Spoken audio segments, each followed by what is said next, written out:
Alright, folks, welcome back. It is day 27 of Inktober 2023, and today's prompt is the word beast. So, thinking initially, I thought there were a few days in there that I kind of beat around the idea of, hey, what would it look like if I did like an eldritch horror or Lovecraftian version of our subject of choice, right? Or maybe even like an astral projection or a projection or something like that. Well, that was my initial thought. And then something else came to mind.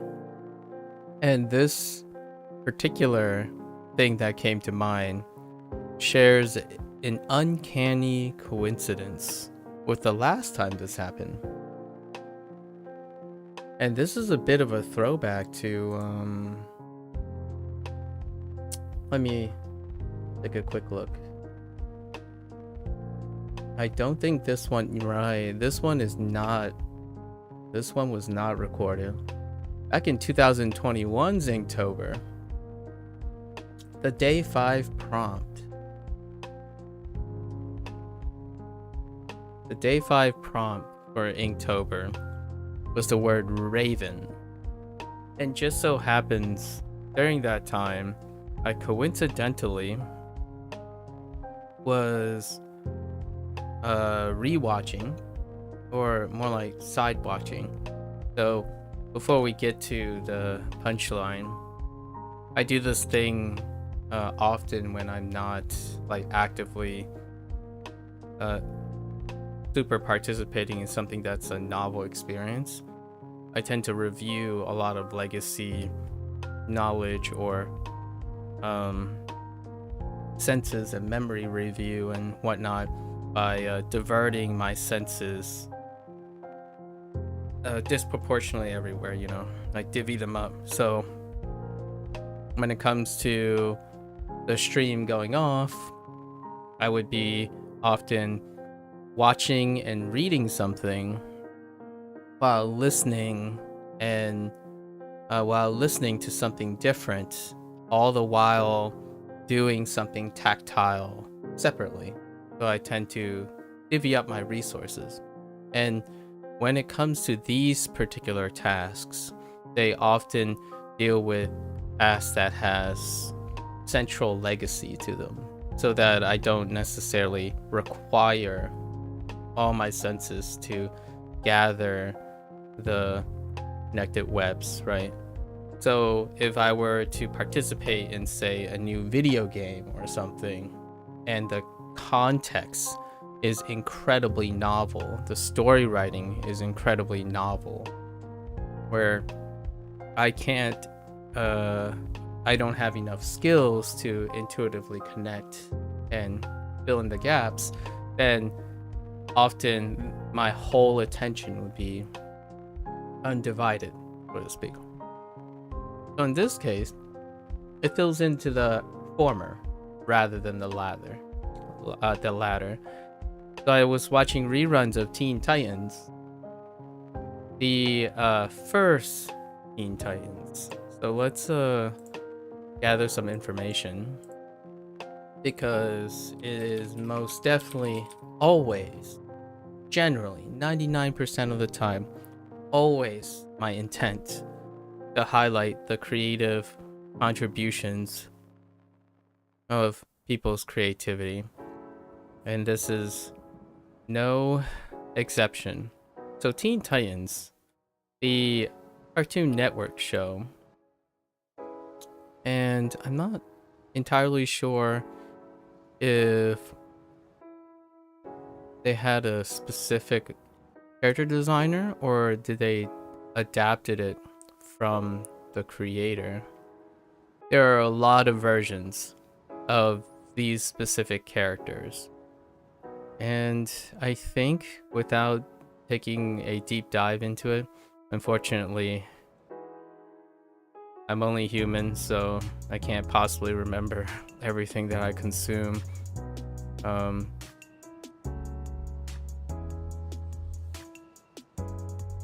Verbatim. So, Teen Titans was created by Glen. Interesting. Glen Murakami.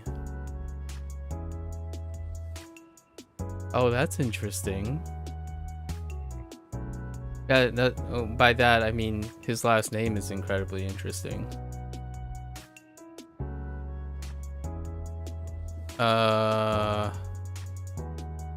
Is there a history on him? That would explain a lot, actually. Okay, yeah, so Murakami worked as a character designer and storyboard artist.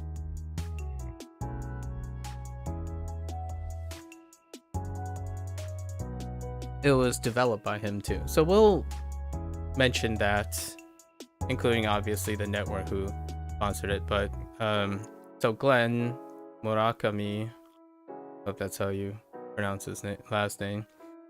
This show ran from 2003,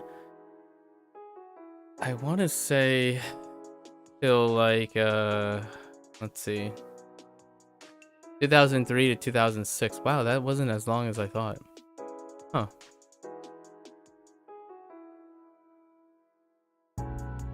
It's only 5 seasons long. It's interesting because the way I remembered 5 seasons, that's right, 5 seasons, is they went through each of the characters, right? Each season centered around a character. So Robin was first, Tara was second, Cyborg, then there was a special, which is typically like the Christmas special, then Raven, and then Beast Boy. And the last character is where I'm leading the story to. So, however, back 2 years ago in Inktober 2021, I just coincidentally happened to be re-watching, watching Teen Titans, the 2003 Cartoon Network. There is another one that ran 9 seasons, or it's still ongoing, possibly, called Teen Titans Go. We're not gonna digress into how well the show and the series is doing, but in this case, we're referring to the 2003. And this is where the inspiration is gonna be. It's gonna be from the 2003 one, specifically. And Raven was the prompt on day 5 of Inktober 2021. So I drew Raven.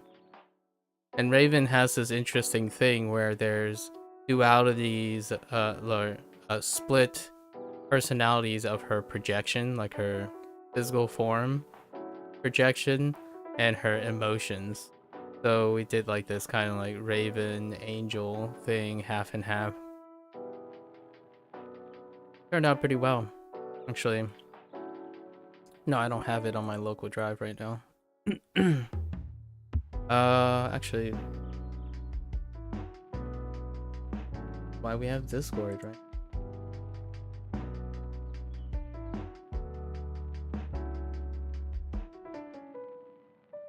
Man, these were some simpler times.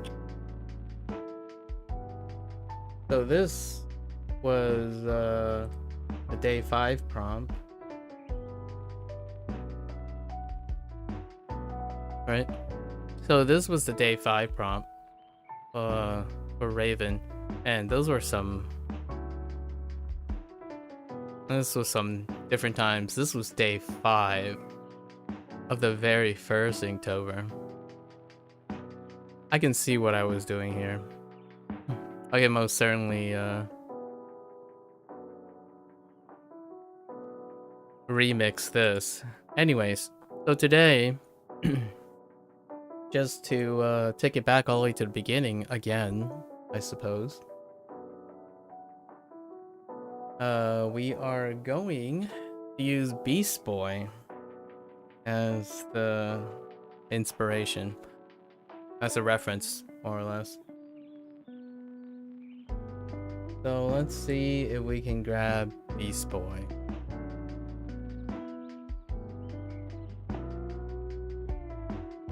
And And Beast Boy's abilities is basically to turn into a green version of an animal.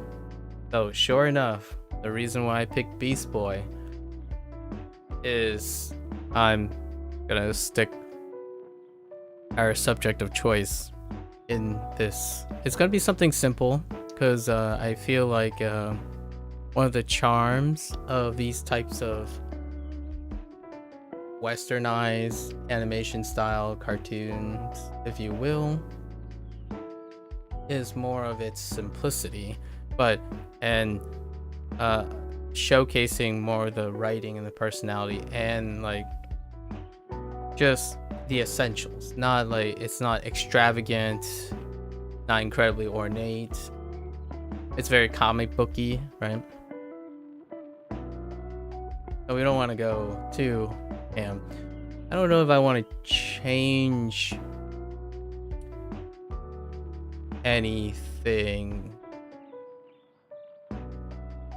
We'll add a few little touches here and there so that it screams a little bit more of spice it up a little bit, maybe. I'm still not quite sure. Obviously, most of these things are done improvised, so I'm brainstorming as we speak. Okay. All right. So let's get started.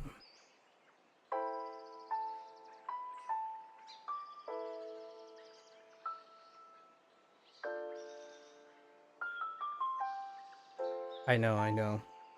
We're starting at a blistering pace. Just gotta trust the process. Okay. I see. Okay. We're doing our search now.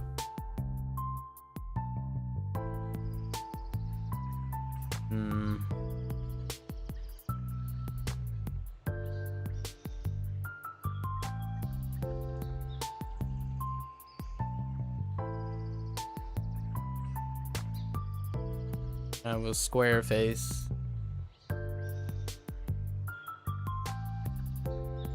Pointy ears.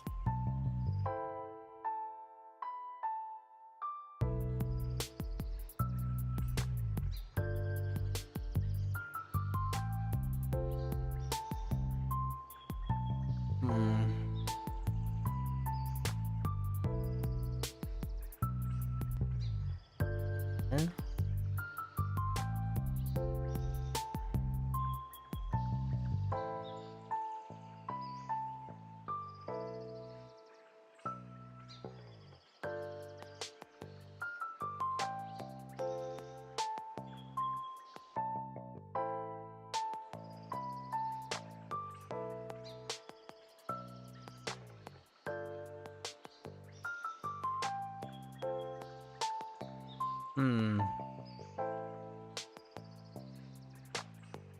Okay. Have like a airline.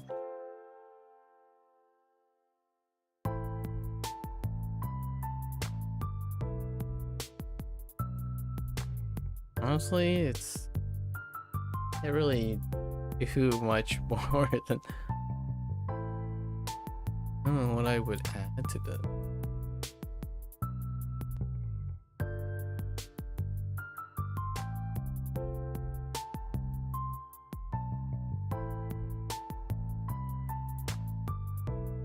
definitely wider.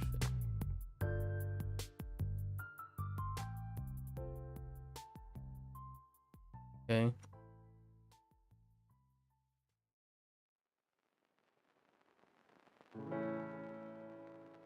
I guess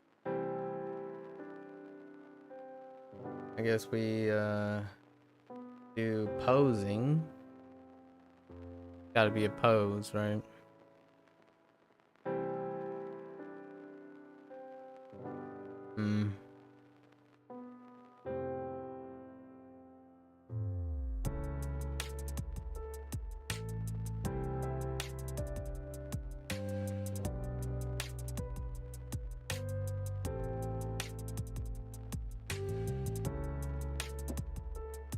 Hmm. Suppose is weird. Let's say right here. Right here. A lot higher.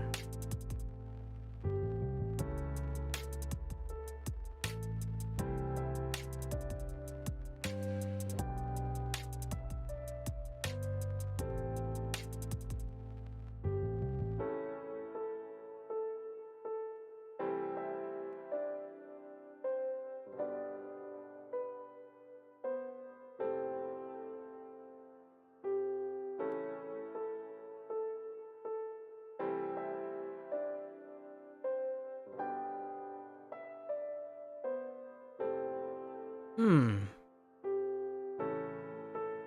No bend in the elbow. I don't like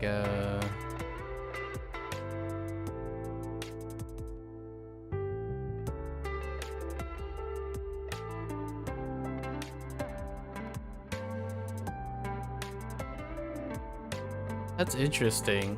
How the forearm is a bit more muscular than the bicep.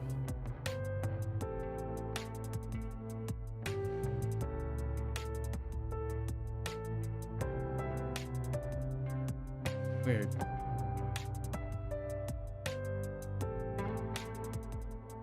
Like really hunched over. Holy heck.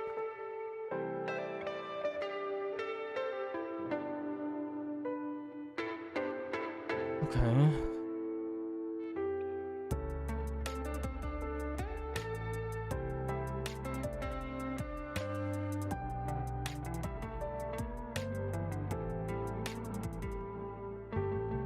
Right here.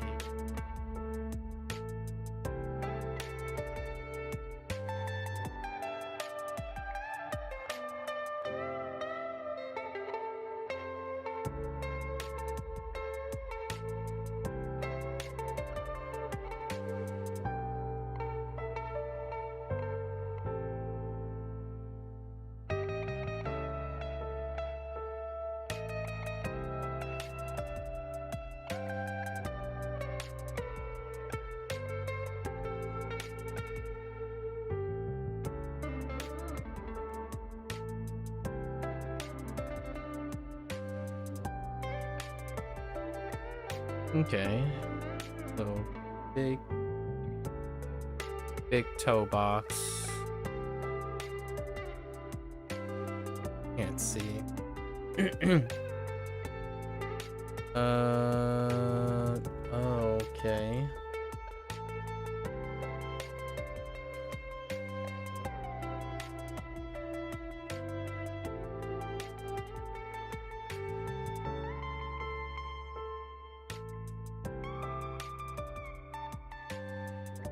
Kind of like an open.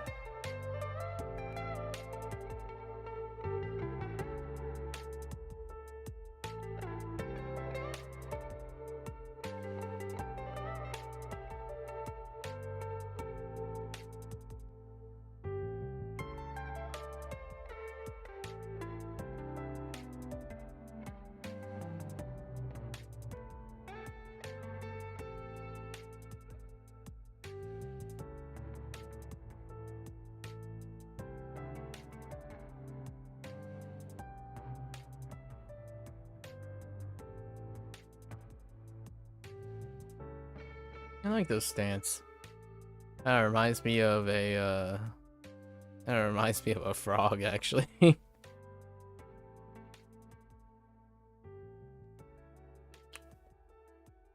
Hmm. You gotta bring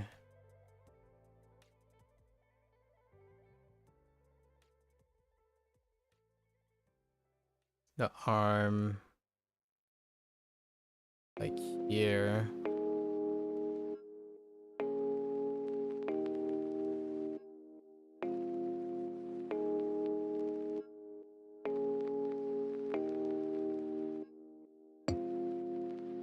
Uh smooth out the jawline a little bit. It's kind of pretty intense.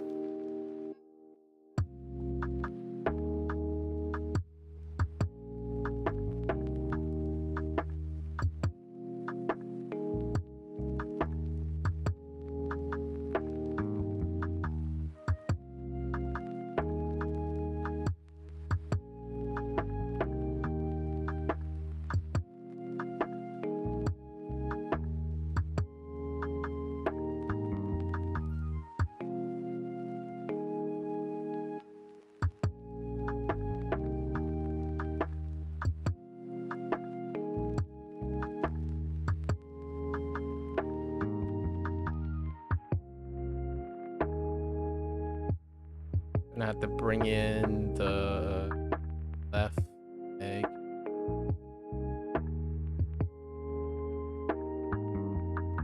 Hmm.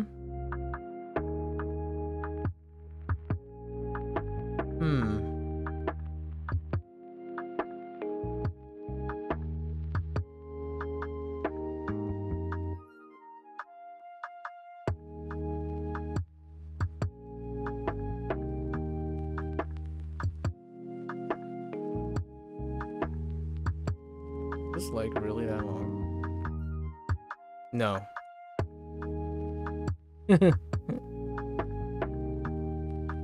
uh.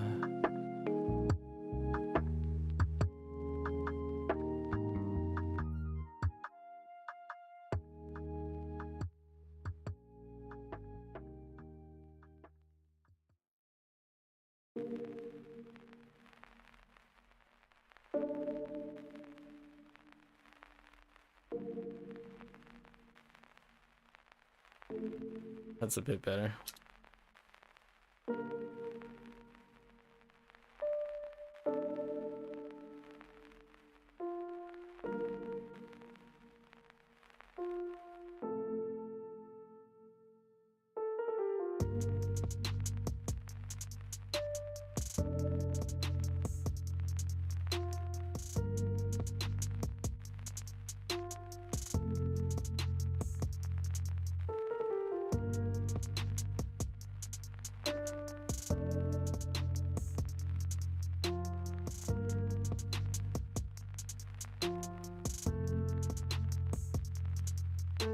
Oh no, the dreaded hands.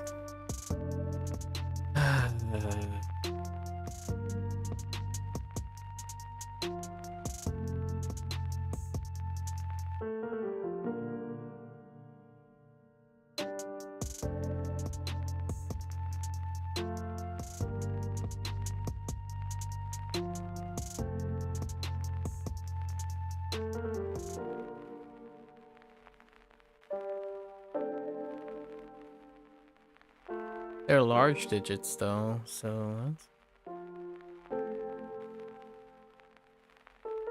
4 fingers. Legacy. 4 fingers.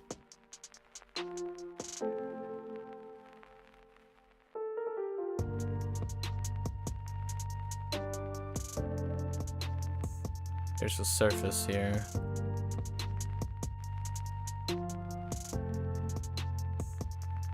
Marking the surface.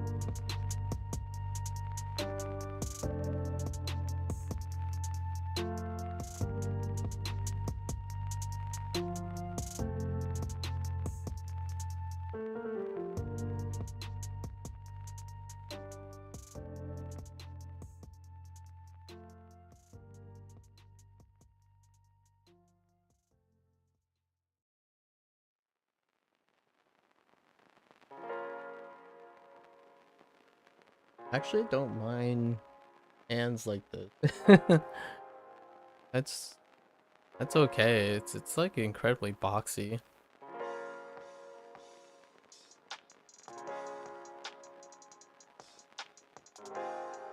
Perspective is kind of weird.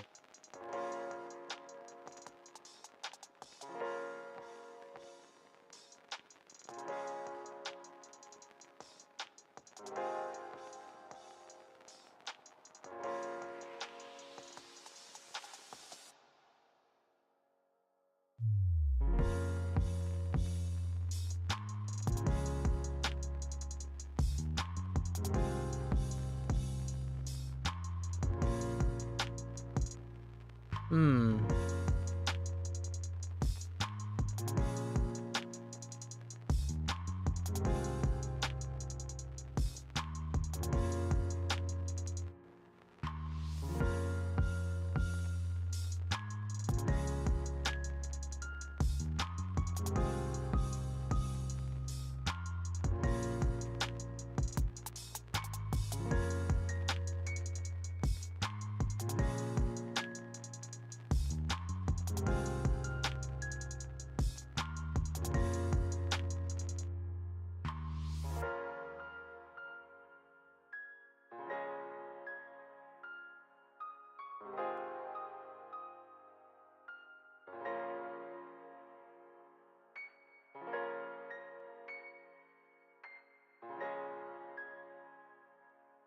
Eh.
Also, bonus points because Beast Boy is green. Just saying.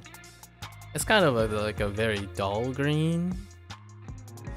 Uh, the old school days.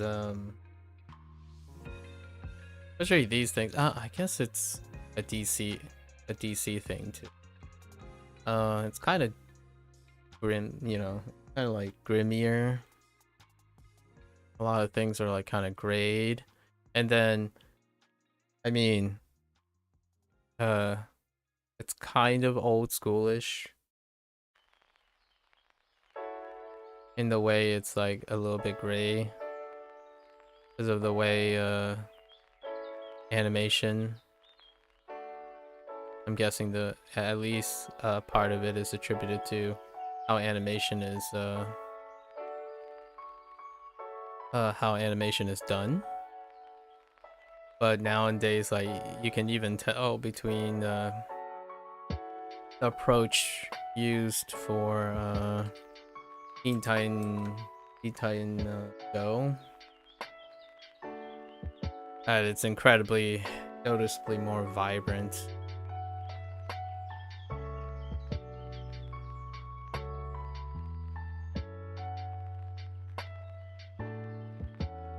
Like the whites are a lot whiter.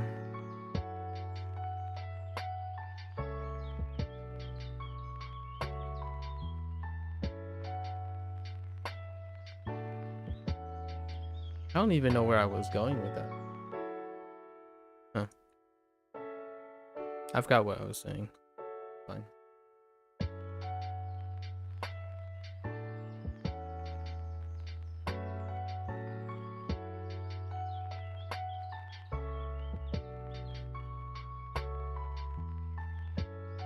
He'll come back to me. Oh, the dimmer green. The dimmer green. It's like a gray green.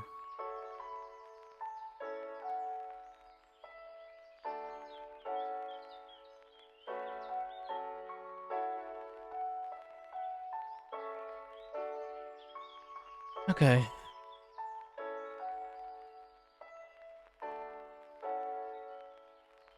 I think this is good enough.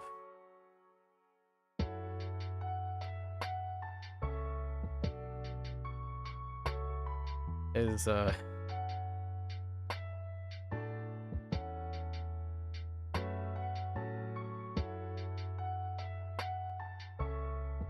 his legs might be a little...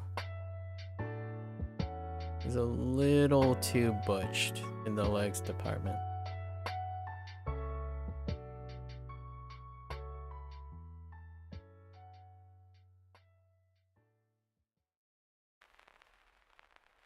Yeah.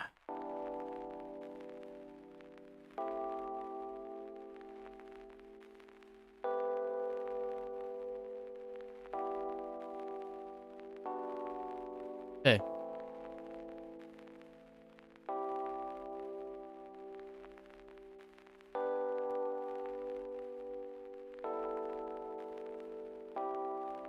Good enough.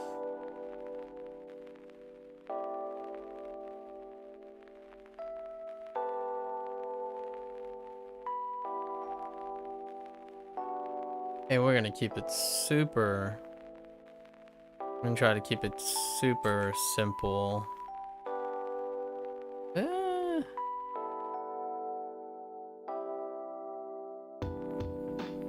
I'm still debating on keeping it simple. Like in terms of coloring and rendering. Versus maybe adding my a little bit some touch here and there.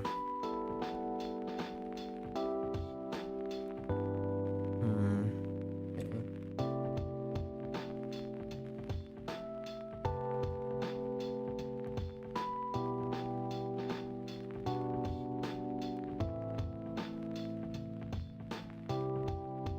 I like this ear design.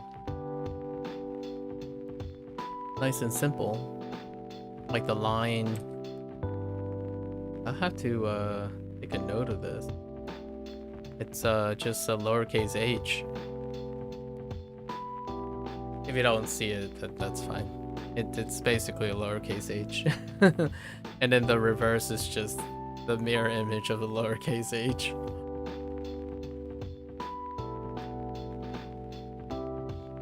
And we have...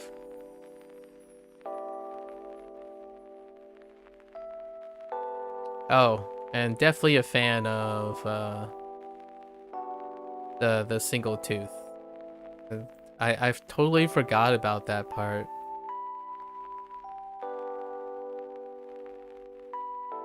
Of our character of choice. Might be a little high.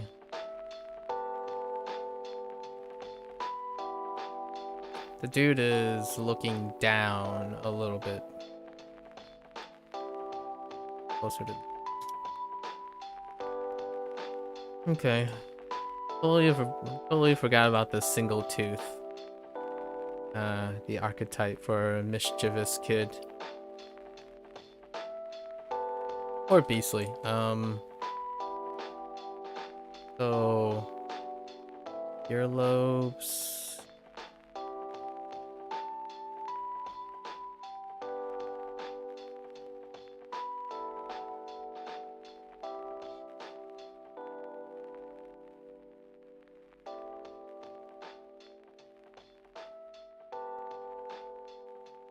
There's some big eyeballs.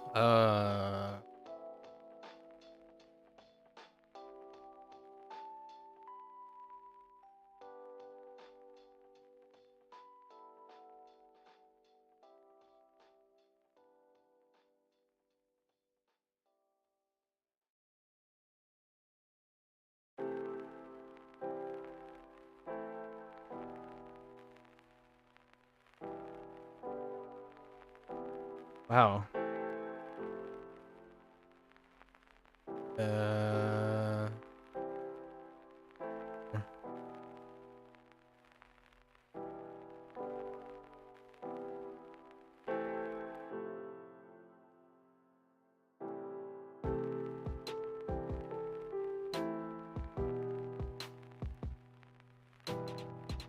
Yeah, the creator's last name kind of made me think like I would explain like the facial design a little bit.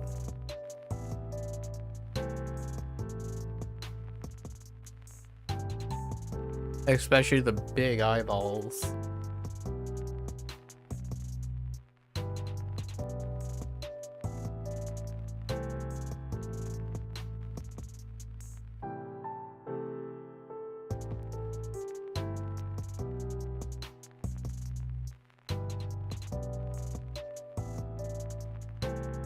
It's really that far separated? Huh.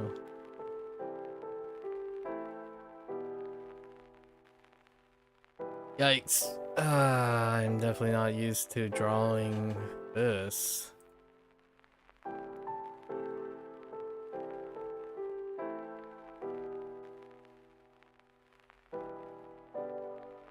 My lines are off because the ears are off.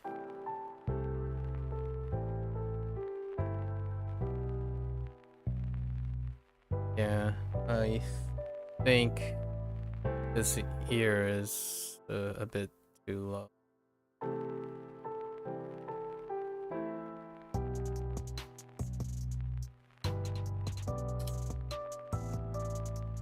And this one is too big.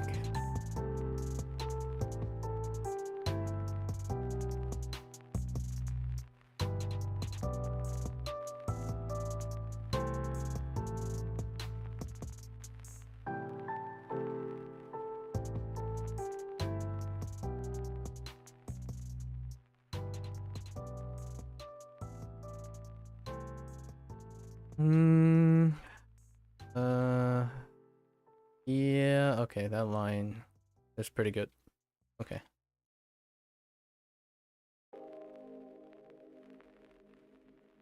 Those eyes are gonna need.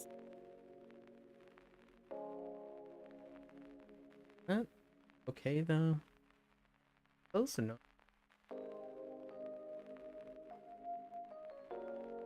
The front side is more aggressive than I would typically do. It comes down pretty sharply.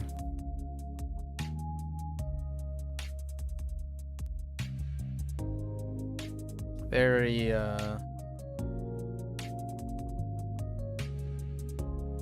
used to do this.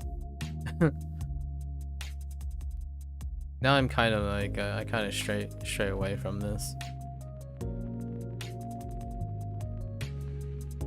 Not as not quite as. Although he's kind of frowning, or kind of be edgy, you know. It's edge lord. Kind of look intimidating, but that's kind of the one of the charms of the character.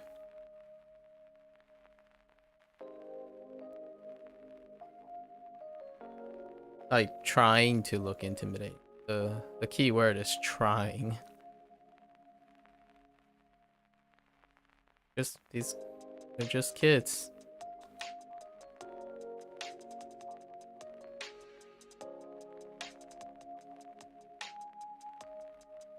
That's an aggressive growl.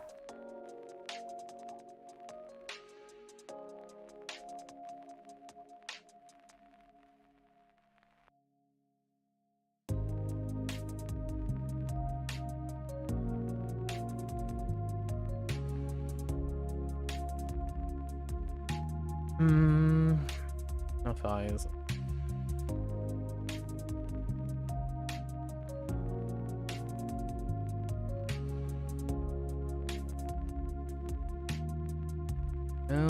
No. Might actually just be fine. Just gotta bring in the eyeball, I suppose.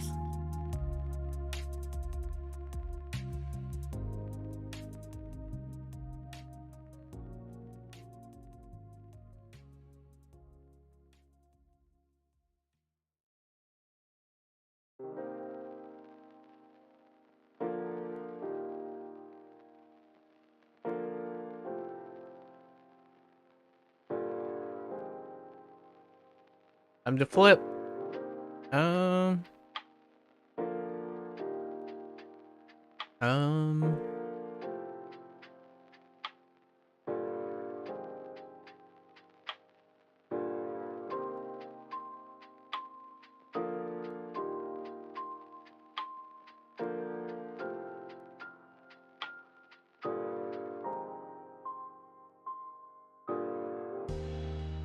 It's close enough.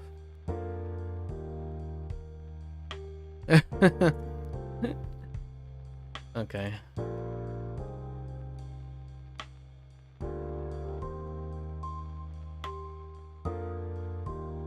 See. Kind of want a more of a hunch. So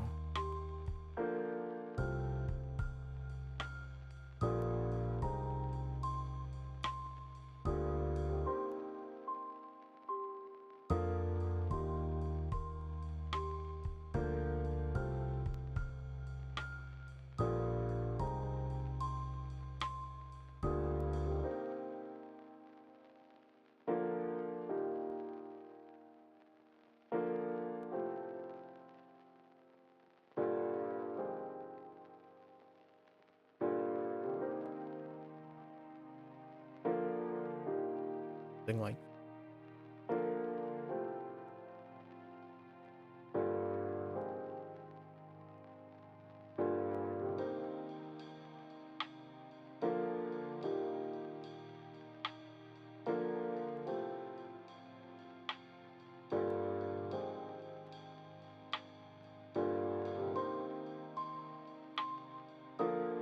Okay. It's good enough for that search. Okay.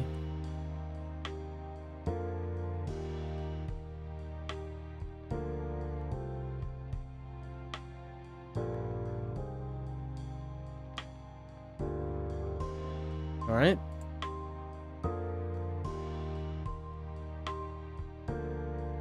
Kinda. I was thinking of doing the same pose in the back, but I don't think it's as balanced or like artsy.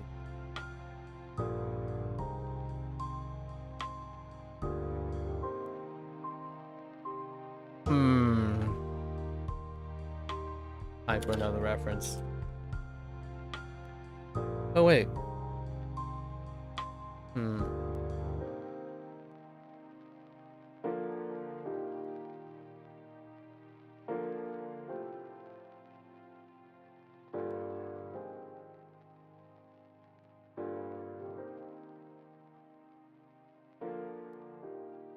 Nah, it's not as great.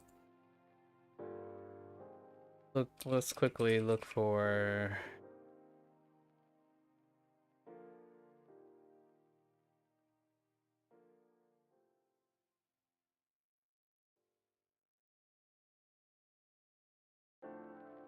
I have this particular like image in my head, and I need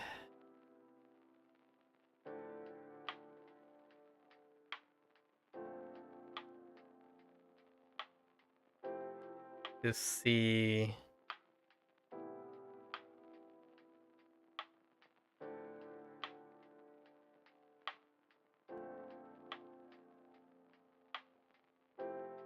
If I can find.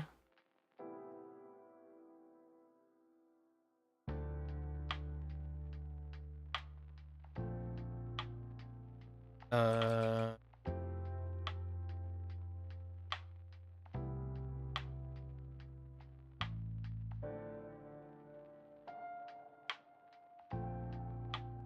that one's pretty good. Hmm.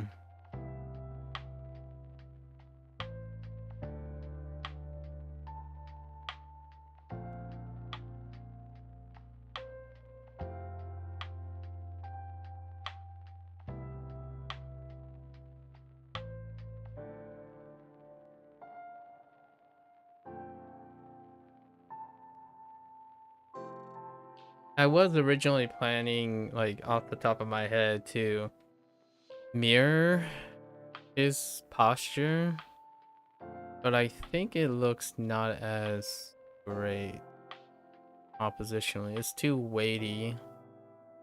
So I kind of want a projection, projecting out the other subject to the right to balance aggressiveness to the left.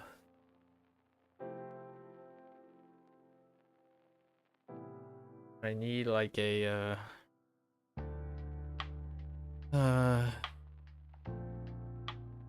looking. That one's not too bad. I don't know if I want to make it goofy. I was thinking of making it wink or something.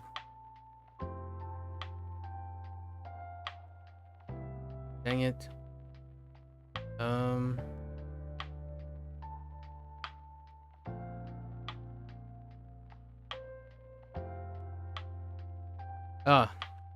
This one. Alright, we have a winner.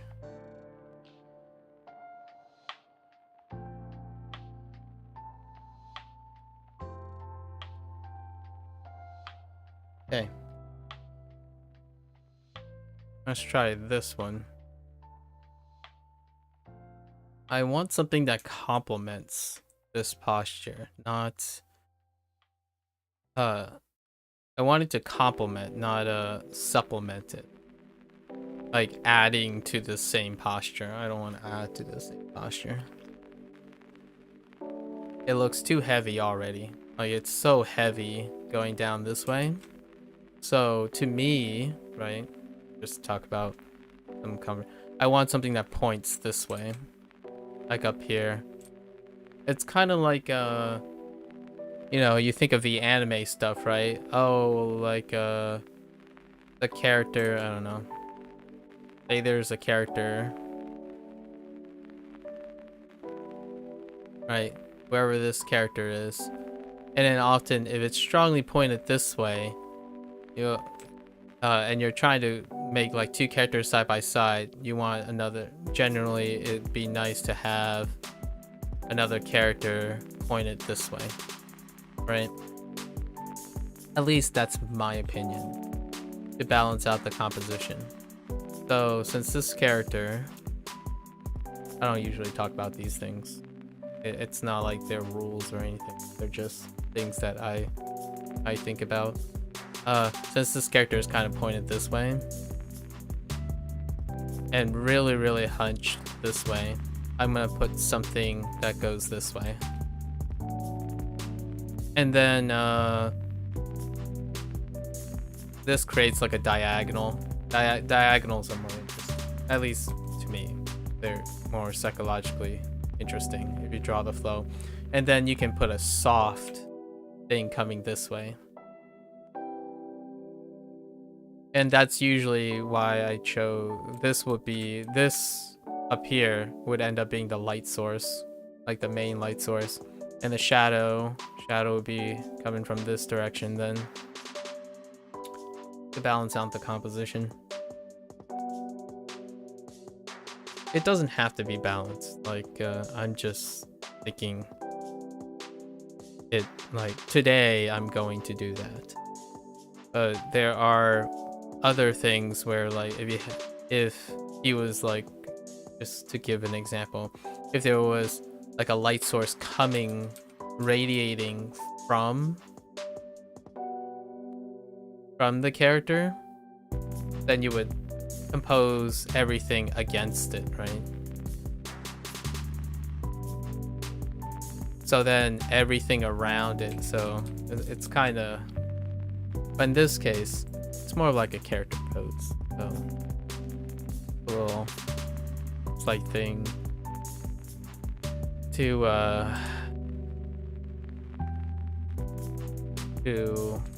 capture what I'm thinking right now in real time.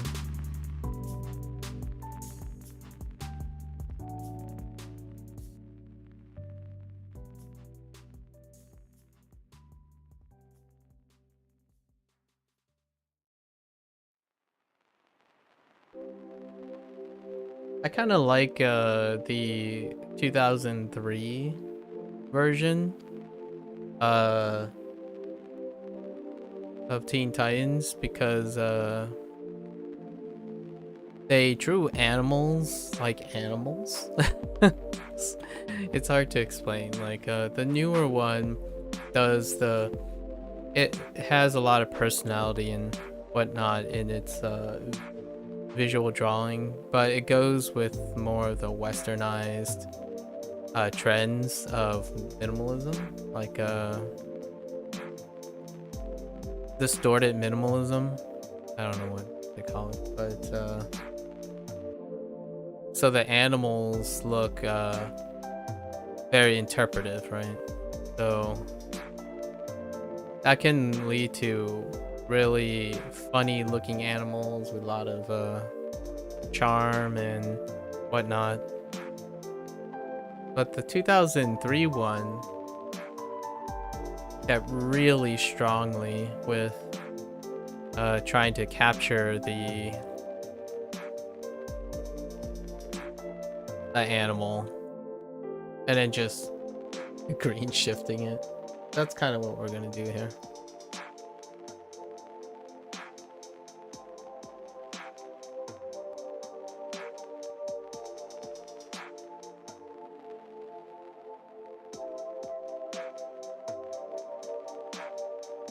I might not. I might like deviate away as well and simplify it. Probably will. See.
Uh, perhaps I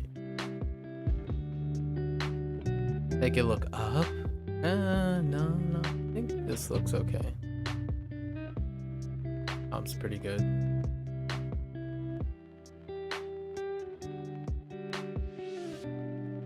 Now we just got like more, I guess, more left and right than this way, but I think that's okay. A lot more down, so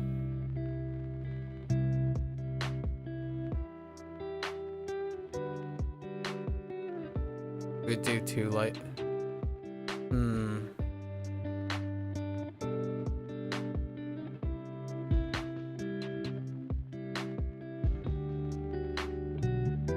Kind of changed it up from after making the guy look that way. I guess we're just gonna do this.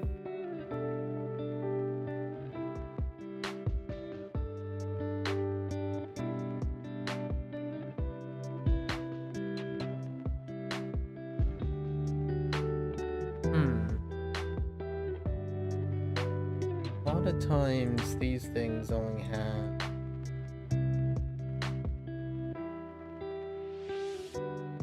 one direction, right?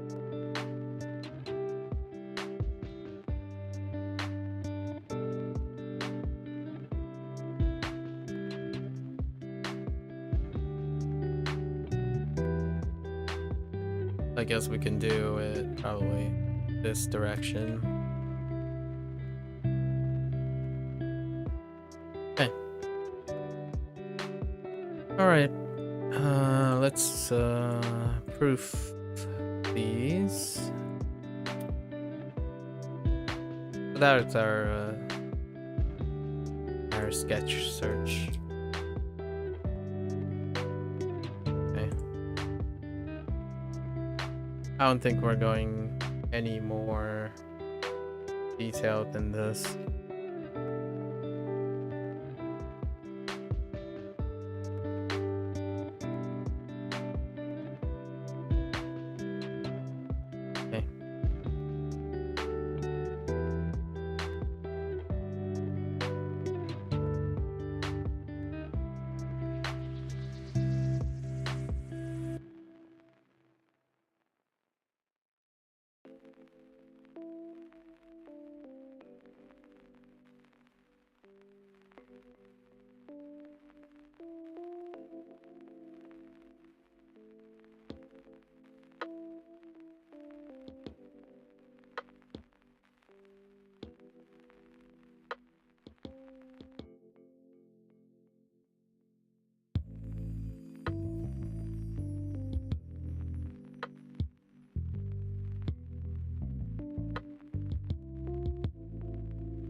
Why does that look so weird?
Hmm.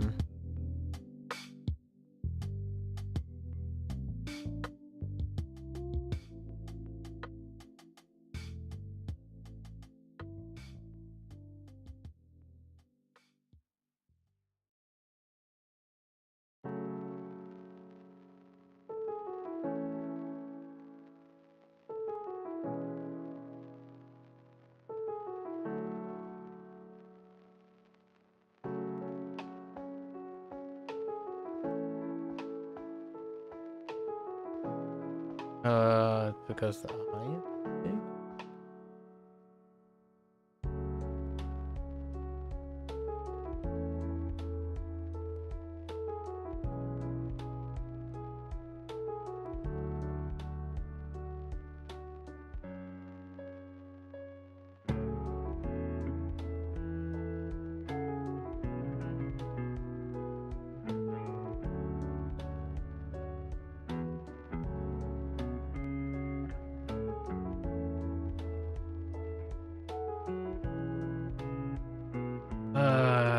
Large eyes, man. Okay.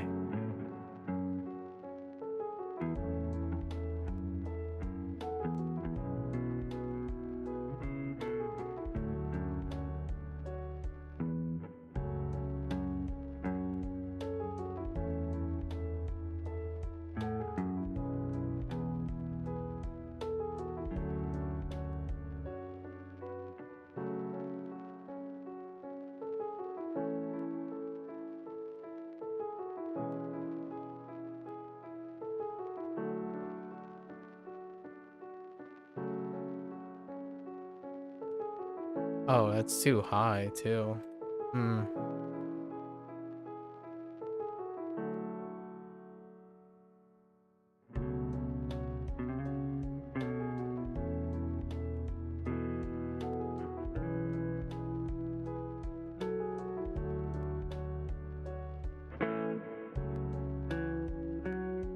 Good enough.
It's definitely got to go up.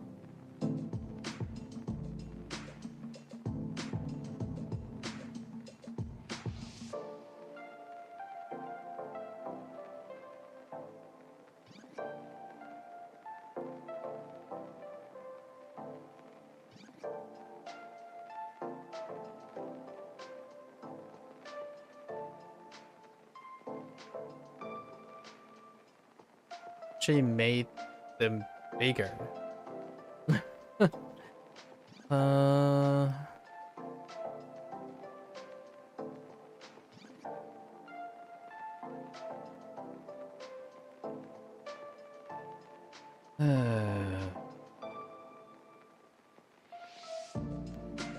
We'll just settle on this.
E.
Pretty sure I made his ears too big.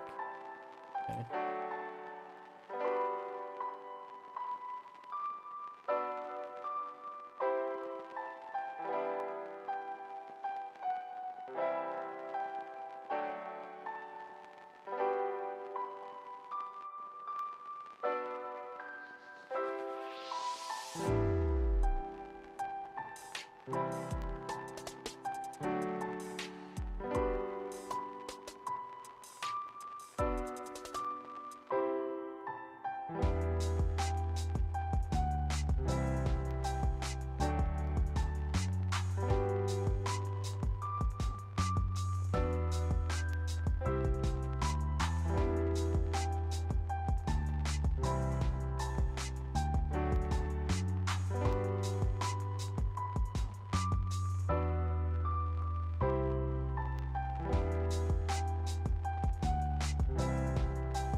I was eyes are too big.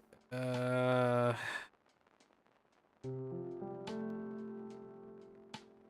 eyebrows are too big too. Everything here is too big.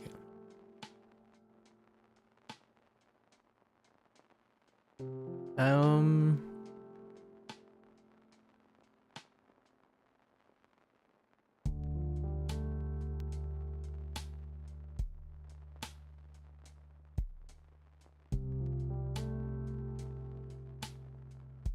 So, what if I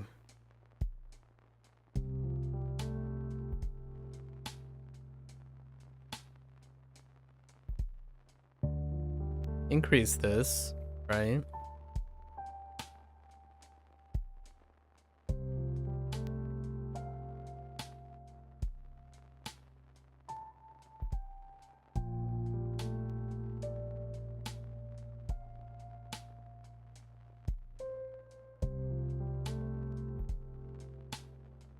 And then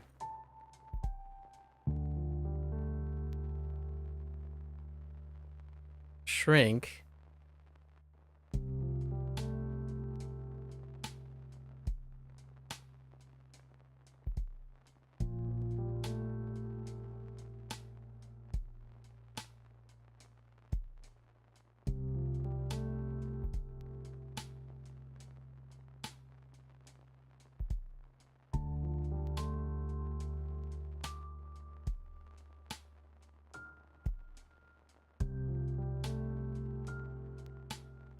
And stretch.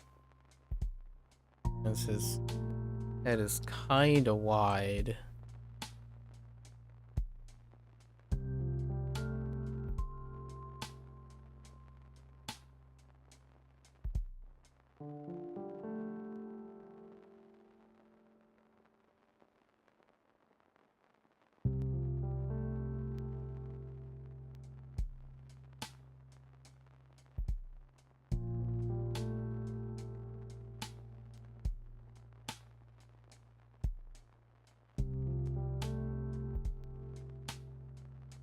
Okay, and then we have to line this up again.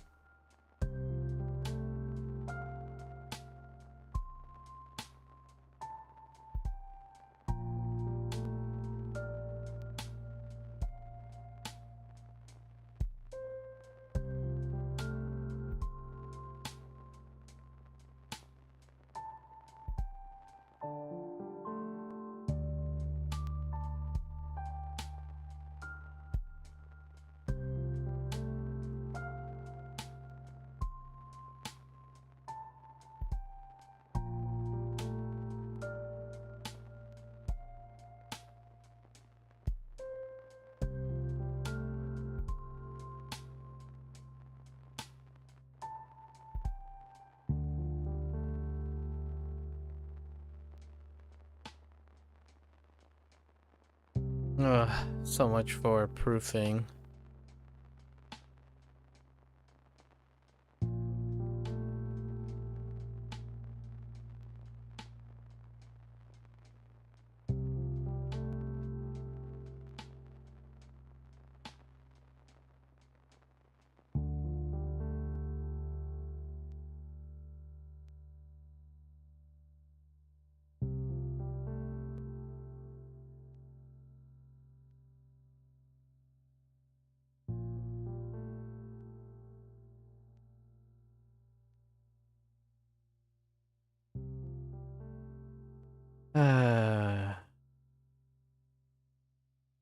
This is what happens when I try to stick as try to stick closer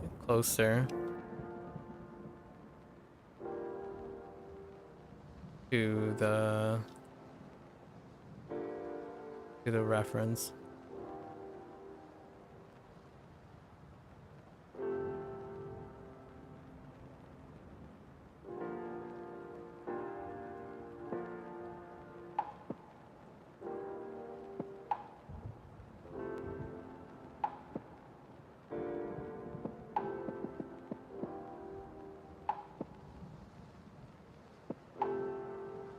And also the difficulty is few lines, less noise that I could use for my advantage. I'll probably throw in some things here.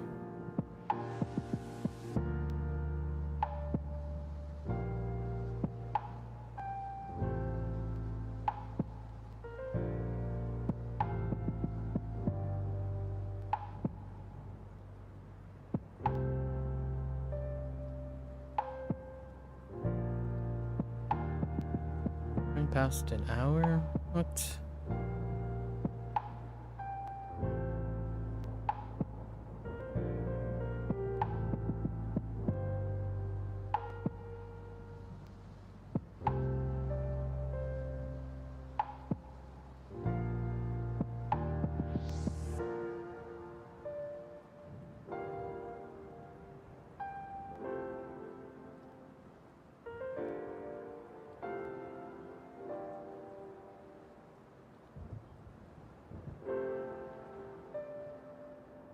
All right, that's good enough.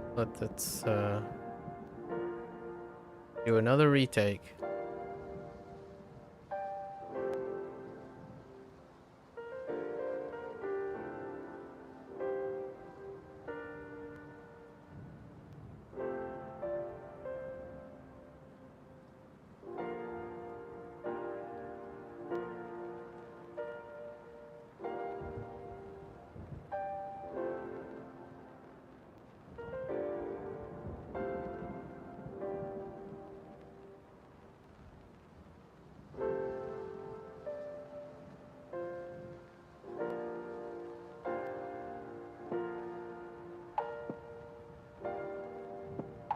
Okay. No more. No more. Gotta get on the roll here. Get on the ball.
Hmm.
Fine.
Okay.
That's good enough.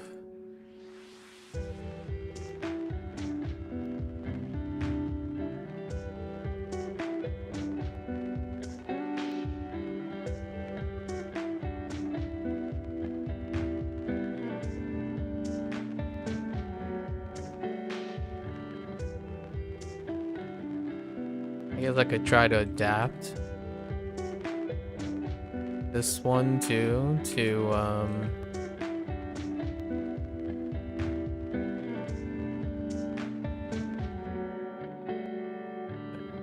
and do the reverse. Try to adapt to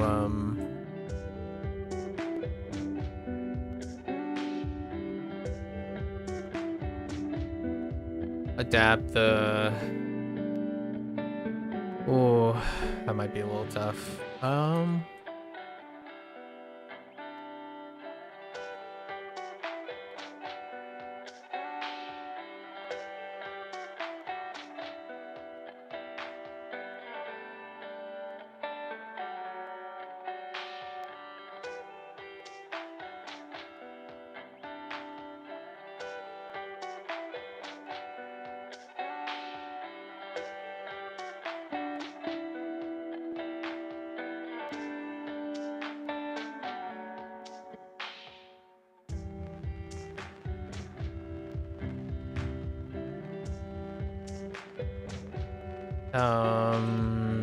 How was this done? This was done like this.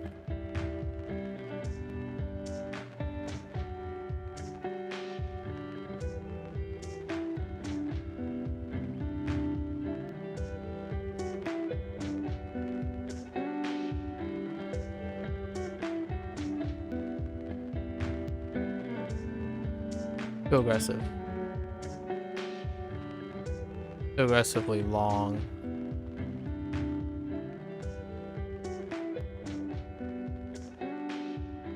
Something like that. And then I want to stick to like three chunks.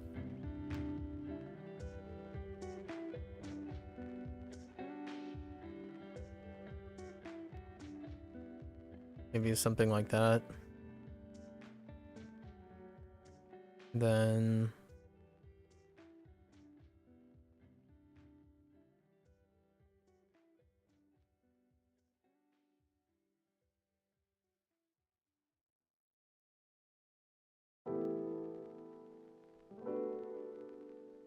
trying to keep it simple.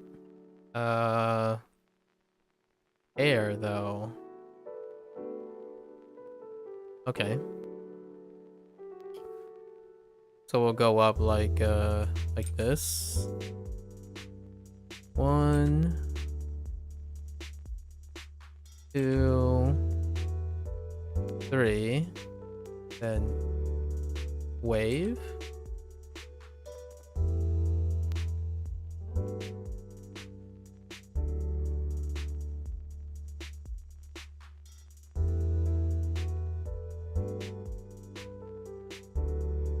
That'll be 1.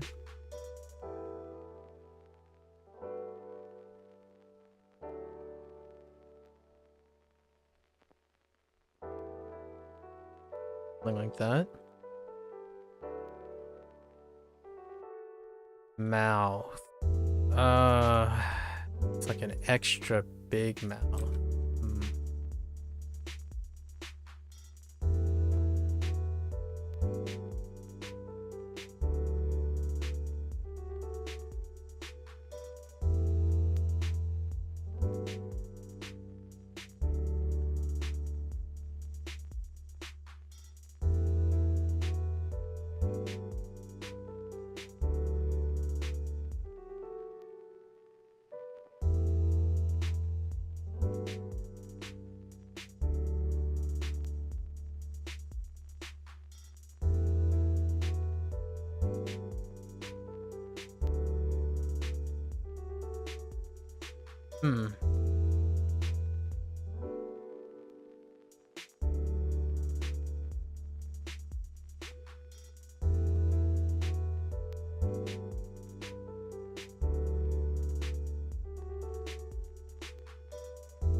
We'll leave the ears flat, right?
And that looks not so hot.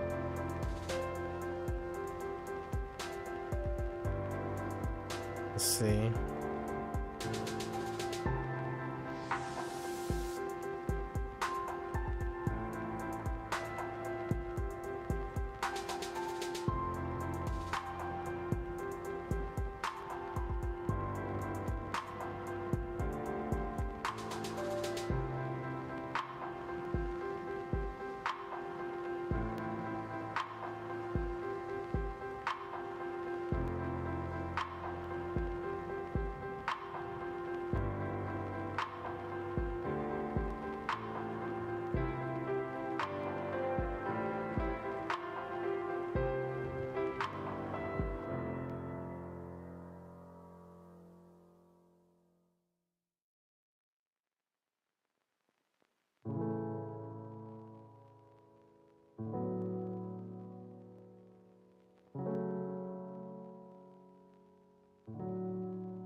Okay.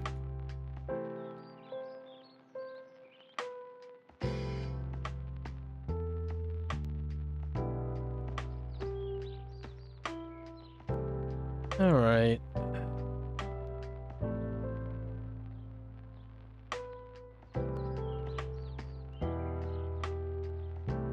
Mm.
All right. This part shouldn't take too long. All right. Now.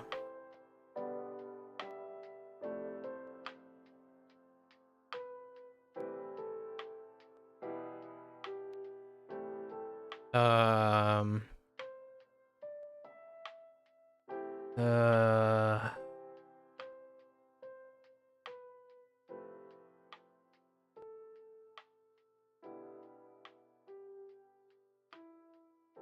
Okay.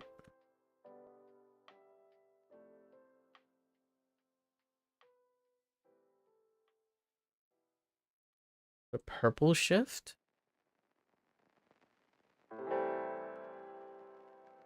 Hmm. No. I think that looks like gray. We'll stick to gray.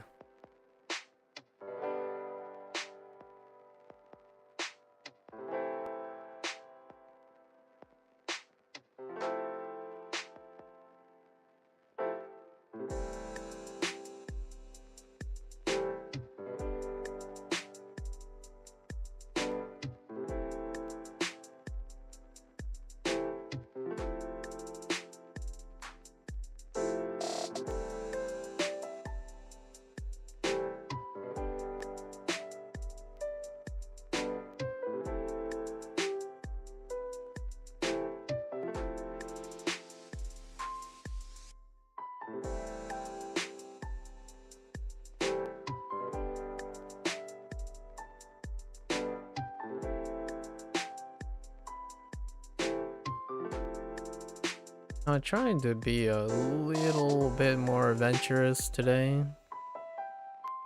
I gave myself a break.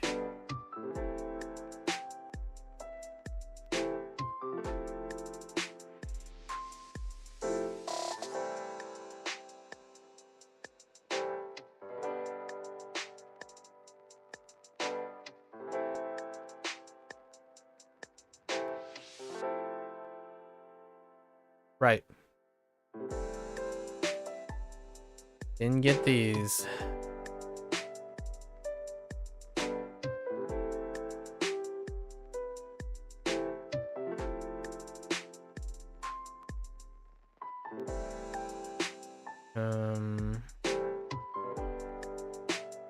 Be gone, you unholy marks, wherever you've come from.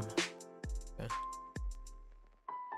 No, it's definitely definitely blue shifted for sure.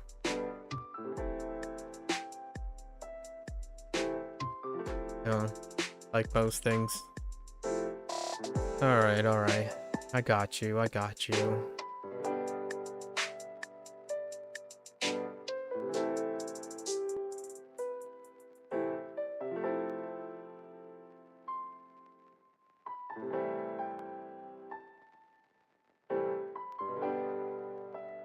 Oops. Yeah, it's definitely blue shifted.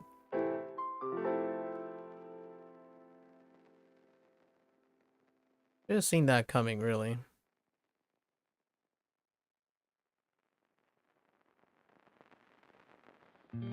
I should use this more by default.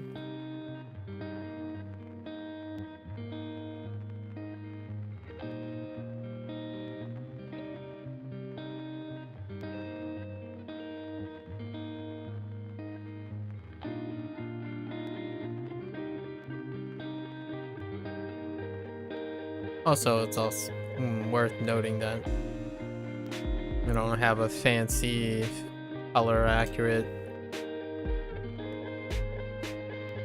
monitor. I mean, not that if you think about the end user, you'll still have variation in the end user.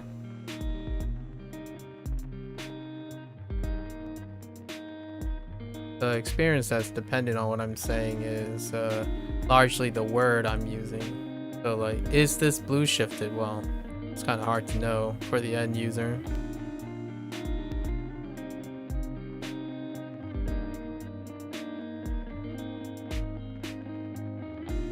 It's certainly not gray.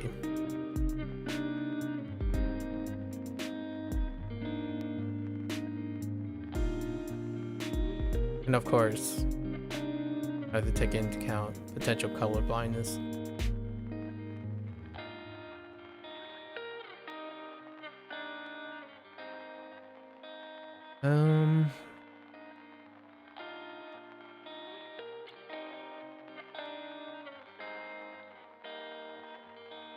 I gotta be satisfied enough. Like, can't be too picky.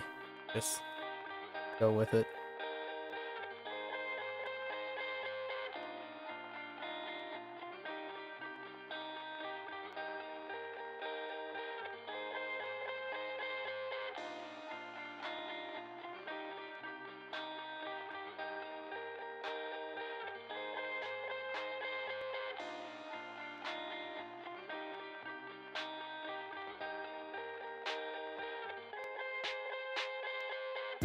If we have time, we'll throw in some noise, just, you know, just as a crutch.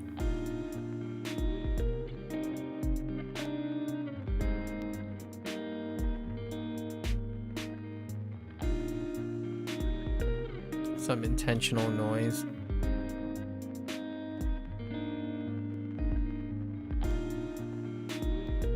I mean, the rest is black. Ugh. I'm so scared of black. Oh man. Like the color, like full on zero, full saturated black color is. Ooh, that's tough. We'll go like almost.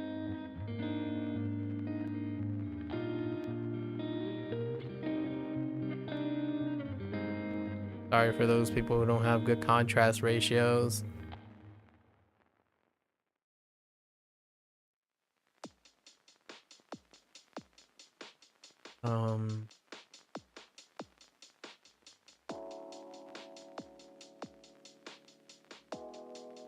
I think it's impressive if you wanted to do your animations in black. Like, so black dominant. This man, can people pick up? I mean, unless it was intentional. Like if you're not hyper attentive to like jagged edges and aliasing, right? And whatnot. Having super black animation early in the days and keeping up the consistency in your bigger proportions and lines, going with like a black dominant character design. I think that's worth noting. For some extra props for that. Because holy heck. Unless you decide to use your not to use lines and all that. Yes, technically. No. They use lines. They kept their lines. Some animations don't. Personally, I like the lines. This is a combination of being offering that pleasant boundary and a crutch.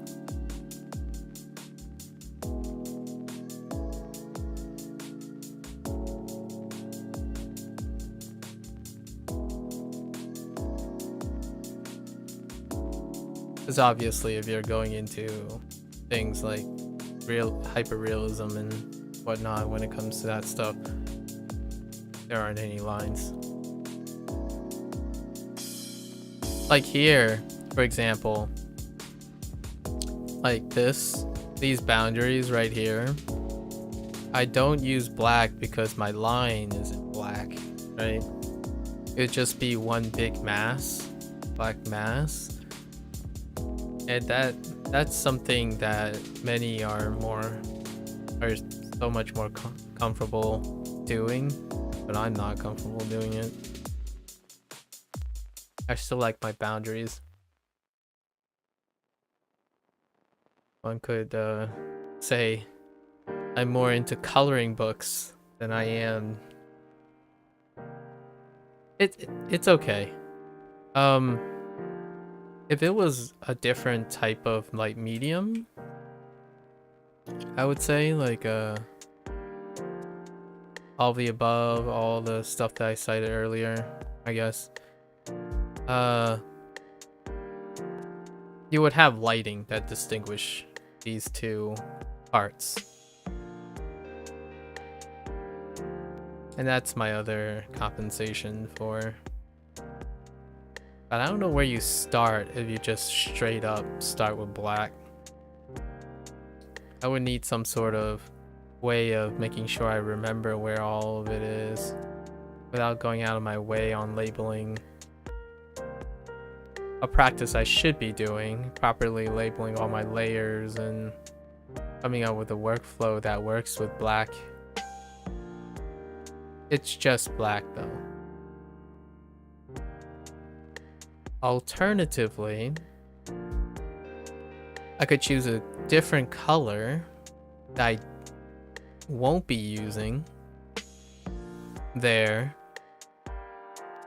Like, I don't know, draw in a red color pencil or something.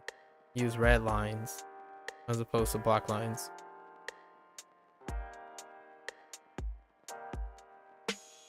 I guess like the other way that I used to do it was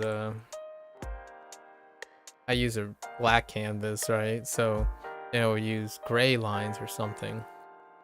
Turns out it's a little harder to see. I'm not accustomed to it.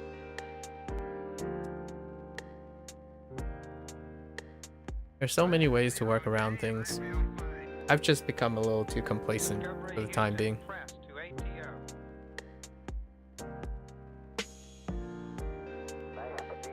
We'll eventually work on workflow stuff.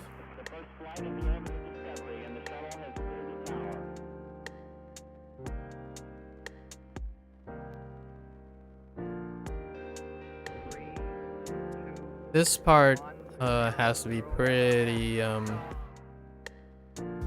precise since we're going simple today. Computers now have primary control of critical vehicle functions.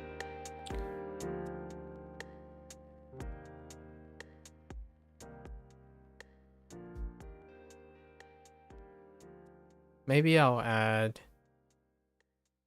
Uh, been 2 hours.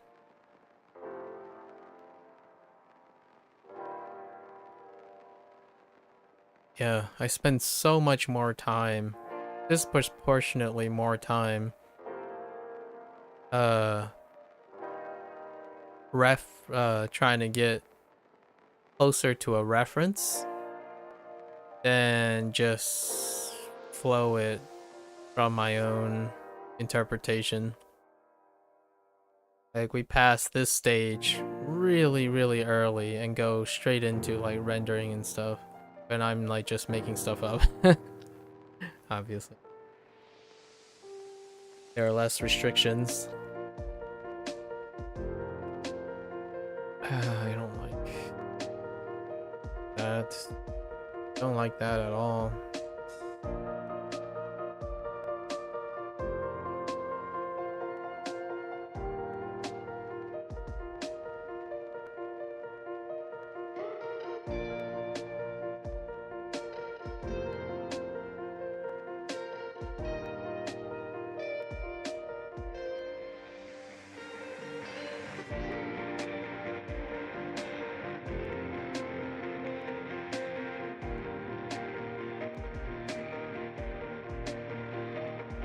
There's incredible edging in the actual reference, actually.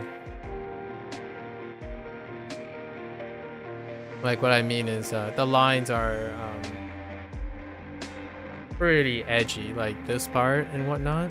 I kind of tried, but I end up curving out quite a lot.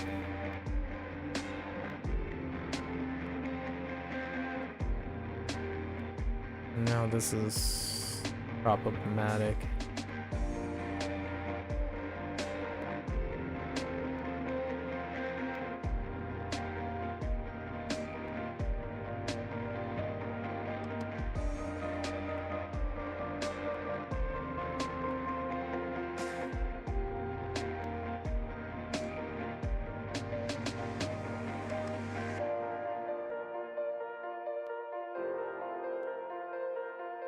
Maybe it's... I can't tell because it's all black. Hold up.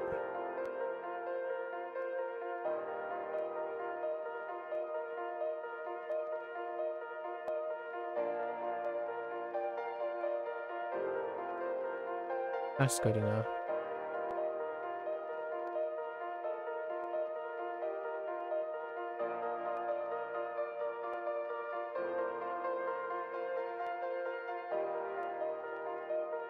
Seems alright.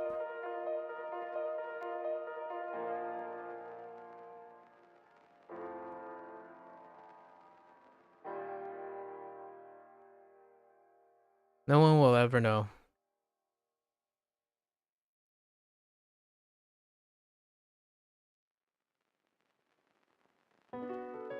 Oh wait. Do I use black or do I do a blue shifted black? I mean, it's really black already. So I guess if I'm gonna highlight, I'm gonna have to shift it. Oh no. I think we needed to shift the black to like... Oh no. Alright. Ah.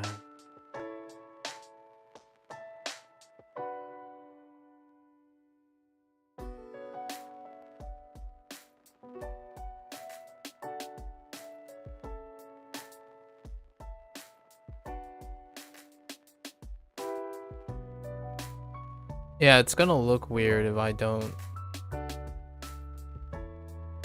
shift it. So let's shift.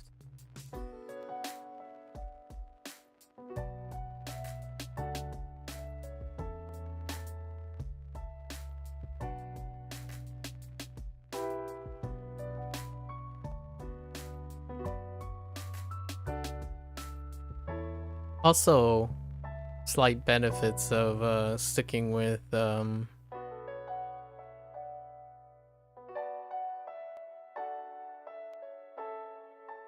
slight benefits is familiarity, right? If you stick with an OC,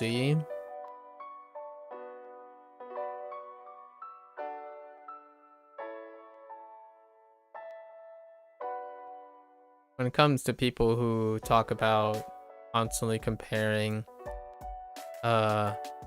other creators' interpretations of other creators' work, a hidden thing about this is some part of, at least in my opinion, some part of the creator, right? Their whole shtick is trying to be creative, be identifiable, exude or project some of their personality, right?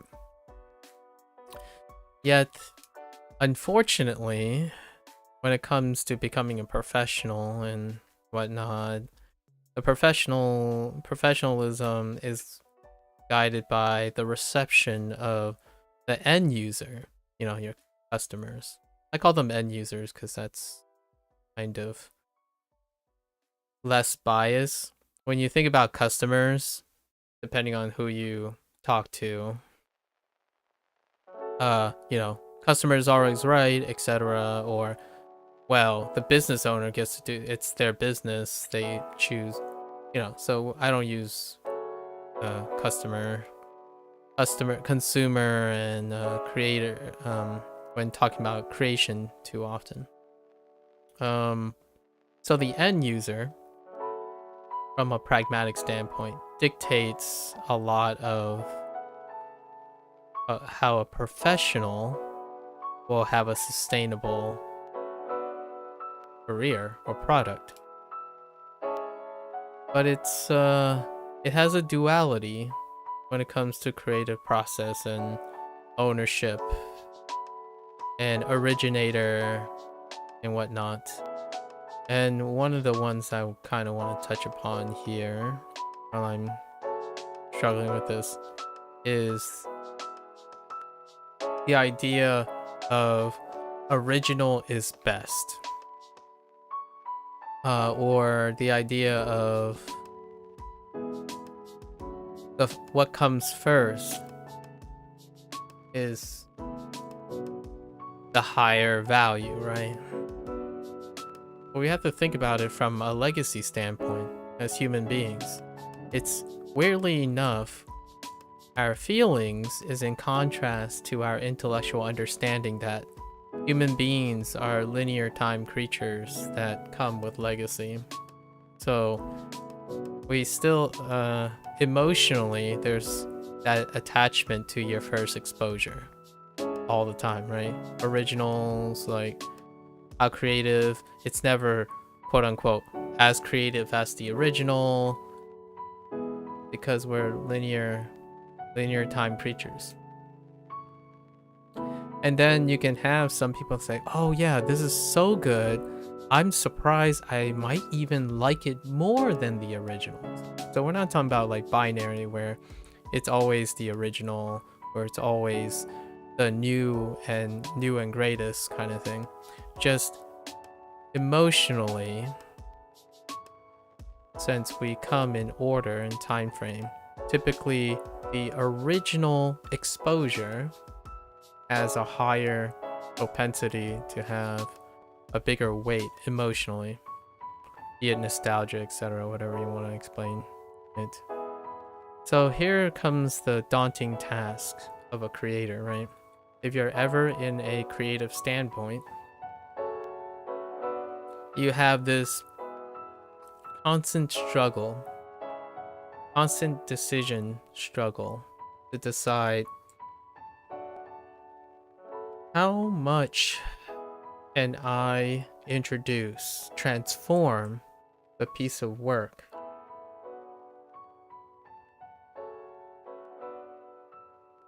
before it is no longer referential to that piece of work, but still garner the same emotional impact or a favorable emotional impact to the established end user community. And there lies the greatest struggle, filled with hypocrisy, filled with contrarians, filled with emotional ambivalence that constantly nag and chip at the unrealistic desire to objectify and measure value in creativity. That was the absolute garbage, esoteric way of saying when you're the end user, you evaluate typically with your subjectivity, but generally it's behind the guise of being objective. And I just realized I really screwed up here, didn't I? Yeah, I totally screwed up here.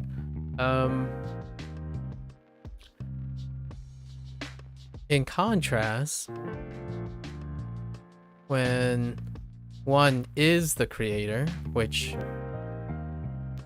if I have to be frank, a vast majority of individuals who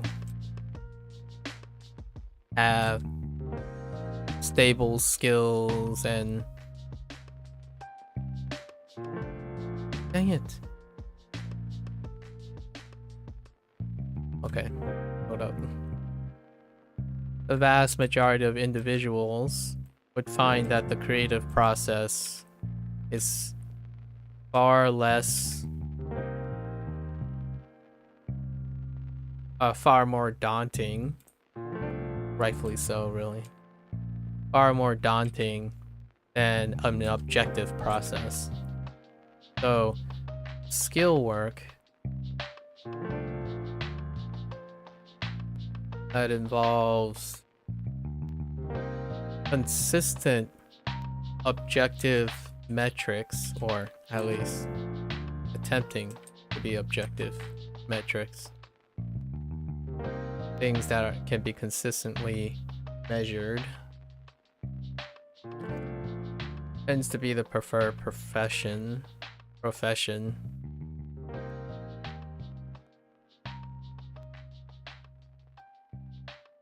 For, I'm gonna say for most people, like for a significant population, right? Potentially the majority. This creates this weird consequence of... This creates a weird consequence of where the end user is likely a person who believes that it is appropriate to measure things as quote-unquote objectively as possible, because the metrics of which they measure their own aptitude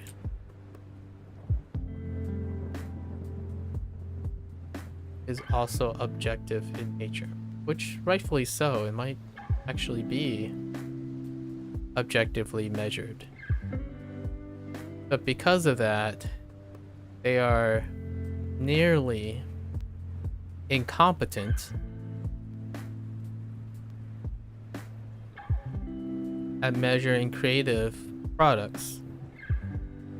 Not because they inherently choose to be ignorant per se, is that when we take into account human perception when it comes to mere exposure, right? If a person, who is likely the end user, spends most of their time measuring their aptitude and all their value system and whatnot throughout their life a certain way, it would stand to reason that they would evaluate things that way, right? So that's what that would be a logical thing. I'm appealing to logic now, right? So it is tough when you engage in a creative process, which is what I'm doing here.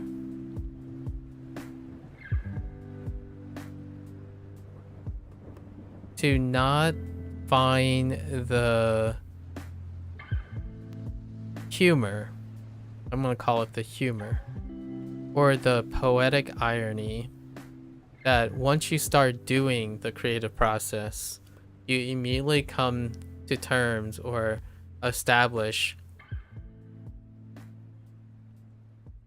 a different way of evaluating things. And I am meandering around my ideas because it's also very difficult for me to do this and keep consistent with my ideas. The punchline I'm trying to eventually get to is that since we're linear creatures and we are creatures formed out of habits, right? Our empathy, or our capacity for empathy and evaluation, is only as strong as our exposure to the literal experience. So when we become an end user, we don't necessarily, we're not guaranteed to be able to empathize or even sympathize in any way to the creator, as we do not participate specifically in that process. Now, you could alleviate this by literally having those experiences. And that was the punchline I was trying to get to.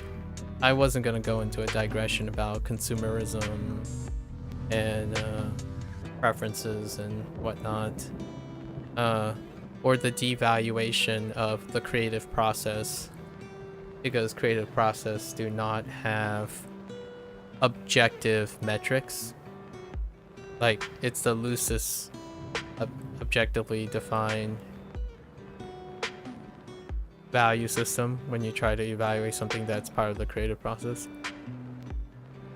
But really, every time I do this, like each year I do this, you know, I start doing simple tasks, or what I intuitively believe are simple tasks, and they greatly enrich my appreciation for those who create this stuff for my own entertainment.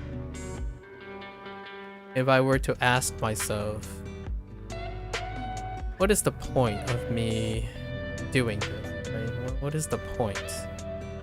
The point is my entire digression just now.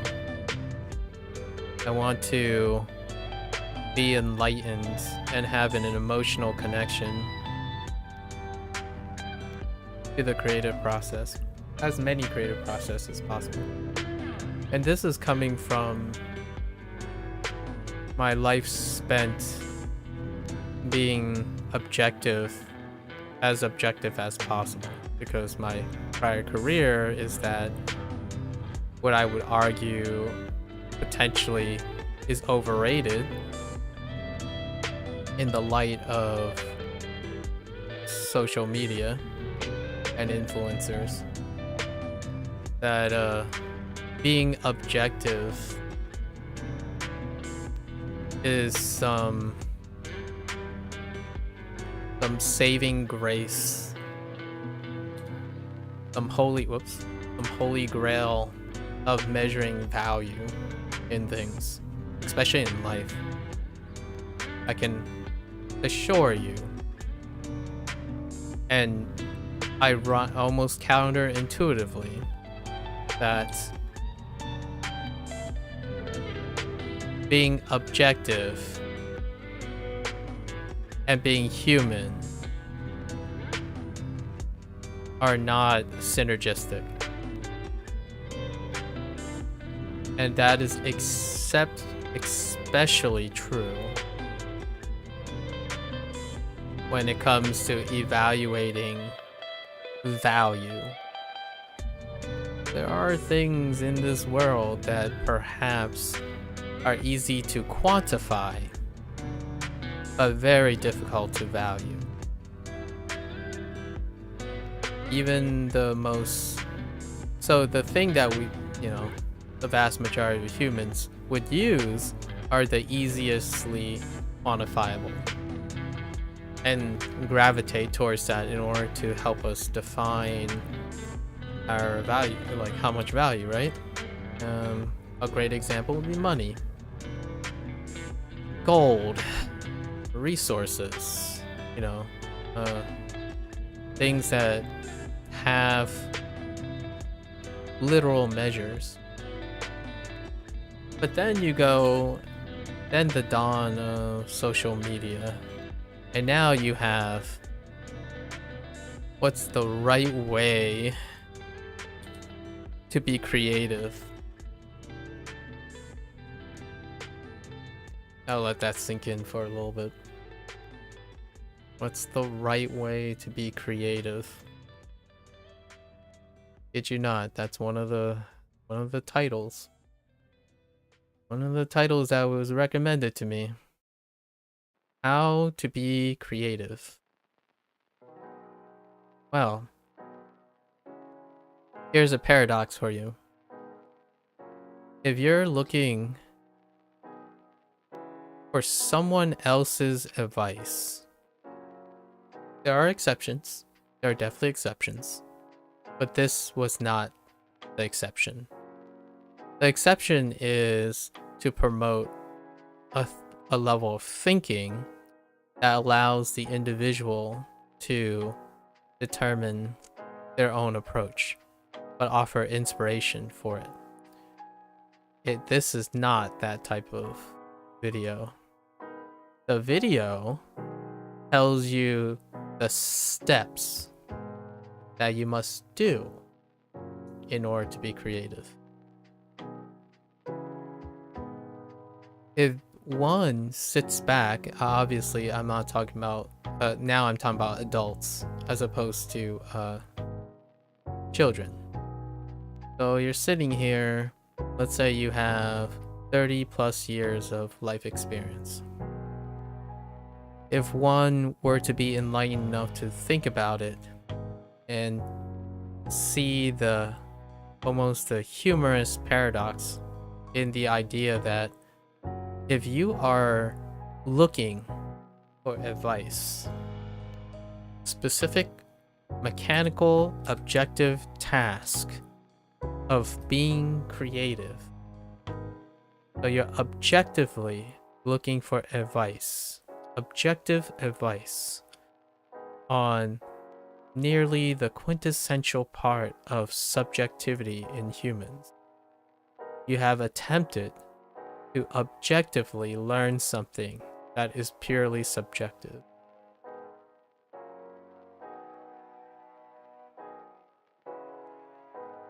I think that's, personally, I think that's a very telltale sign of, that's like a hot take of the internet at the moment.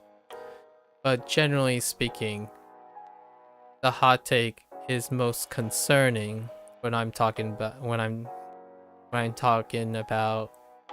the perspective of children or of youth, which is generally my major concern, not adults. I believe for most part past a certain threshold, pre-influencer days, I suppose.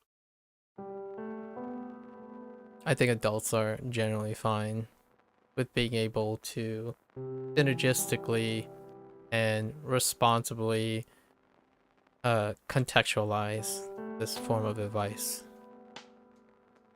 But man, is it incredibly devastating, or potentially devastating, to the creativity, tolerance, and exploration of youth when they are provided a solution or a way to turn something subjective into objective things. And it happens every single day, every conversation. Entertainment, video games, artwork, everything has a metric. Or there's a desire, or not even a desire, a subconscious normalization. I'm gonna say a conditioning, a subconscious condition, like a psychological conditioning for trying to objectify everything. So like a great example would be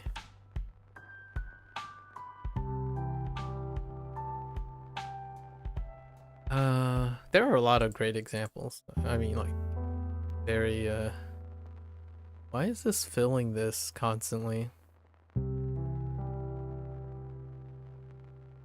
What? Alright, fine.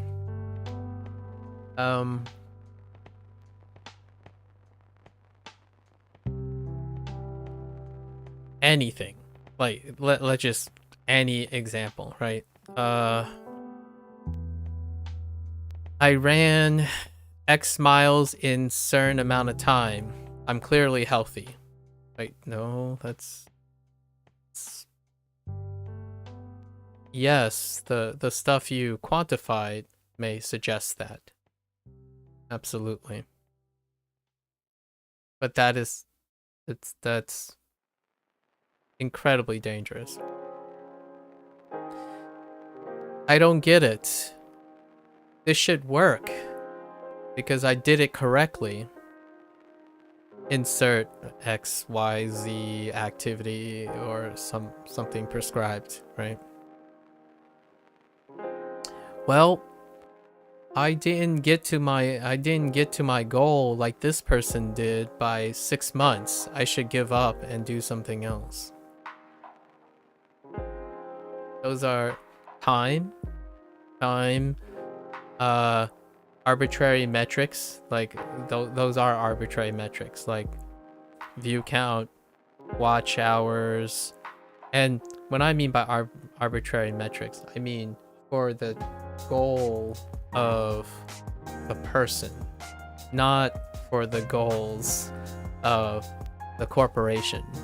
Like metrics, those metrics are very helpful professionally. Actually, where is this going?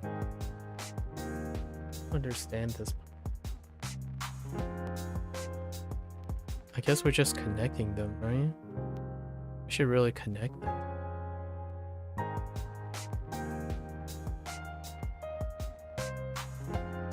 So here's another thing which goes back to the spawning of my first inquiry, which is the idea of the original being the best. It's a very dangerous habit. Oh no. Is it too long? Very edgy, isn't it? It's fine. Okay. Yep.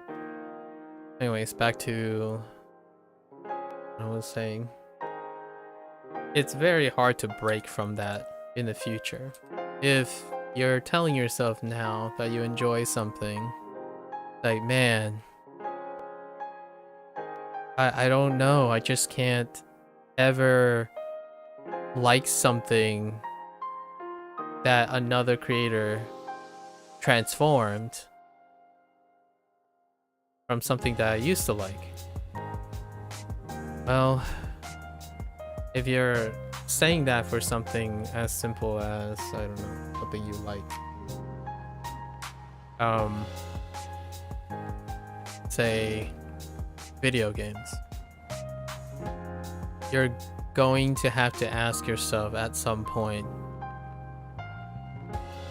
how are you going to evaluate your own motivations? How are you going to evaluate, how does this affect the way you evaluate your own performance, your own values? Because it's going to affect them. It's very, I mean, I hope that sounds logical. Because if you spend the whole time debatably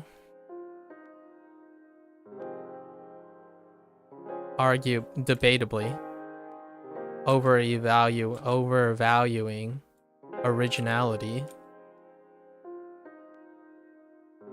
as a person who also strives for, you know, creating things and having value, how are you ever gonna get over the double standard that you set yourself?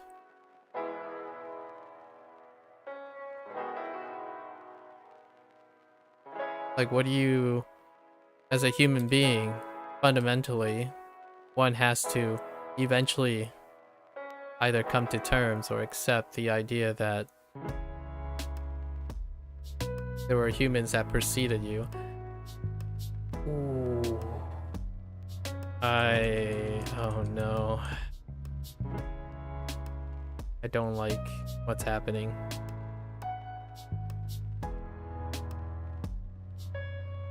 I think we're just gonna leave it like this. It's fine.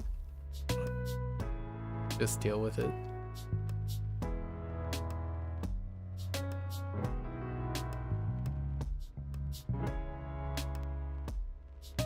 I'm not here to tell people what is more valuable or what isn't. I'm just concerned with how that type of mindset can be incredibly deleterious to the person who does it habitually. Because you're a human being. So naturally, it becomes logical to accept that everything you've done, even your conception, is derivative to the humans before you.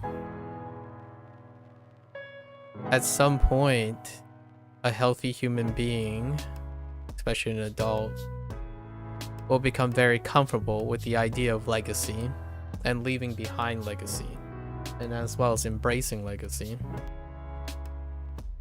Some may reach it before others, but closure in that department comes with the acceptance that humans participate in transformative activity through creativity.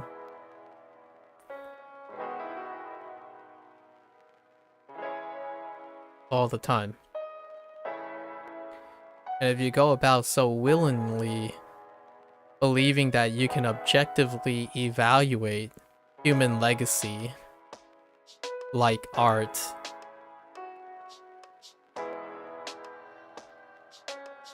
then what you tell me anyways, at least in my opinion, is that you're either young at heart or you're literally young and inexperienced. And one that becomes more mature and possibly more stable and happier, if you so desire,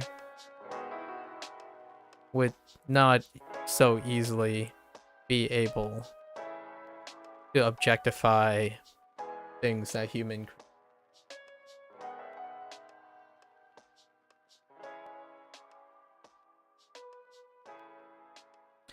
I'm not sure if blue shifting was the idea.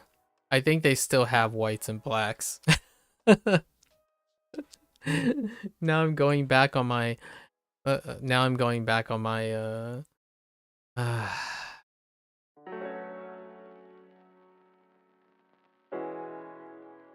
all right.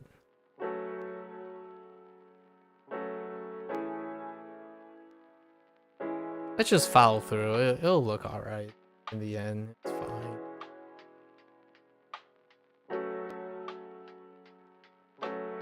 It's probably the compression. So I need like a darker green.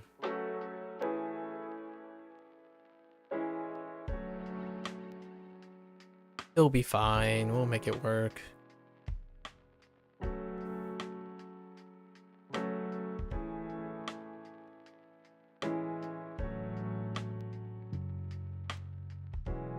Yeah, the white and black, the whites, I think I can still keep white. I'm still not convinced the black is, it does look like pure black though. I guess they went blue for silver quality?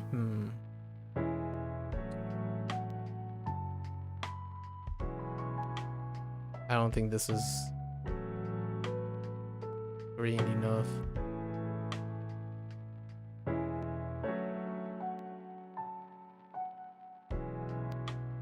We'll make it work. I'm not going back. We'll make it work. The blue will just be like the lighting choice, our ambient lighting choice or something.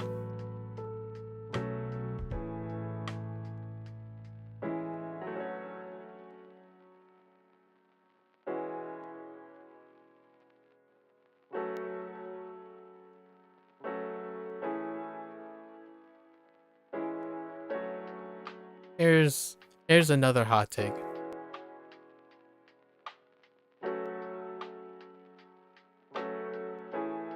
Referencing opinions. So like intuitively referencing opinions of actions. So man, that's just not dark enough, sorry. Needs like a whole shade darker.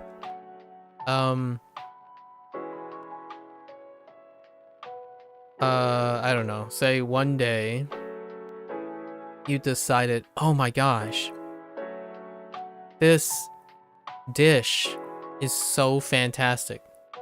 Let's just say mapo tofu because I'm all about that jam mapo tofu. Like, oh, so here's how a younger person, in my opinion, would start off because they're inexperienced, right? Generally, younger people would be less likely to be experienced. So you must talk through references. Like, oh, right. It has tofu. Who do I know talk about tofu? Well, I remember my favorite person said tofu's like this. Then it must be true. That must be why this person that you're talking to is interested in this dish. Like, oh, you're doing the thing that other people are doing. That's kind of the conversation you have nowadays. I mean, it even gets broader nowadays. You know, that generation is actually getting older now. They're getting into conversations with 20-plus-year-olds that use that point of reference. So how do you, if you were to place yourself in the mind of someone who thinks like that, what is a logical way of thinking how this person goes about learning new skills or developing their own creativity? Well, they'll start with references. And then the hardest task, oh, this needs to be lighter. Why are you so green? Yeah.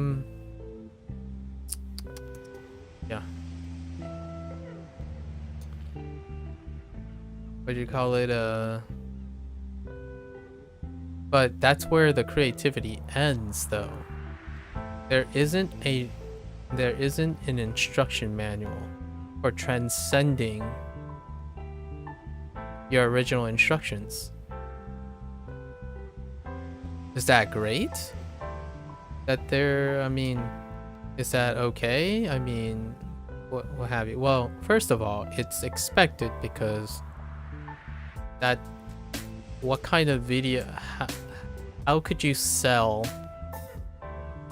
without an established fan base? So what I mean is there are examples now where the influencers have transformed beyond that too. They have started cultivating, or not necessarily cultivating, they've grown a community that now is receptive to the noise that is the creative process. Until then, the vast majority of people are objectifying these things. So the likelihood of you being exposed as a young person to a vice that has no endgame, no transformative property, but you're hoping it does. And yeah, it definitely does for some people.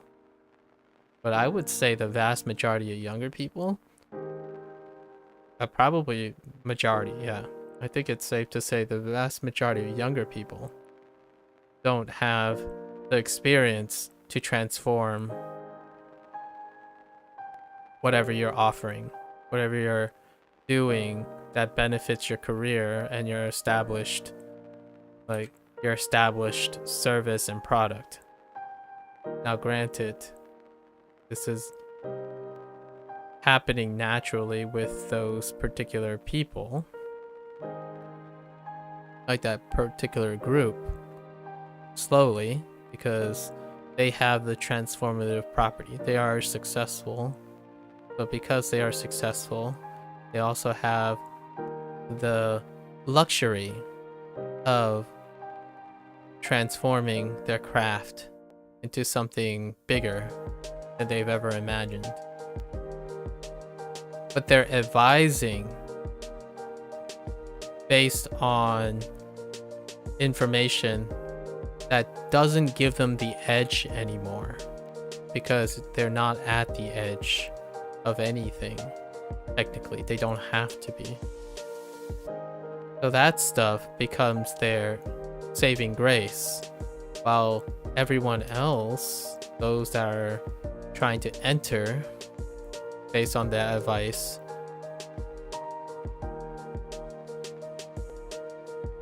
is working on advice that has no endgame.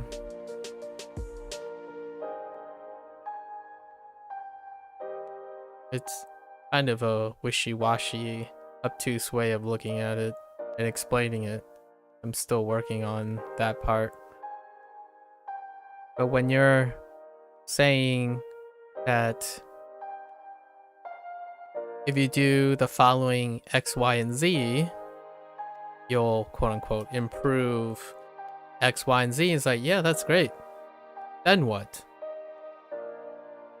Where do you go from there?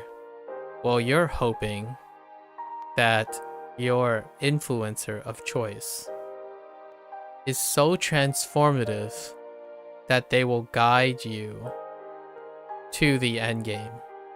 Well, here's a reality about being a linear time creature, that you will generally, if healthy enough, outlive that person, or outlive their creativity, or outlive their relevance to you specifically, not necessarily saying, you know, they'll literally die before you. I mean, that could be a thing, but we're not trying to objectify. We're talking about subjectivity. At some point, that person will not be useful to you, information-wise, right? So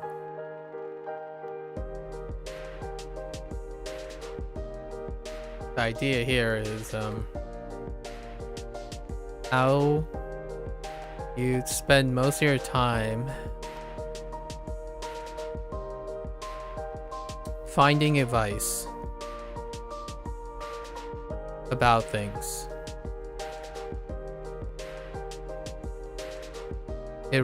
But it removes a level of creativity, or a need to practice creativity, problem solving, critical thinking, a lot of things. And in order to both evaluate creativity, transformative process, or anything, you need to practice it. And we have, and arguably, I would say those who claim that they do because they are successful are not creatively minded, nor able to do that. But they are able to do it based on the arbitrary objective metrics that others provided for them.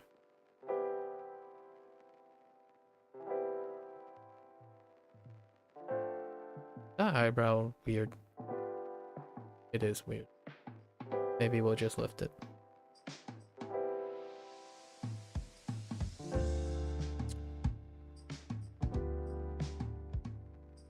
But when someone says to me,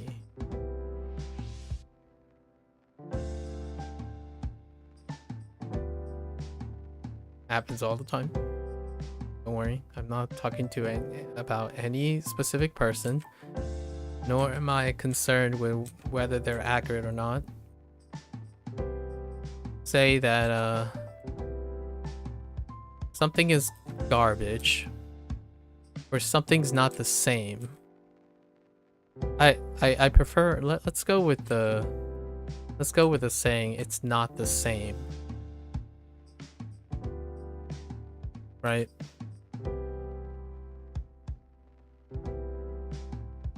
You're an end user.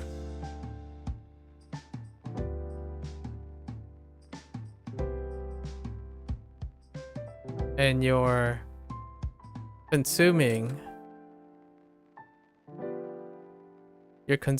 something that is supposed to be a product of creativity, something of value to the creator, or at least I like to believe it is, and not just for consumerism, right?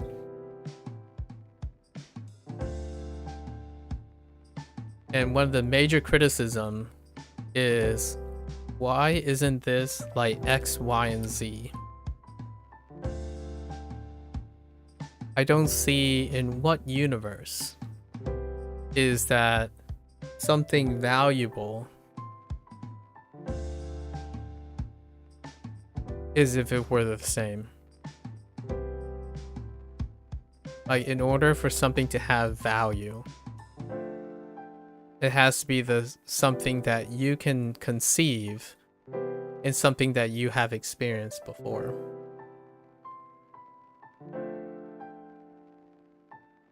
Just let that sink in a little bit, I suppose. I ask myself that question quite a lot.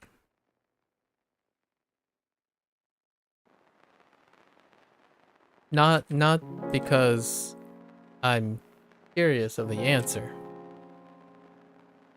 I ask that question to myself a lot because I encounter a lot of strangers each day that I want to ask that question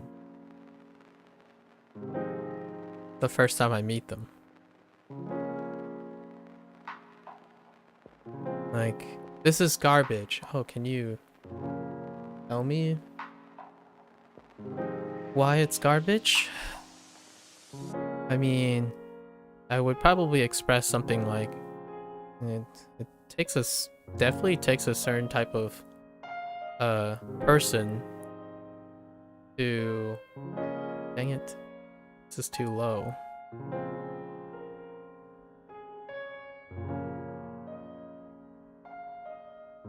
Are the nose points in the same place? Hold up.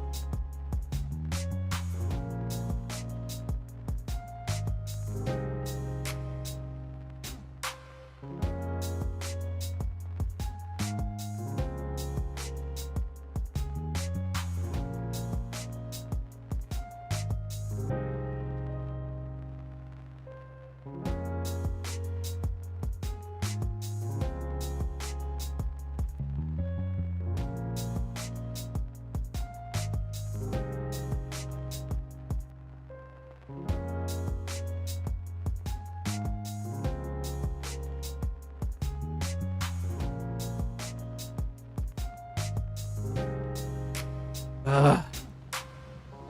Freaking nose, man. Okay.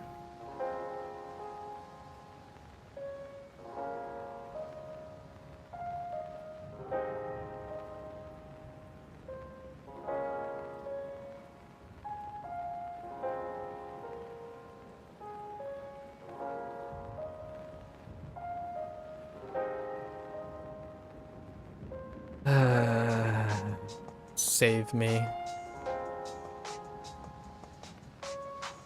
Actually, we're just gonna aggressively change the way I think this is supposed to look.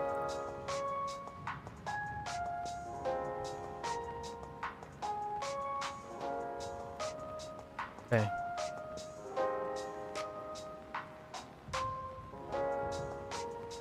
It's so much wider than that. Okay. Okay. Hold up.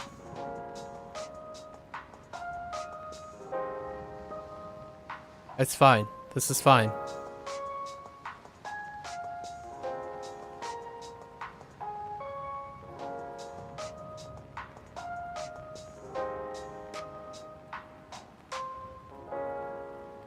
I need to lower this stuff. Hold. Fine. We'll be fine. I think.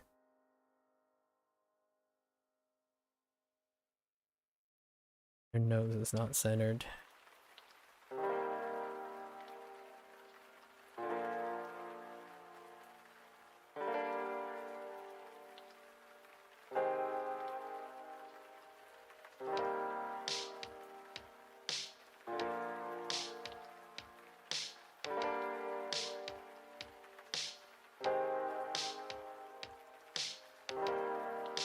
Yes. I gotta do everything over again. It's...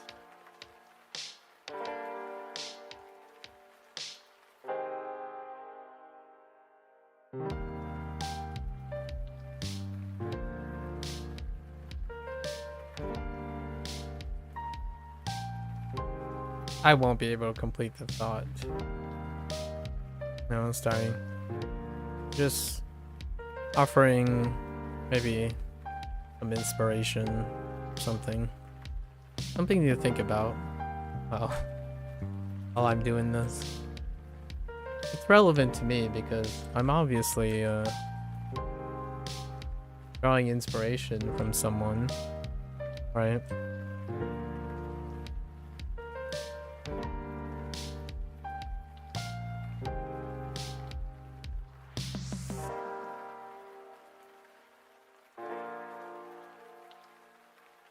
And I am reflecting on how difficult it is to, for lack of a better word, make it the same, right? Or try to be similar. But the catch here is often for the most part, like on the one hand, like, oh yeah, it'd be great if I had like this formidable skill to mimic or imitate arguably a wonderful piece of work, like artwork. It helps me appreciate how, quote unquote, difficult it is to do that, right? But here's the counter perspective. It's difficult to do that because I'm a creative person.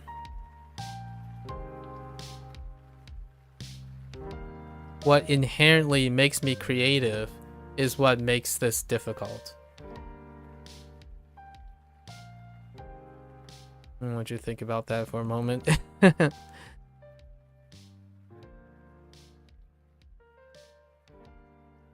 If you're a mechanical person, for example, hey, play this music piece verbatim, mechanically, it's incredibly impressive. Like, oh my gosh, size is even. Oh my gosh, okay. That might have made everything worse. Hold up. I think we're just gonna have to settle on it. It's fine, right? Yeah, it's fine. The more I stare at it, the weirder it is. Okay. Okay, how do I do this green thing? So if you're wondering, a lot of time, like there are this comment I've heard a couple times, right? Is well, I'm not a creative person. It's like, well, yeah, I can see that if you spend most of your time not being creative. I mean, heck, I was one of those goobers who believe that too. I mean, let's just be real. If you're, let's throw in a hot take here. If you're not a creative person, then if you're not a creative person, then you wouldn't be online. It would be very unlikely to be online in the first place. Because the first thing you would do is get yourself into a labor job or a fine craft job that is in manufacturing or a materials shop, and you would make something that has been made over and over again with incredible great skill and care, right? I want to emphasize that it's not any less of a value. It's just that mechanically you're trying to do it to its greatest well-refined state. So like, I don't know, making, you know, welding something together or something.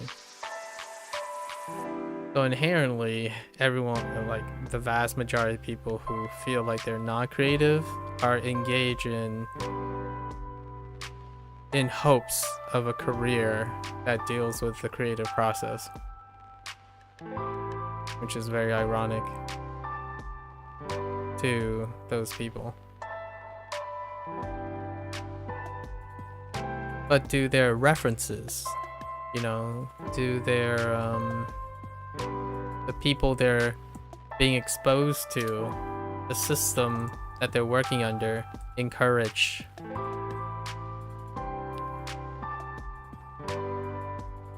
that type of thinking? Not really.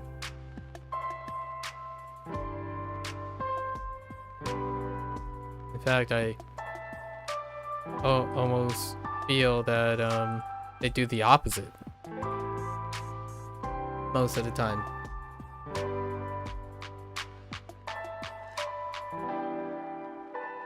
They actually emphasize how mechanically simple it is.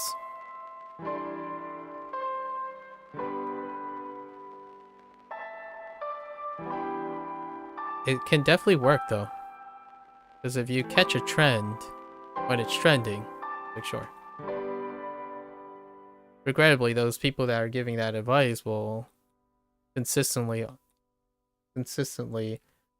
have the edge because they're engaged in a creative process, not the people they're advising.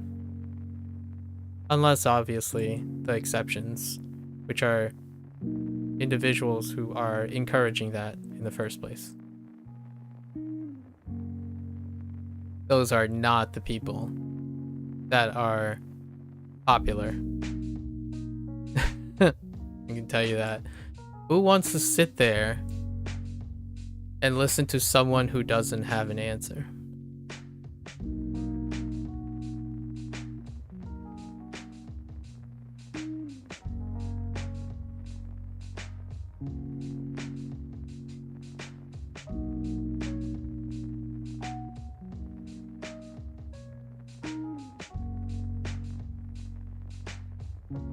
It goes with the end user paradox, as I would call it, because I'm superfluously esoteric with these themes. For example, someone who, and with great practice and lot, puts out a piece of music, for example, right? And it's great. It's a wonderfully refined, super well remixed, studio produced 3 minutes. And the end user would absolutely love it. If that were to inspire someone to make music, it will misrepresent everything that is required to make it. And that's what I mean. The end user is so far removed from creation that it has largely been accepted as normal somehow.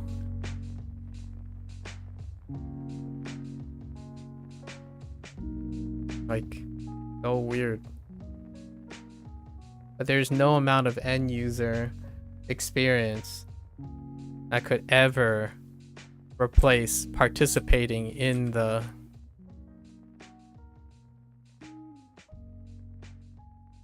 process itself.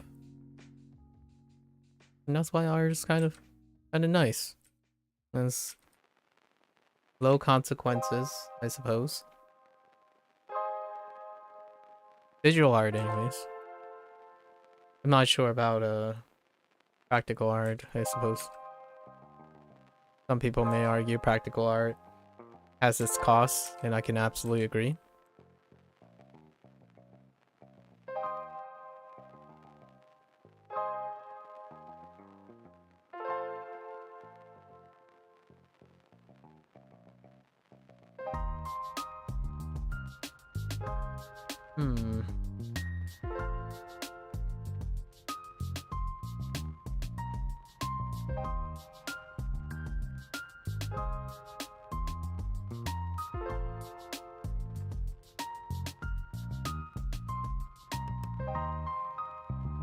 So next time, in my opinion,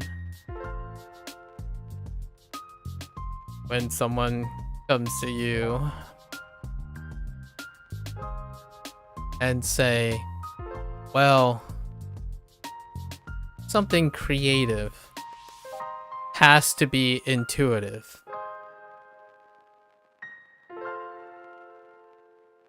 This is my thought. These are my thoughts, or ramblings, I suppose.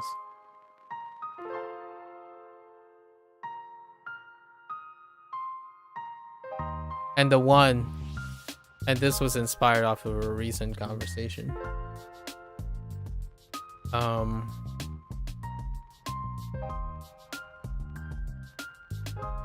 Man. Like so much further down, but maybe we'll just make body slimmer?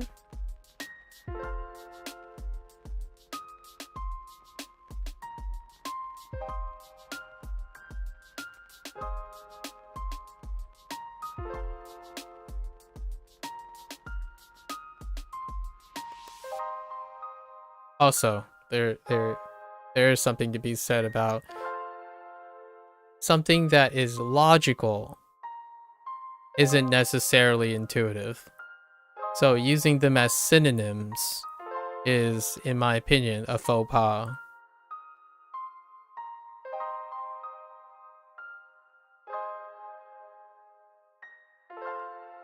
And a recent conversation, well, yes, it's a conversation, I had was the idea that puzzle games should be intuitive. I mean, even if you're not a developer or creator, right?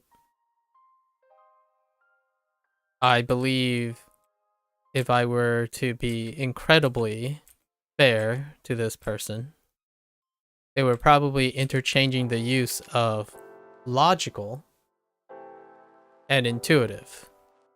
But mind you, it's incredibly dangerous to suggest that something logical is also intuitive.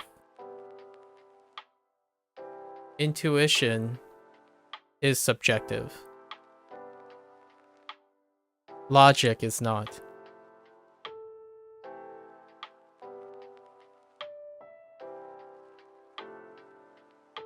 Here's a great example for someone who's evaluating video games, maybe for a living or something. And I feel that a good majority of reviewers these days do say it in a different way, per se. Controls are not intuitive. Initially. That's what makes it subjective. When you practice a skill, like using a gamepad, it becomes intuitive. Is it logical? No, it doesn't have to be logical. Where the X button and the A button is not logical. There's no logic to it. You could have swapped the A and the X button. It's intuitive, so it got standardized, right? It got normalized. So imagine if a puzzle game is intuitive. Well, then why are you playing a puzzle game? I mean, that's the question I'm trying to answer. Like, you're gonna play an intuitive puzzle game. What does that look like? Reading a book?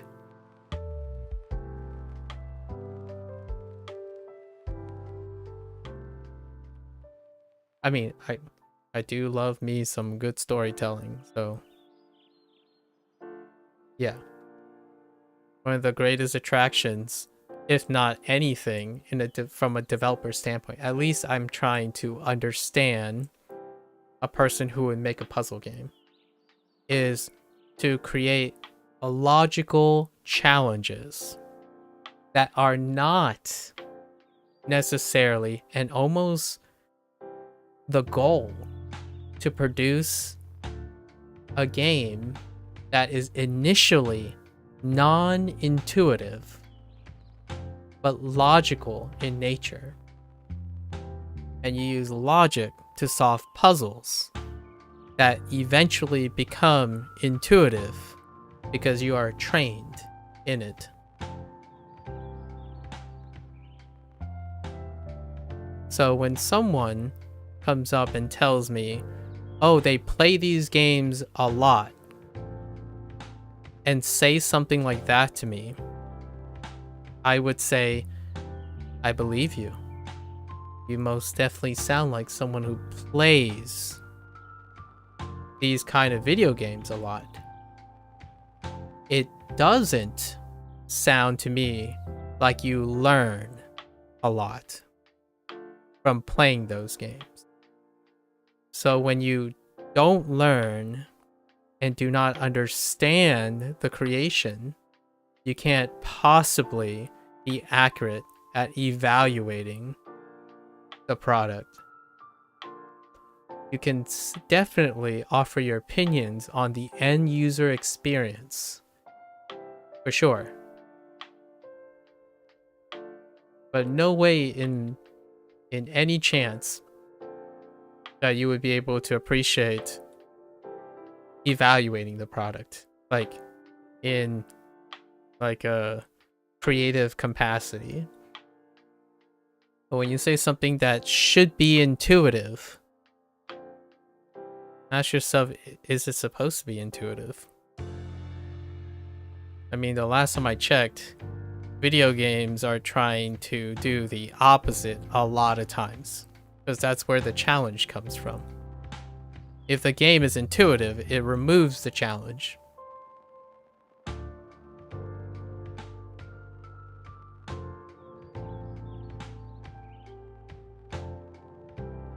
Alright. I'm falling behind. How do we color this now? I guess we take the brightest part, right?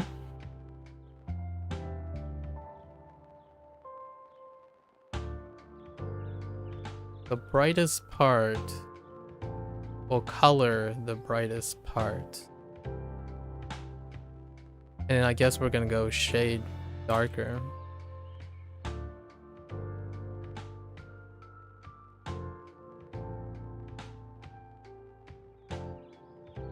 Of course, with all that said, the person probably meant logical. So if it was something that wasn't logical, then fair enough.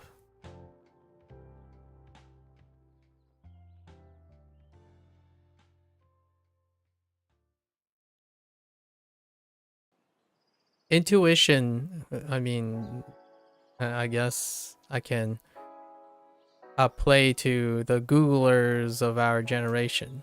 Intuition is based on non-experience. It's based on feeling. It's purely subjective. That's the whole idea of intuition. So logic is based on observation and evidence.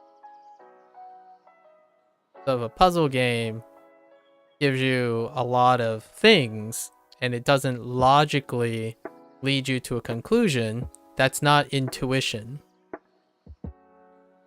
It can be one and the same, though. They're not exclusive of each other.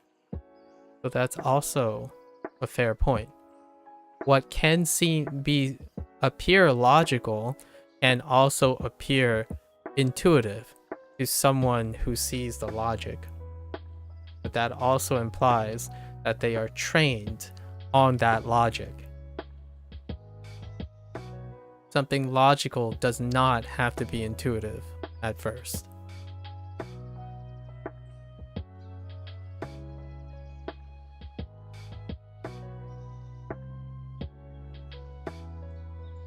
It plays to the benefit of the creator, though. If that creator uses it to sort of abuse, I guess, sort of abuse the system. I don't know what I'm saying. Like, abuse the normalization. So if you want to make a popular game, make your games intuitive. If your gatekeepers say like, oh, well, this game's not challenging because it's all the same, it's like, you still make them.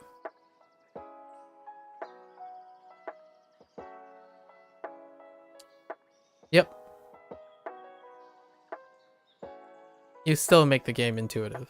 Because the vast majority of people, at least that's where I get this boastful, somewhat dangerous hot take.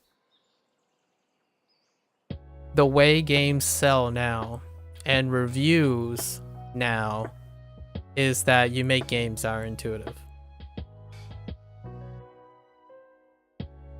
And by that, I don't mean the way I'm qualifying the puzzle game discussion. You make games intuitive because the vast majority of people use video games as a form of catharsis and a form of escapism. You make them intuitive because it lowers the normalization that pretty much the vast majority of content creators also willingly participate in because companies are paying for that. Watch time, viewership, how do you get these things? Well, you get them by using what the system is normalizing for. How do you get more clicks? You give them what they want. It removes the act of thinking. You don't have to think if someone just tells you what you need to think. This is gonna be the best video that you'll ever see. Oh yeah? Click on it.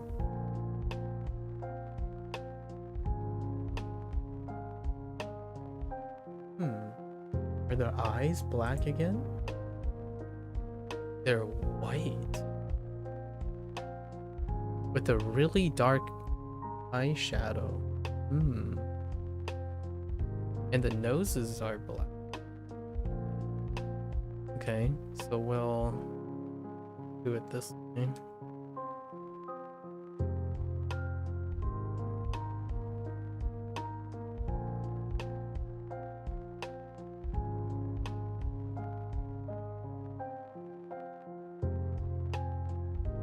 I feel like I really screwed up this nose. That's fine. It looks like just the nose got black, weirdly enough. Everything else, the eyes actually stay white. Huh.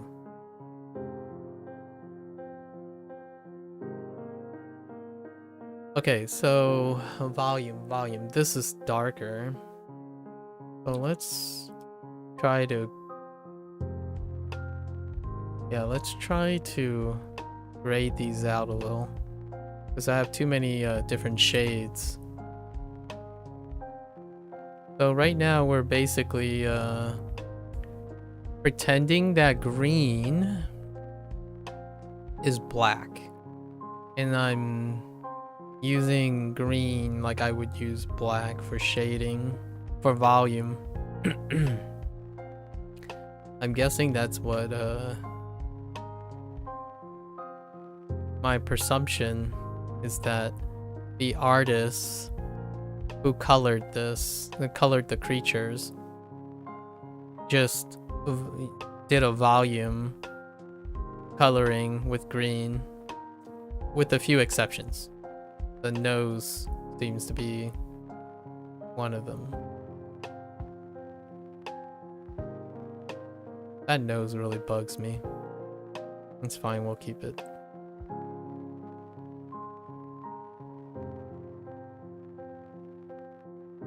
Oh, I'm not supposed to. Actually, over here.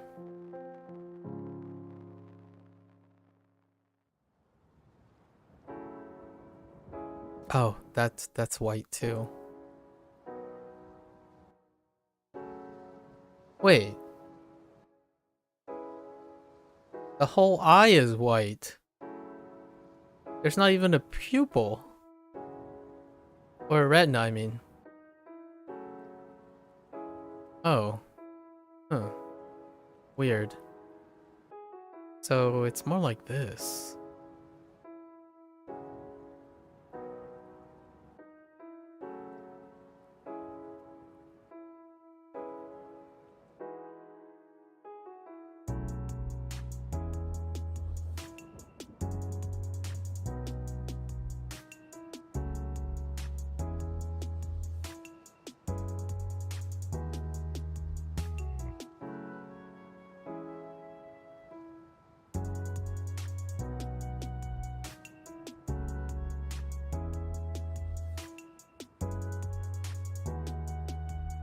That looks so weird. Maybe it's just the...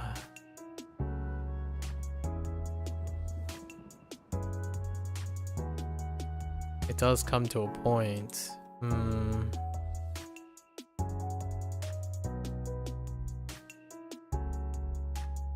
Huh.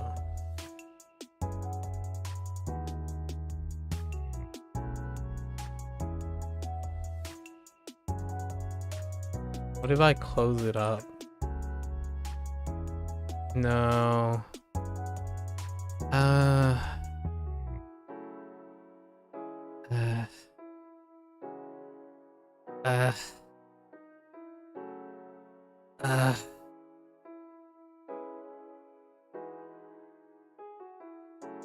What happens if we get rid of... That looks so weird. How do you make it look less weird?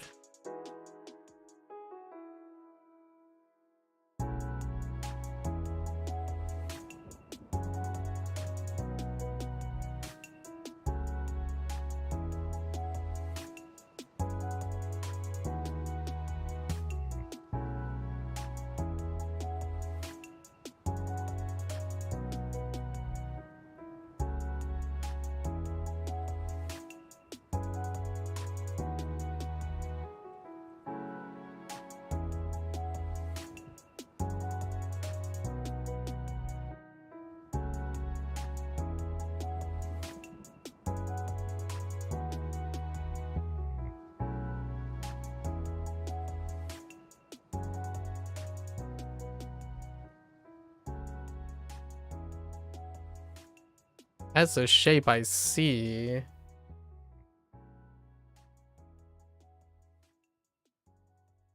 Okay. Huh.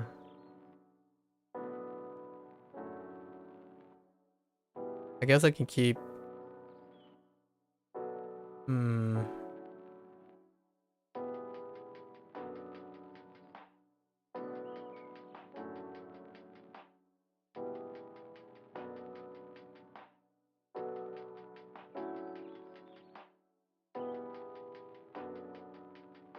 What if I just...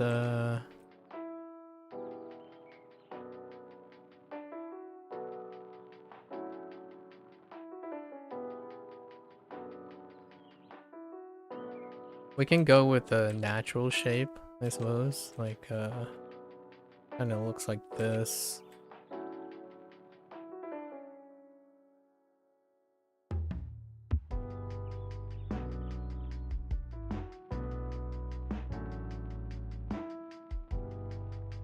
But there's like an eyeball in there. Yeah. That'll be okay. It's like super thick. Like super thick black.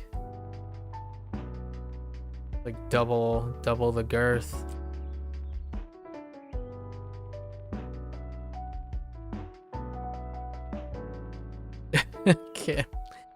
I can't make that not look weird at the moment. It's fine. We'll keep it this way.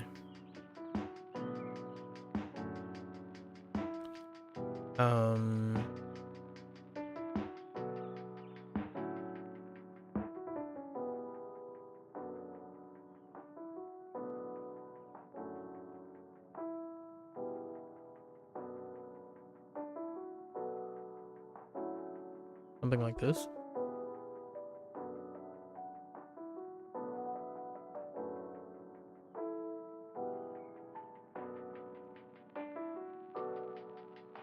Something like this.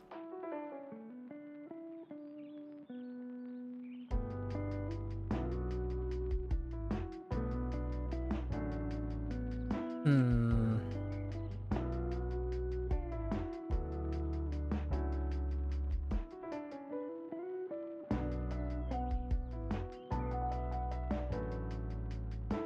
Yeah.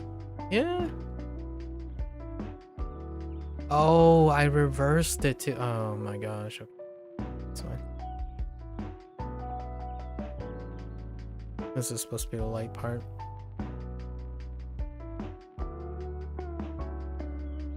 Hey.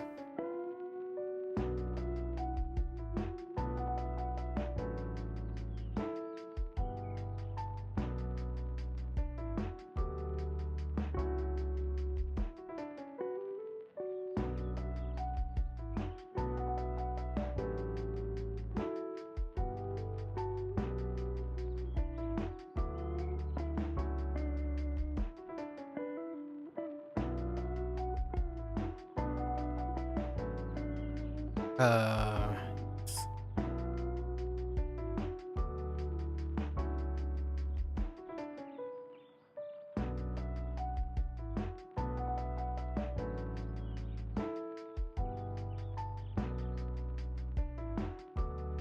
the teeth stays white. The tooth. The singular tooth stays white. Huh.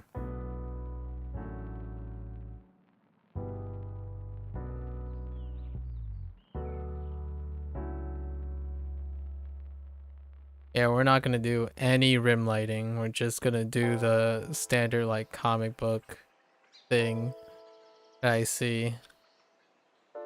At least and keep it simple.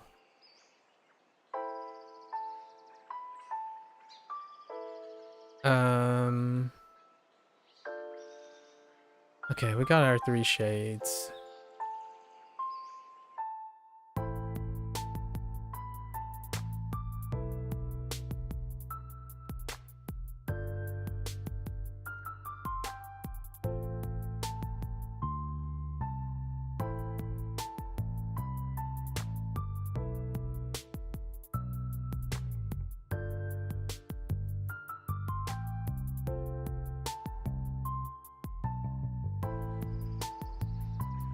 Yes. Actually, I think we go darker now. Yeah.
Gotta speed up the process.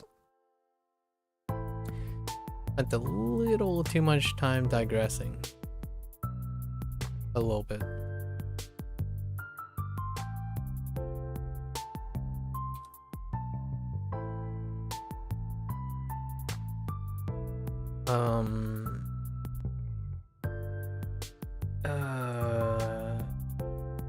Older.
Kind of more like this, so.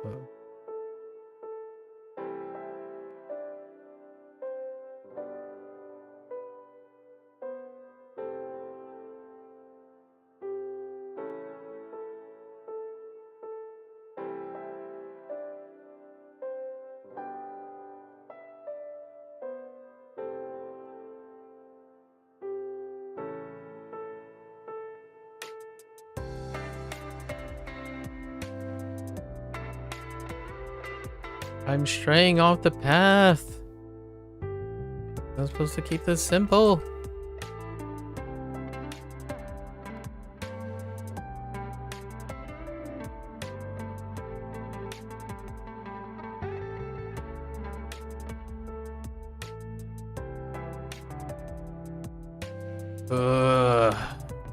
Why am I having such a hard time picturing this? Should have went this way. So much simpler to imagine. Oops.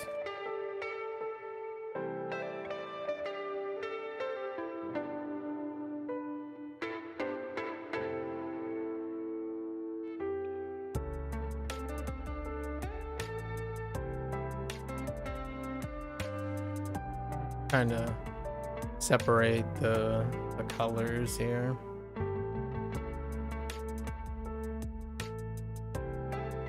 It is kind of important.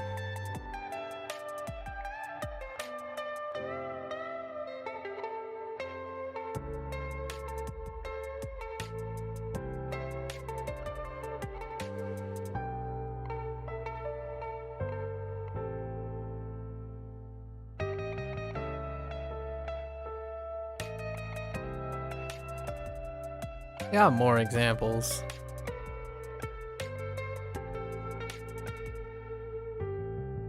I mean, in a sense, they're true. Like, hey, you know, when was the last time you heard, oh yeah, this must be right. So many people like it. It's like, whoa. What are you comparing it to? I probably say both. It could be neither. What do you think? It's like, well, so many people like this though. Like, okay. That is your truth, and that is your truth. It does not change the idea that you did not think about it as much as you could have. But that is your choice. And the more often you do that, the less, you know, I would say it's reasonable to say the more often you do that, the less likely you would be trained in it or be able to intuit it. It is an entirely different matter, though, when you start writing down what you have to do versus what you intuit. So when someone says, yeah, I'm not feeling this game, that's relying on intuition. You could still be, to some extent, objective if someone prescribed to you how to evaluate things. Then it's no longer necessarily subjective to you because someone has prescribed to you how to evaluate something. And let's just go on a, you know, I'm gonna do another, you know, maybe a slightly bold statement. How often does someone on the internet say that I want to evaluate things the way it is standardized? and not evaluate it based on how I see it.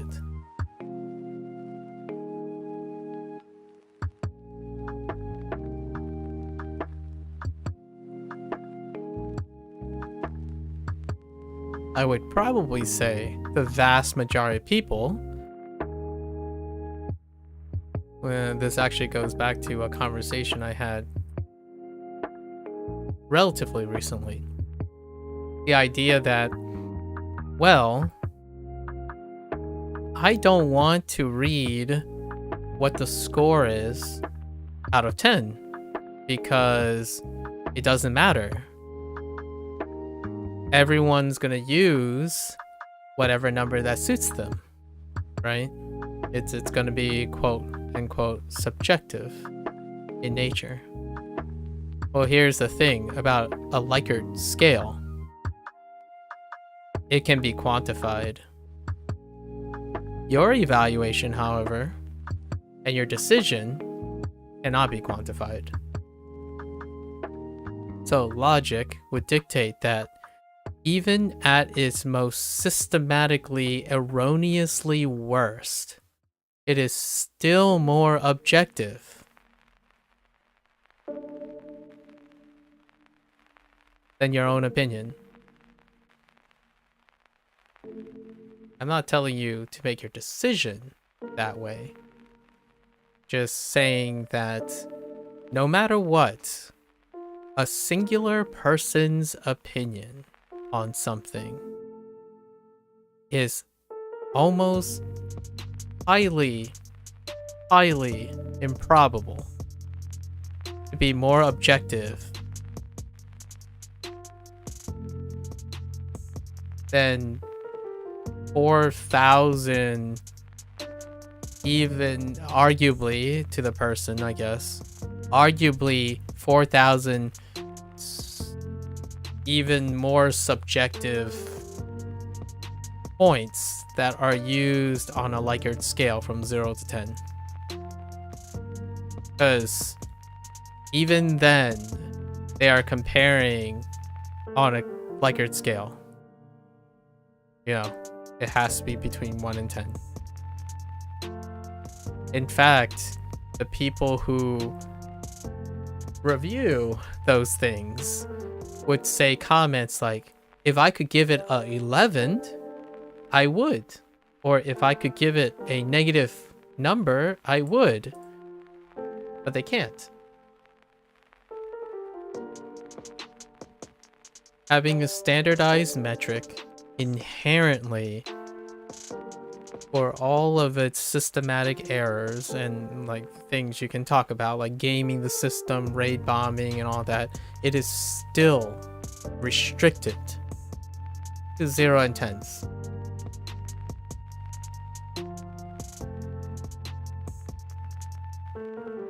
So 0 through 10. So you know. Logic would dictate it's more objective. However, intuition would have most people believing otherwise. And that's fair. Just don't pass off your own, you know, it's a difference in passing off your own sentiments as more objectively reliable. It's probably more subjectively reliable to you. I absolutely respect that. If you trust your own judgment, all the power to you. It is not objectively more reliable. Things that are objective aren't like full circle, right? Things that are objective typically aren't intuitive. Like they're not one in one. You would love, one would ideally love things that are intuitive to be objective and vice versa. But literally, intuition is not necessarily based on evidence. It's an interpretation of evidence. So you guess this is unreliable because you feel that is unreliable based on prior experience. It's an interpretation of experience. It's not literally objective. Someone placing a score from 0 to 10 is literally, objectively, the number 0 to 10. How they got to that number, that's not what the system is measuring. It's measuring if the person chose the number between 0 and 10.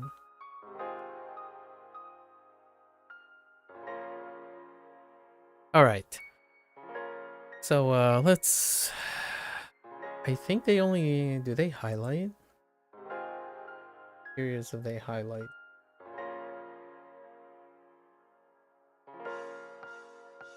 Hmm.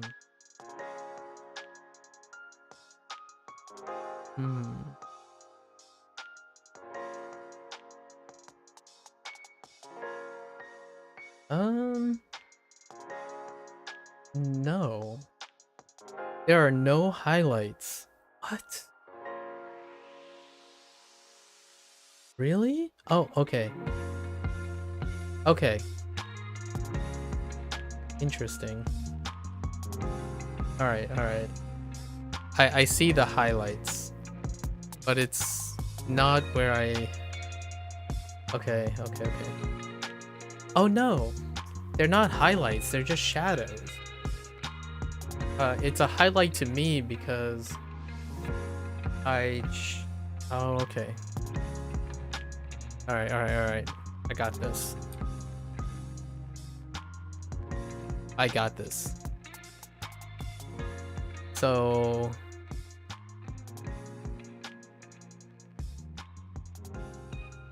Yeah, I can do this. Sure.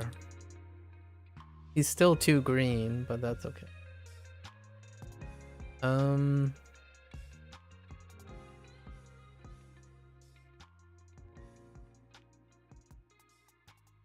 Maybe like... Oh no, that's black? Or is it just darker green? Kinda looks like it's just darker green. Okay.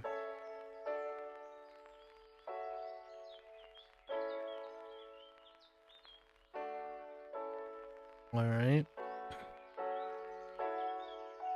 Hold up. I can tell.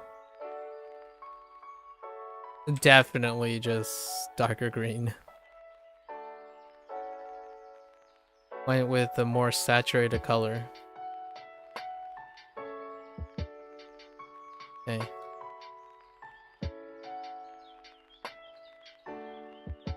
So it's very precise. Okay.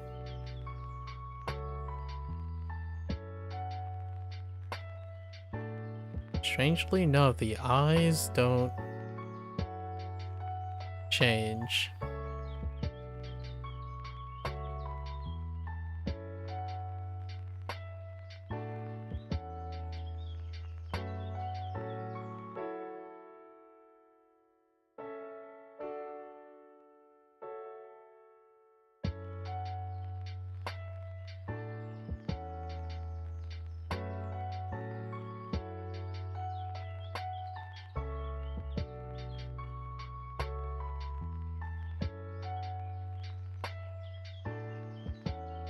No occlusions either.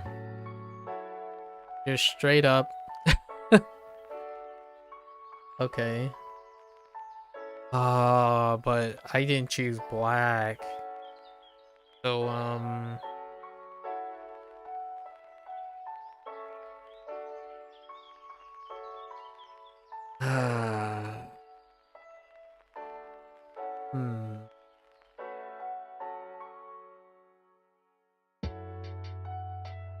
What do?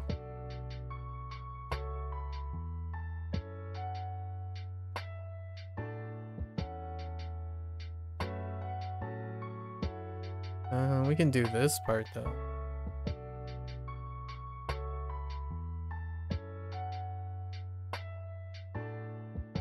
I think this actually becomes whiter.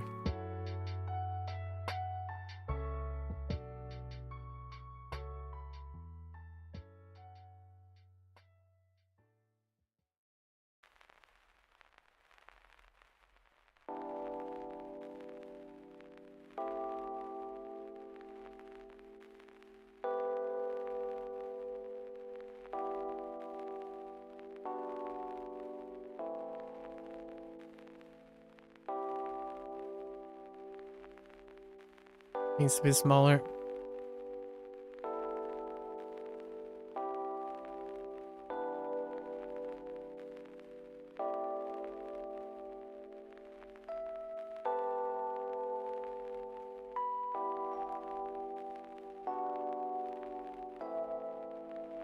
It's like this, right?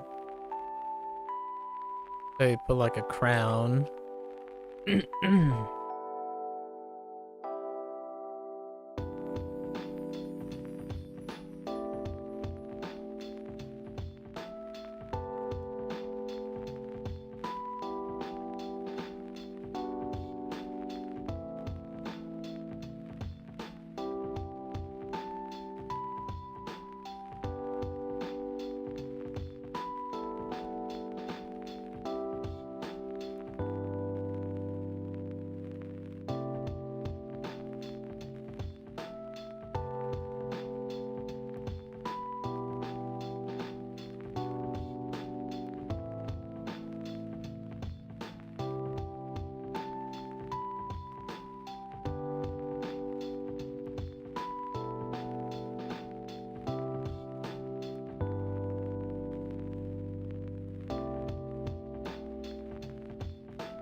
Oh, I jumped way too high. It's okay.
I don't know. It's something like that. Okay.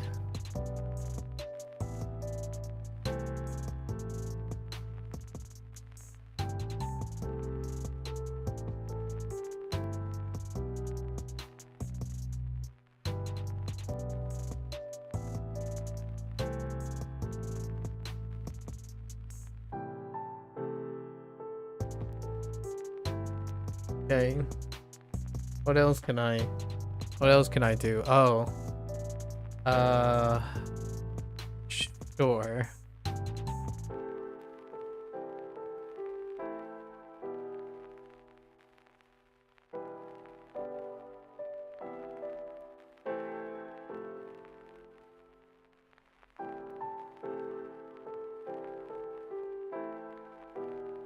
right? Right? Right.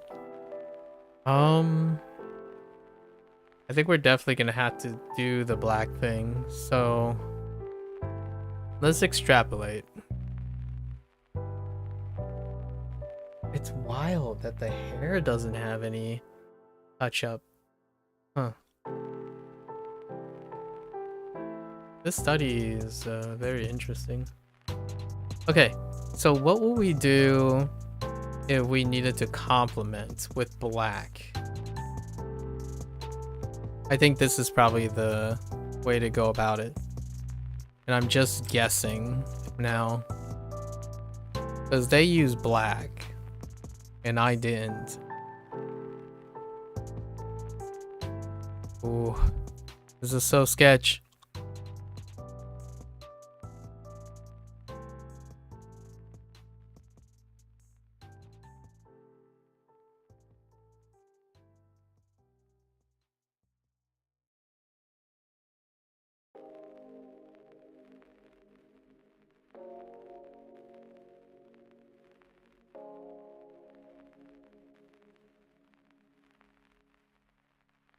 Why is my hand so unsteady?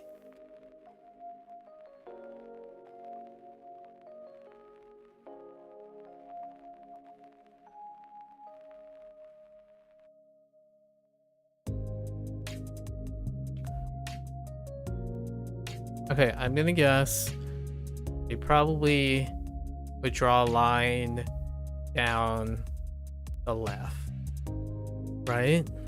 That's how you get that boom. Then how do you do this? Do you just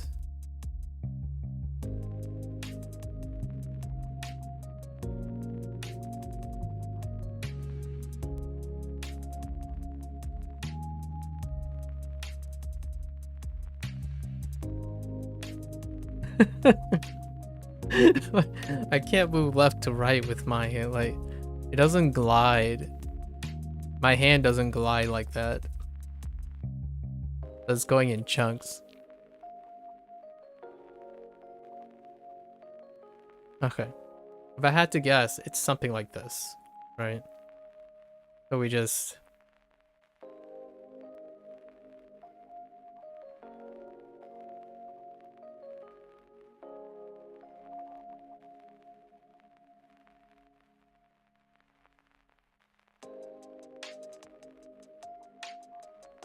like do the left and then just ignore the right.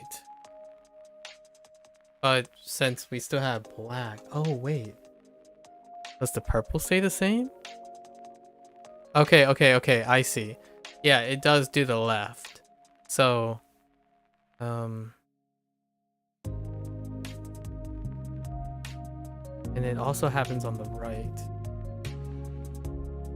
I guess we're gonna do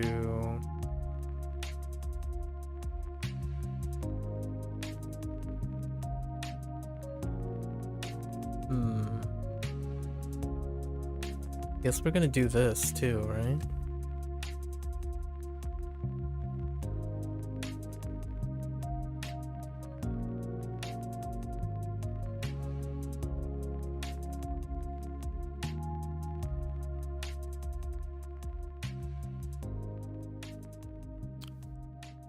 That was pretty stable.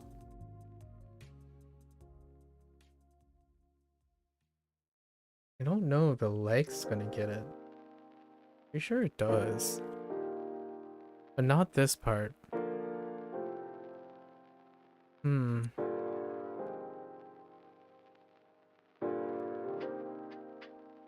Still feels arbitrary to me.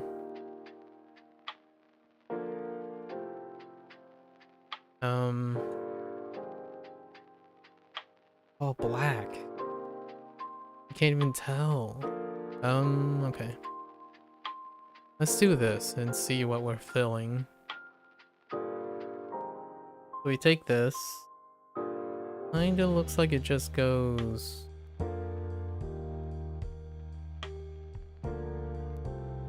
Does it go here? No. No. It's like here.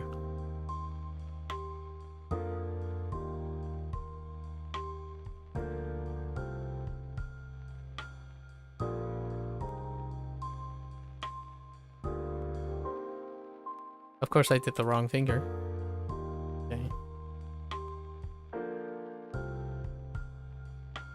So now we have highlights, or I would call these highlights, but maybe it's everything else is dark.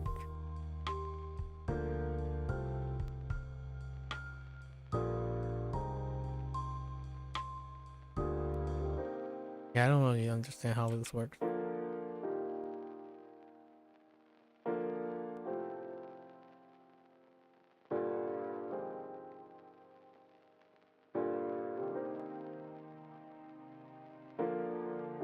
Eh.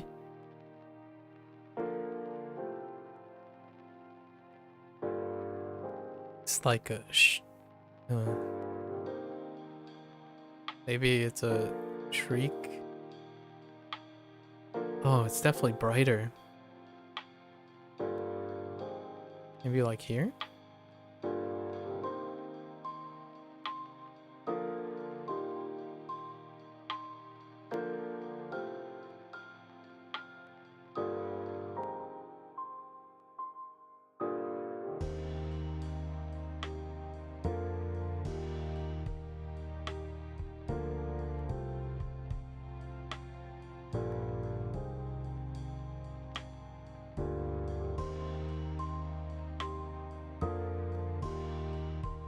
Oh boy. Oh boy, oh boy.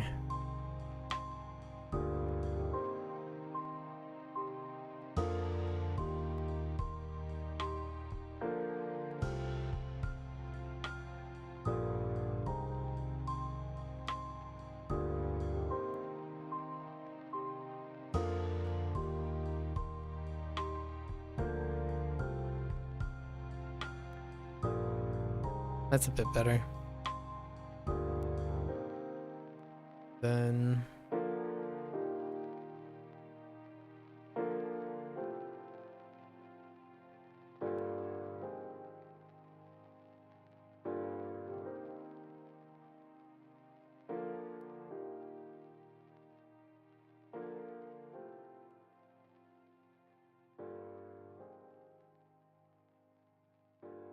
I don't know. Seems I don't know where they're getting. It would be kind of cool for someone to explain this to me.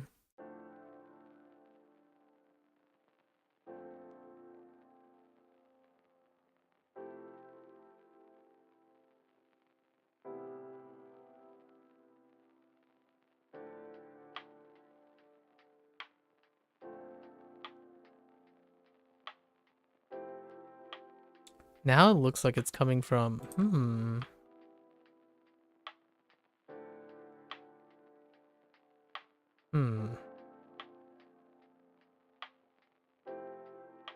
And by explaining, I mean I'm gonna take a page from my own book. The lighting, I'm not saying how it makes sense. Like makes sense intuitively. I'm talking about what is the method to their madness.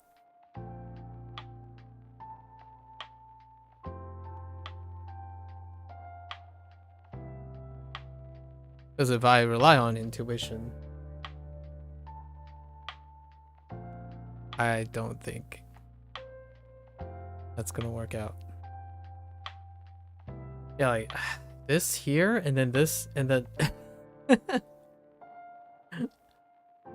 oh man, it's so much more blue shifted though.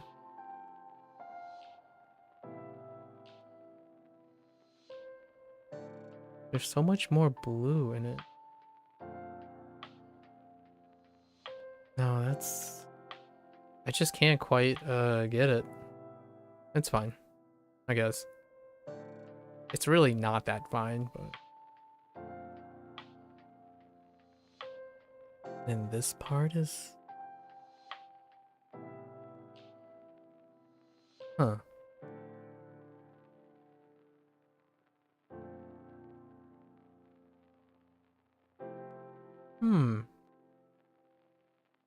Wait. And then up here is just black. Okay, okay. How about I do it this way?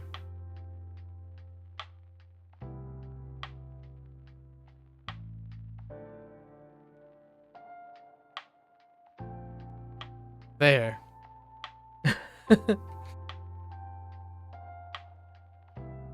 Um. Oh, wait. Hold up. I can use this line. Yeah. So there's a highlight there, right?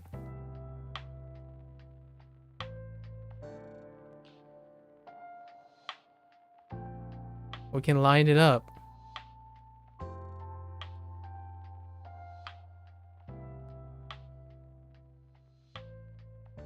Oh, this is a fun guessing game. Yeah. So where we're gonna line. Okay. I got this. So I think I know what I'm going to do.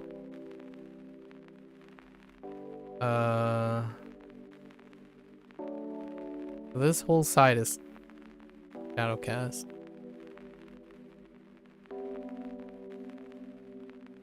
We'll use our, for lack of a better word, we'll use our intuition to make the continuity okay. At least for myself. Yes.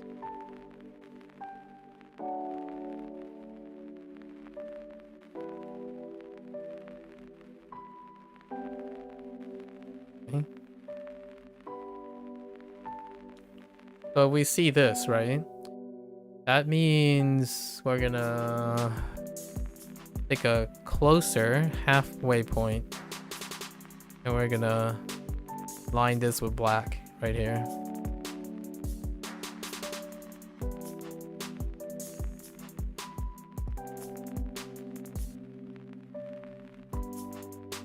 To meet with this continuity.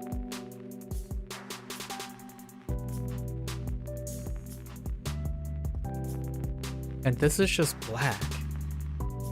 I think we're just gonna black this out, actually. Or... so it extends further? Maybe something like this? Nothing happens to that. I think we're just gonna be all black here. Yeah, because it lines up with his shoes. Okay.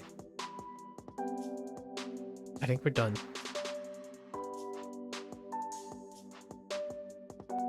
Okay. Yes. It's good enough. Alright, so how do we,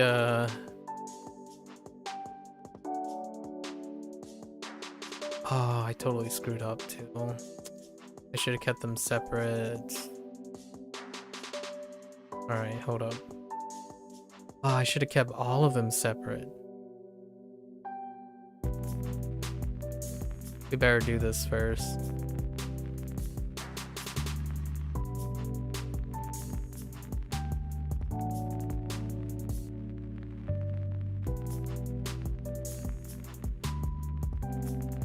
Dang it. I didn't think about this beforehand.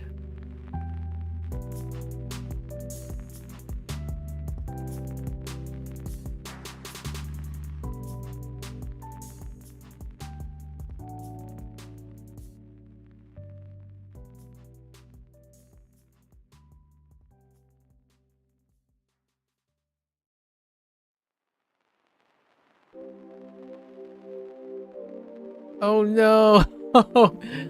I didn't have the whole figure in there. Oh no. I think this is cursed.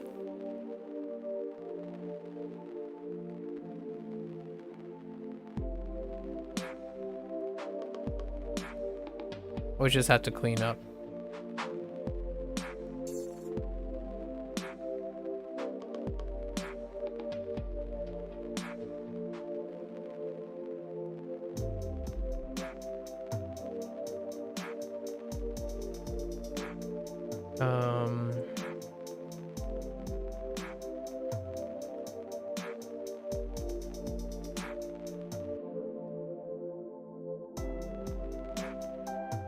Okay. Okay. Alright. Alright. Okay.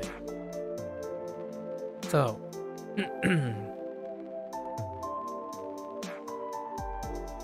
How do we adapt this? Well, we're gonna use the same lighting, right? Wait.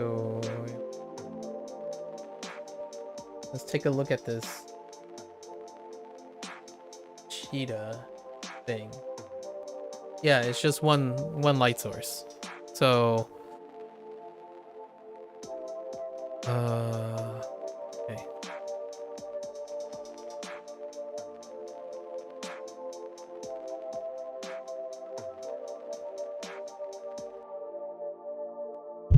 How the...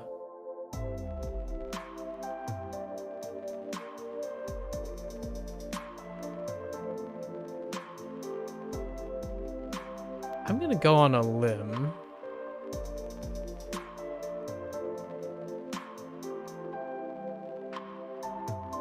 And just ignore.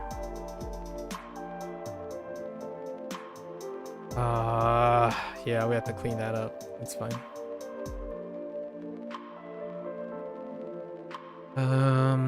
Okay.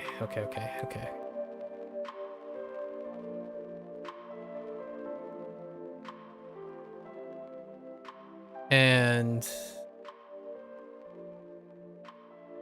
so the body has hit the floor. Okay.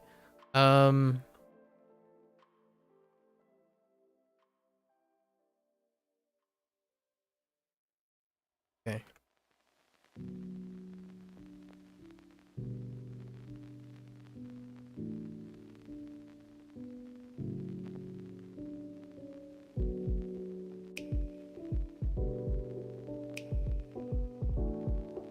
Oh no. That presents another problem. Hold up. Okay.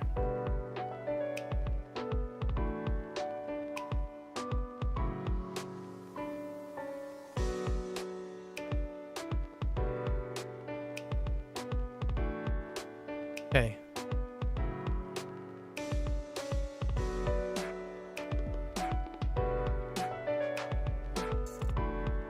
What the... Oh.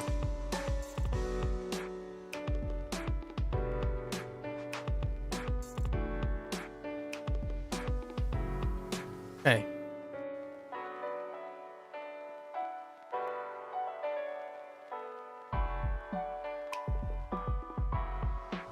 Dude. What? Oh. This is not... I'm looking for this.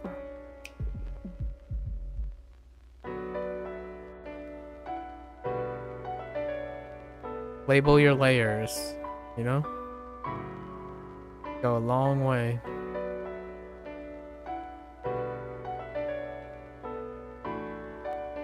Okay, we're gonna treat the whole body like we treat the face. Just because it's green.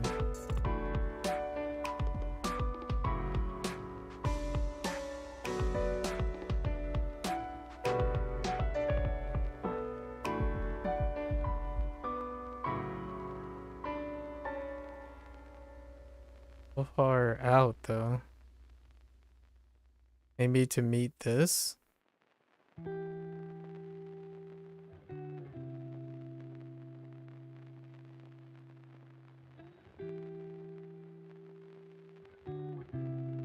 Like so.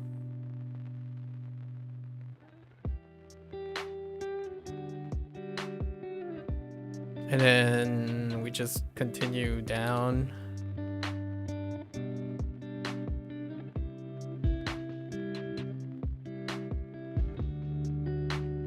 Like here.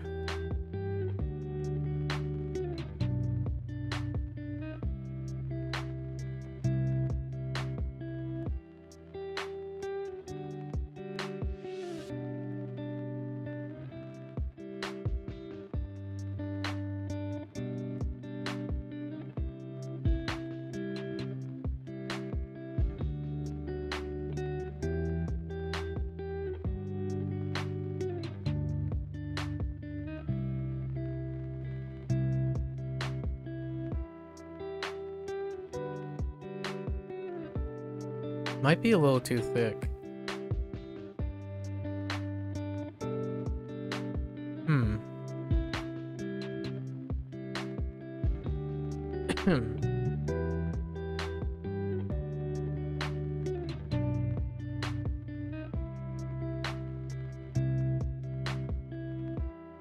I think we do have to round it.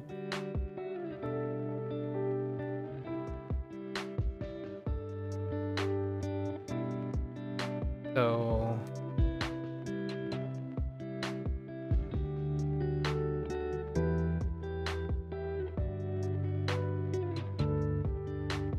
that kind of like goes with the groove.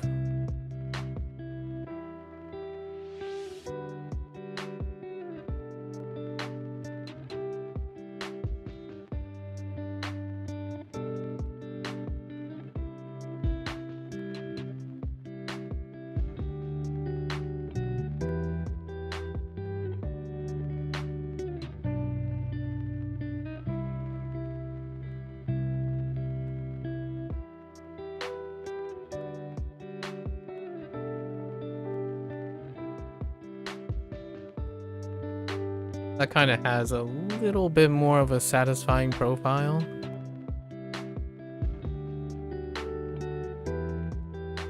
So something like this. And then the top will be staggered some more. This.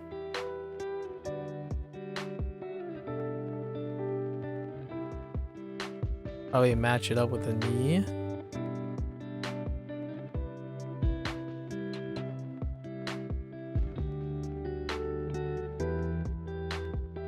This is all arbitrary guessing.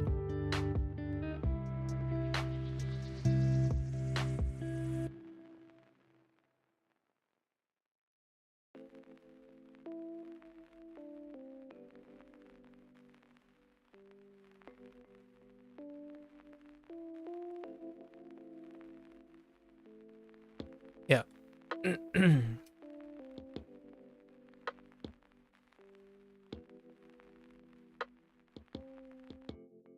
Makes me want to kind of look at comic books a lot more.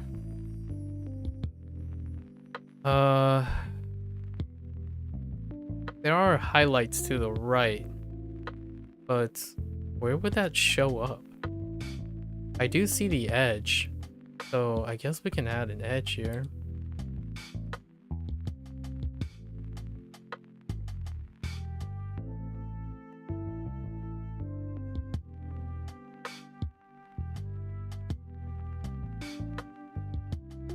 Be steady, my hands. Or don't be steady.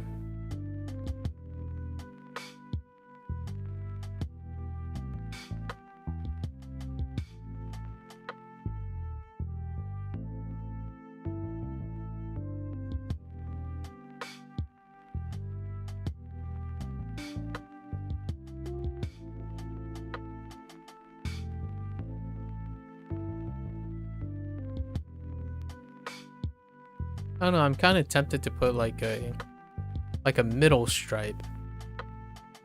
Or like this comes up here. Right? I think it looks better if we come up here.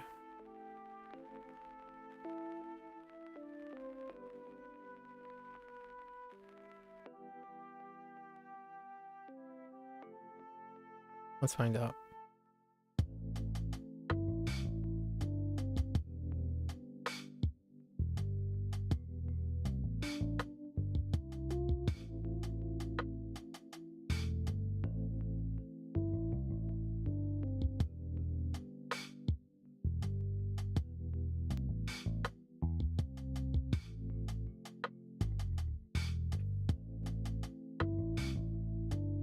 Nah.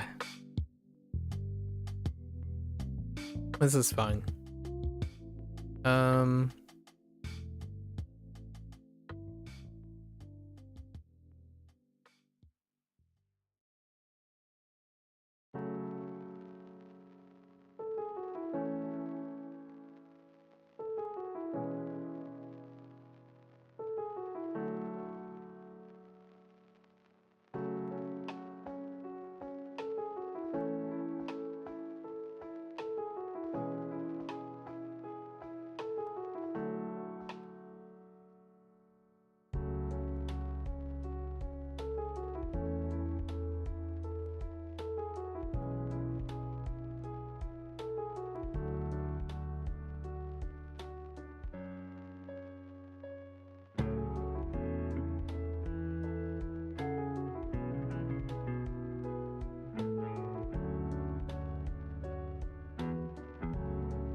Okay, the face.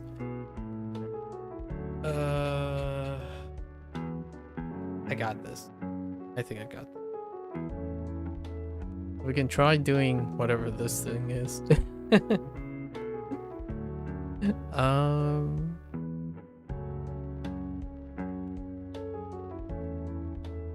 Okay.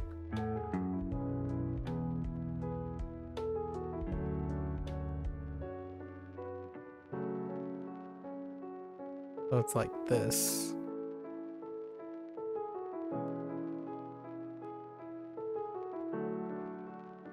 Hold up.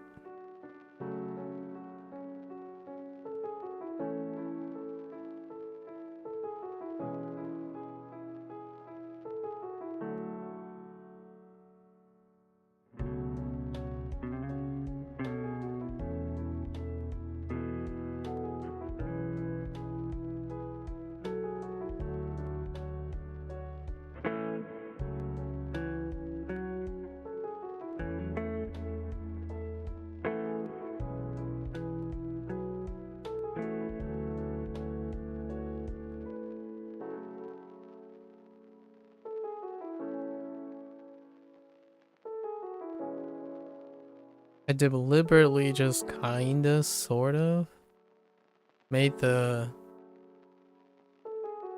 like the pattern similar so that I could do this.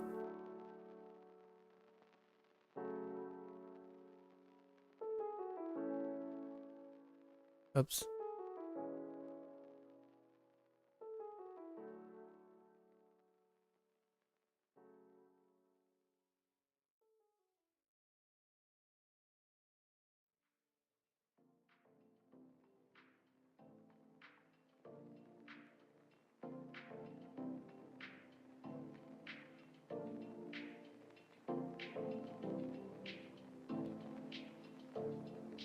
What? No, oh my.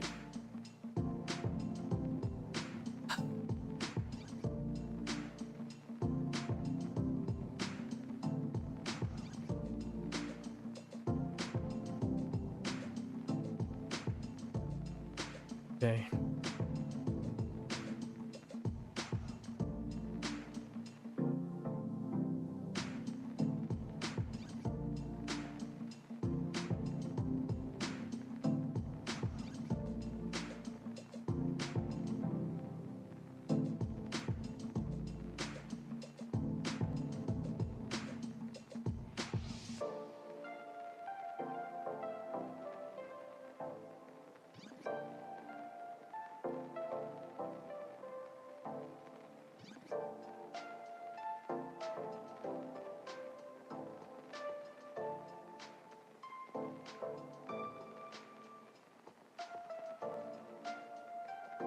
I wonder how they make this pattern.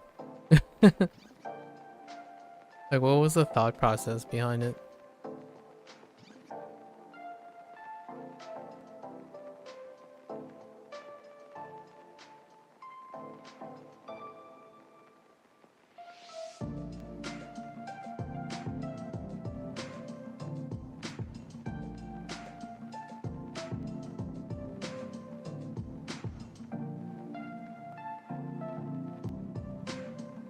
It's clearly not the way I'm doing it.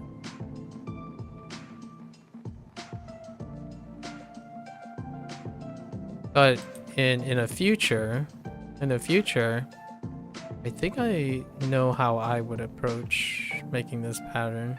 And I can kind of see how I can make it like periodic.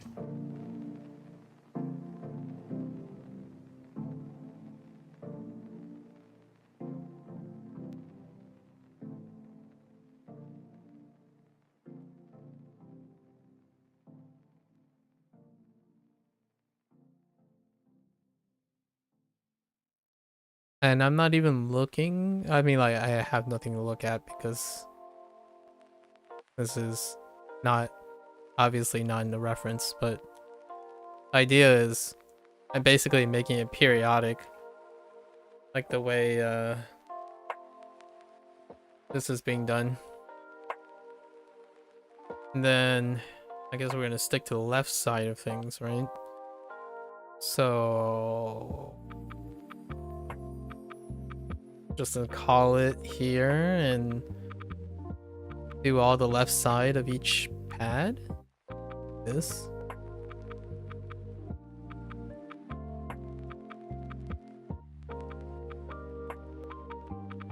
Oh, there is this thing. Maybe like it rounds up. Yeah, like that.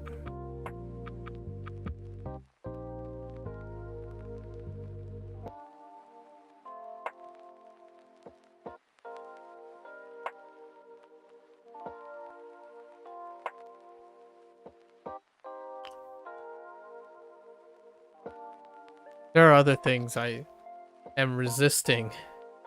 I am resisting. Because the eyebrows really don't change. I mean, oh, right. I forgot. They're doing black. So I have to do this part.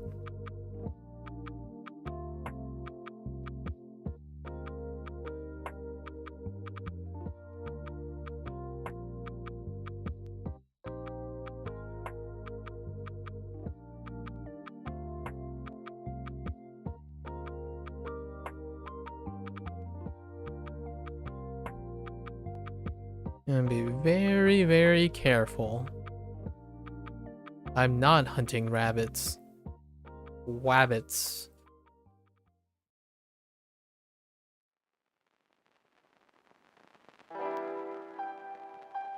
If anyone got that, I was referencing, obviously, what's his name? Elmer Fudd. But the real reason is that I'm pretty sure Looney Tunes is owned by Warner Brothers, and Warner Brothers own DC Comics. I think. Hold up. I gotta fact check myself.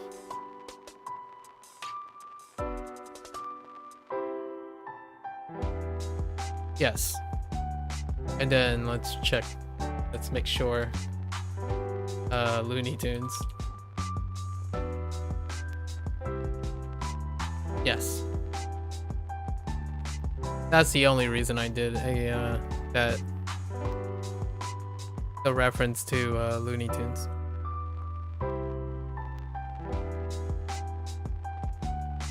That's the big reason.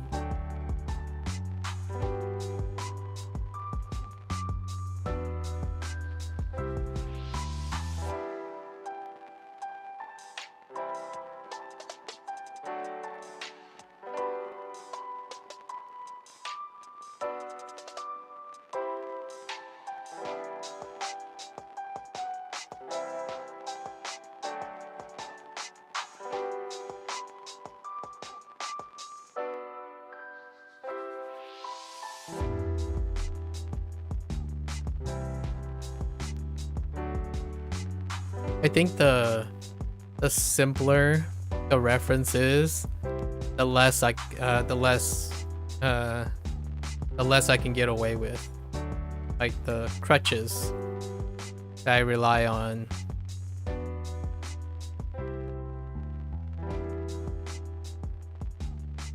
Which is great. I mean, it's a great way to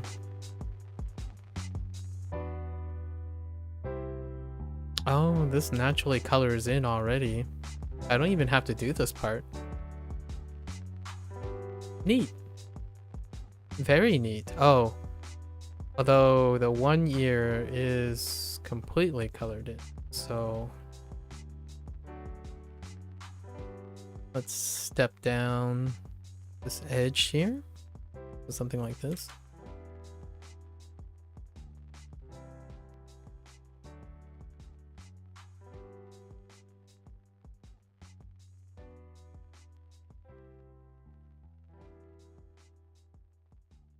Something like that.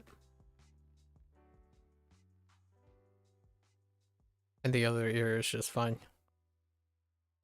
And then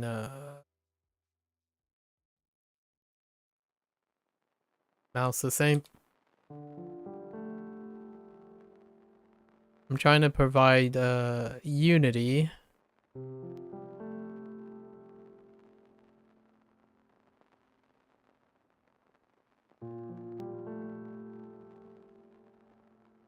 Between the two subjects in terms of coloring.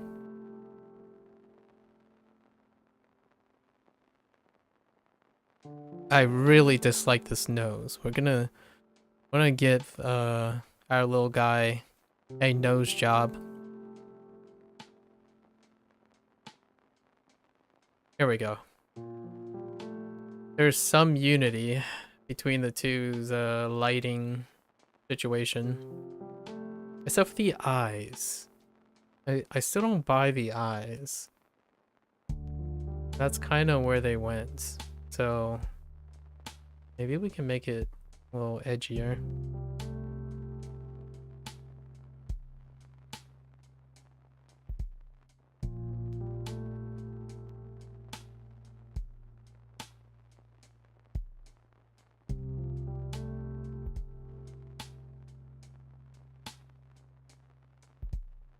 Because there are less curves. There are more sharp angles.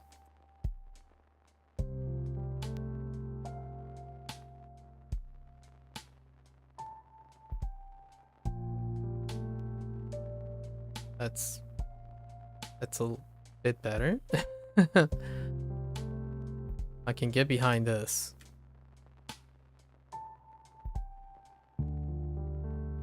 I can definitely get behind this.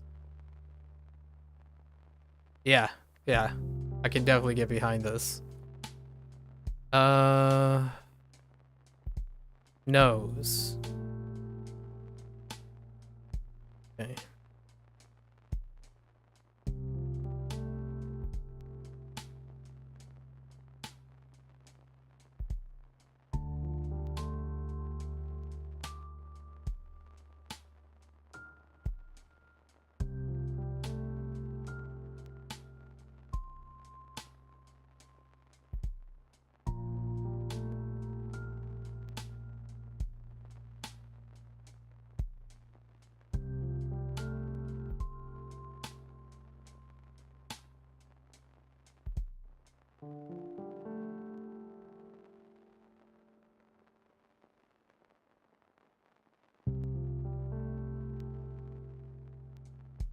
The ever expanding booper.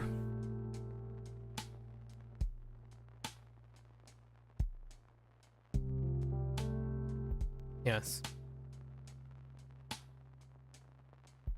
The ever expanding booper.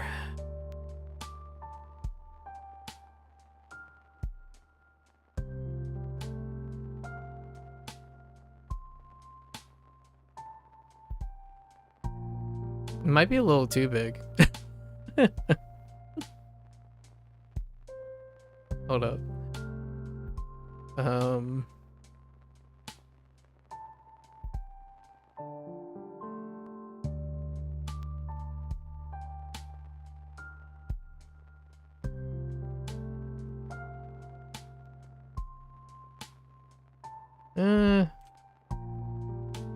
Let's keep it simple.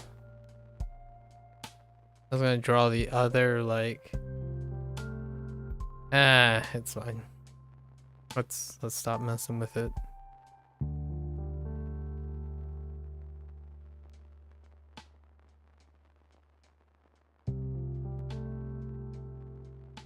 Okay. Now... need a background. Is it like... I think the simplest thing we can do that would fit this theme is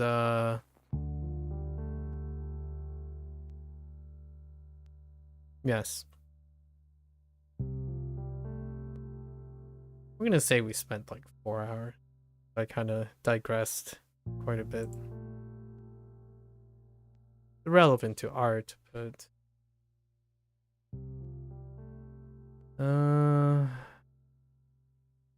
Okay. I think what I can picture here is definitely this, right?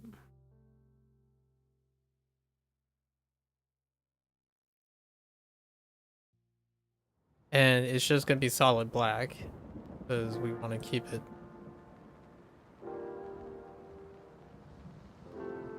in that scope.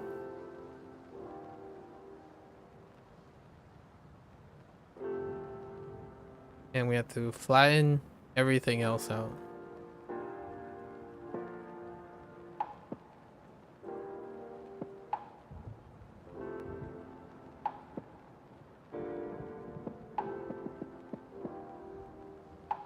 I think honestly to the point where we just color up to the black.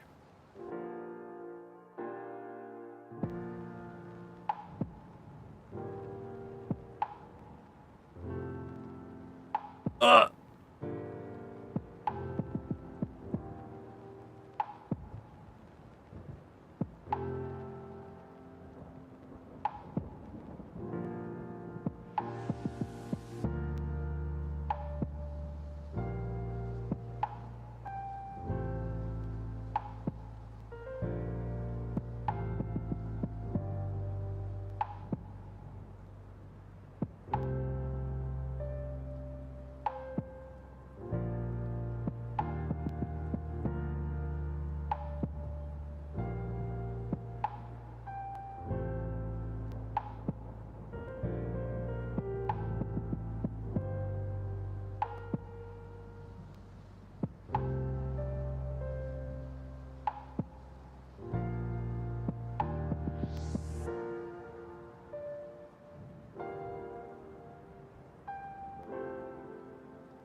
Okay. Uh, Hold up. I'm thinking of like a very specific thing. I need some color references.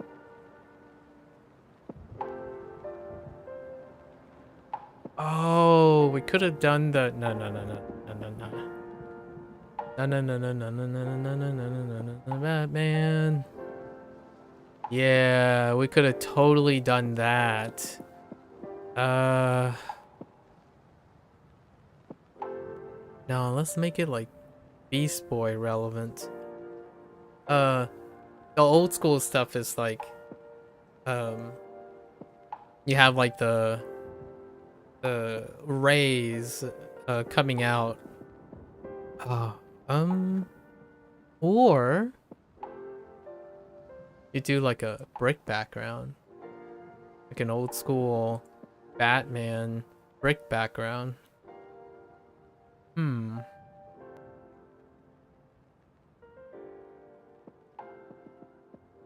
I'm gonna improvise this one. And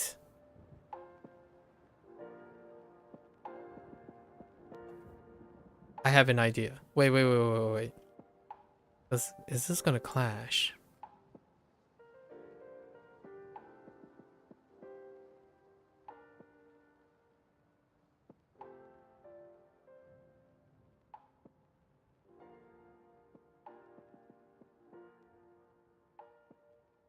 Uh, I don't think so.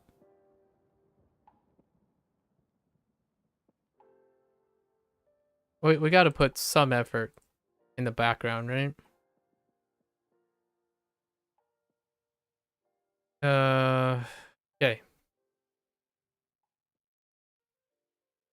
Okay. Okay, I got it.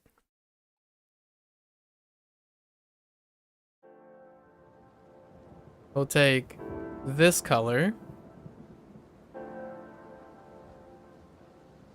All of them. We're gonna do something like Batman E. Detective E.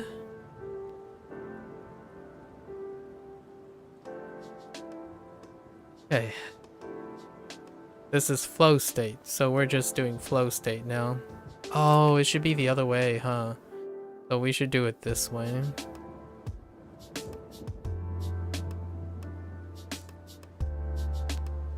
To fit the lighting.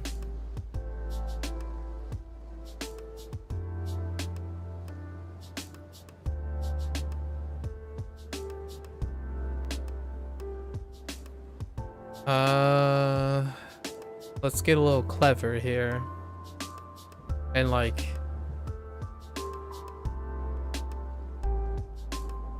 do weird things, right? And this is probably the fastest way to do it.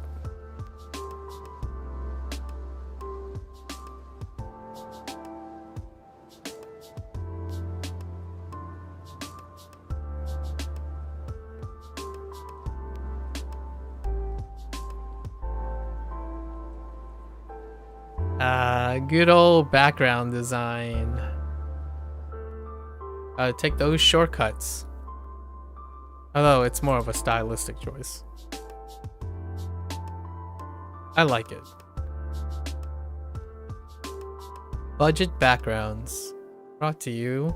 I'm just kidding. No. Don't at me, folks.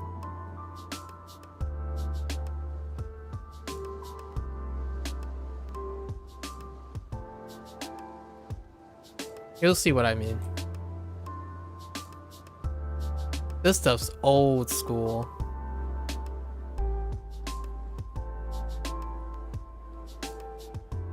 This is what experience gets you, I suppose.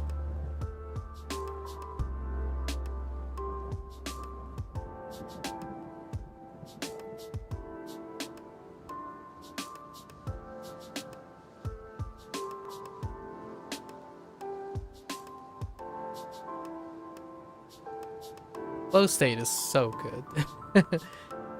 I love it when things are just flowing together.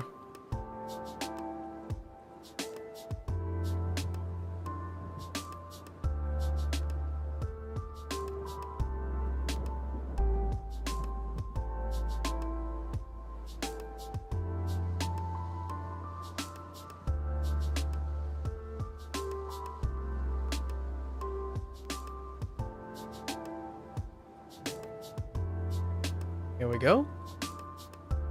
And then we're gonna use this because we have blue shifted black, right?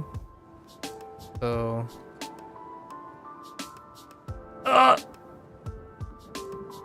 almost screwed up there. Oh, needs to be before this too. Nice. Hang on. Gotta be careful near the edge.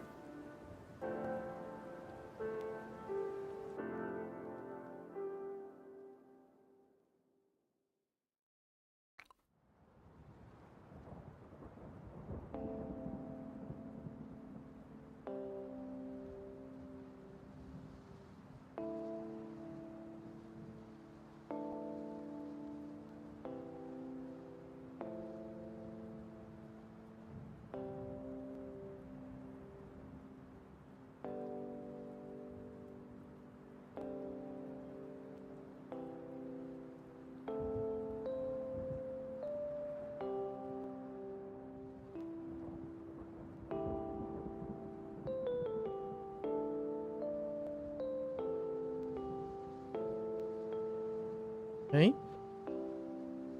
There's more. Uh, um, what color are we're gonna do purple, right? To complement.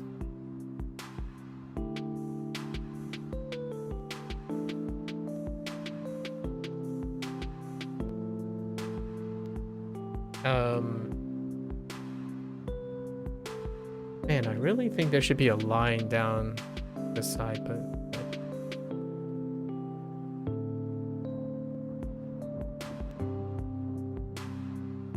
okay. Um,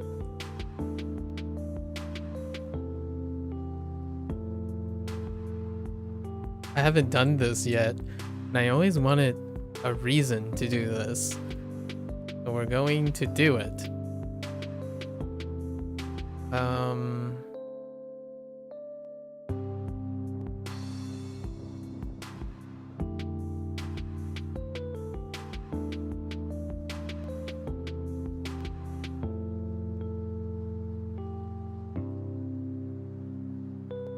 oh, should I make it like all artsy fartsy?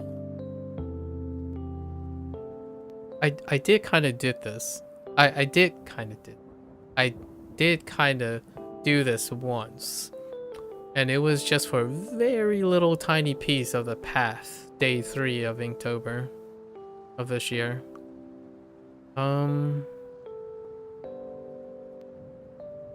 Nah, I think they should all be right angles, right?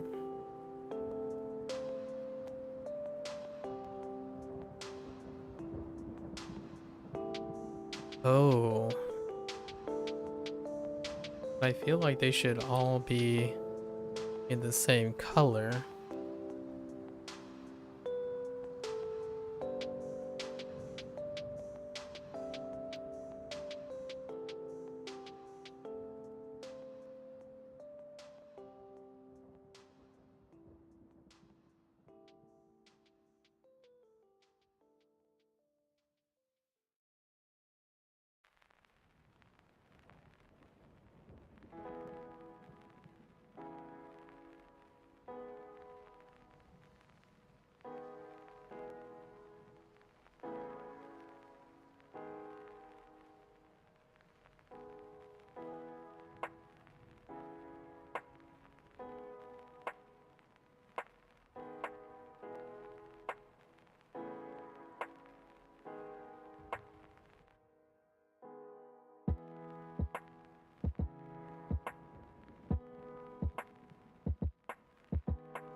Why is this over this?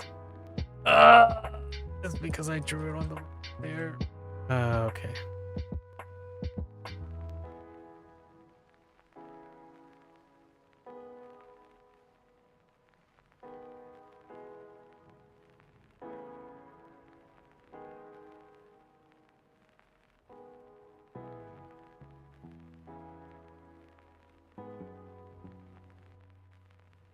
I don't know if this perspective is gonna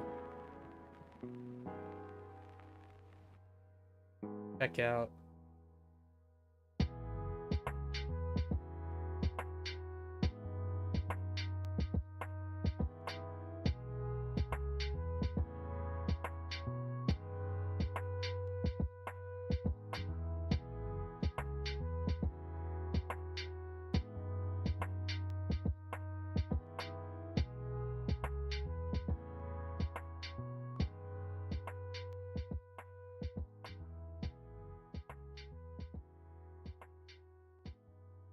We'll see.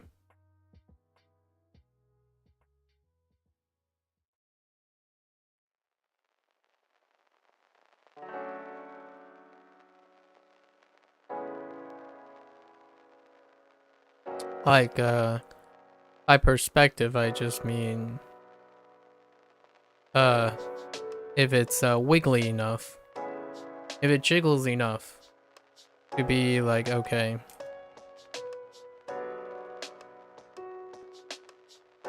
Like, we'll have a cutoff here.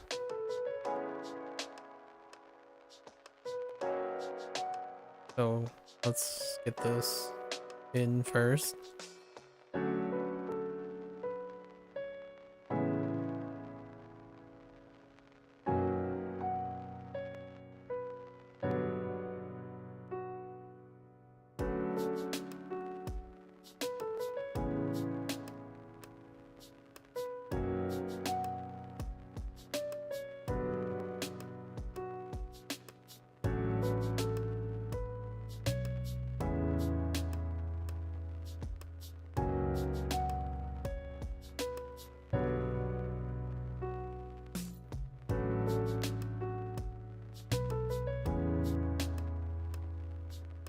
I'm not gonna go crazy and just do like a metric ton of little blocks and all that stuff. It's a little too much. Then we're gonna do step down.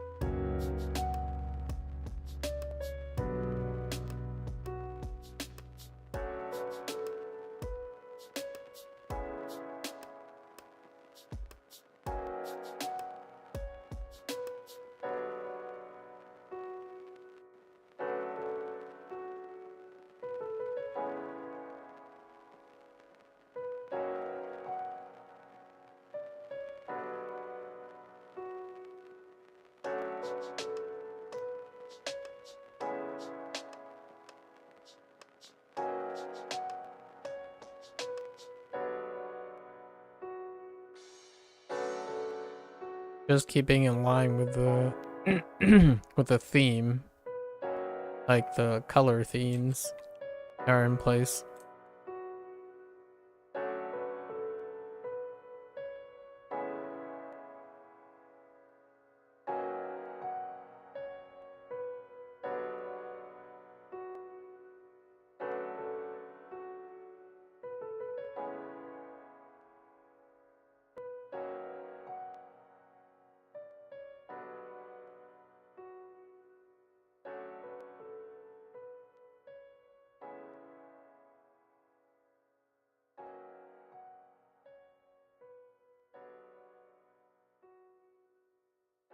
Right.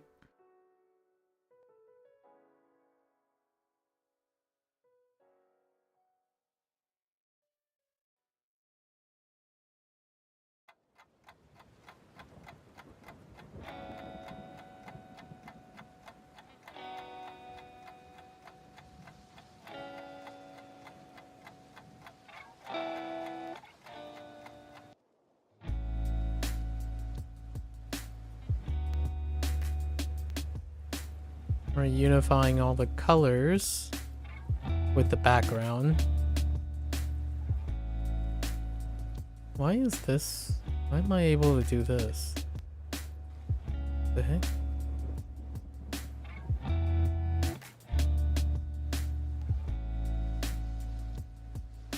Should we go like one more? No, that's fine. And then we do this, right?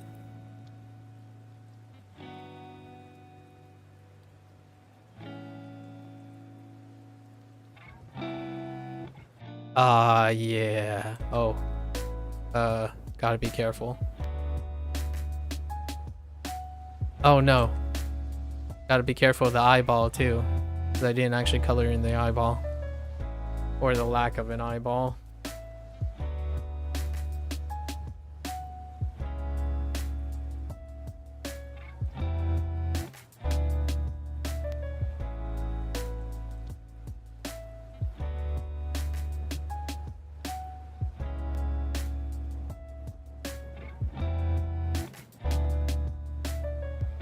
And come on.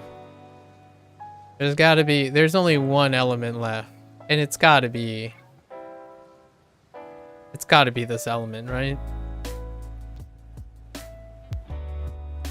The classic. The absolute classic.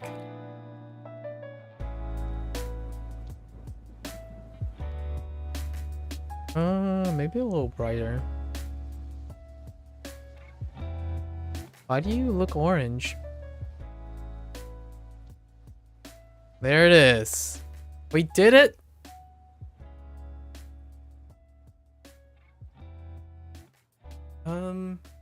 Does it put it in its environment? Yeah, it kind of does.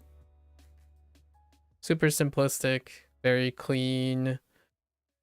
Oh, and then I still got one more element left, right? The dude is not actually there, so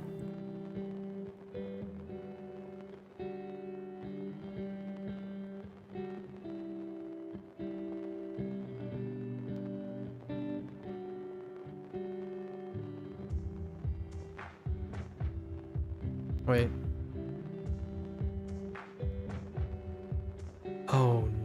Oh no, I just realized. Hold. I've done a disservice. Hold up. How could I do? Oh.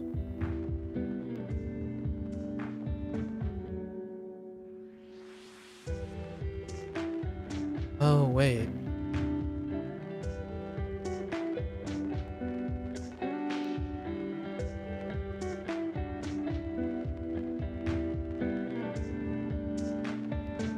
Actually,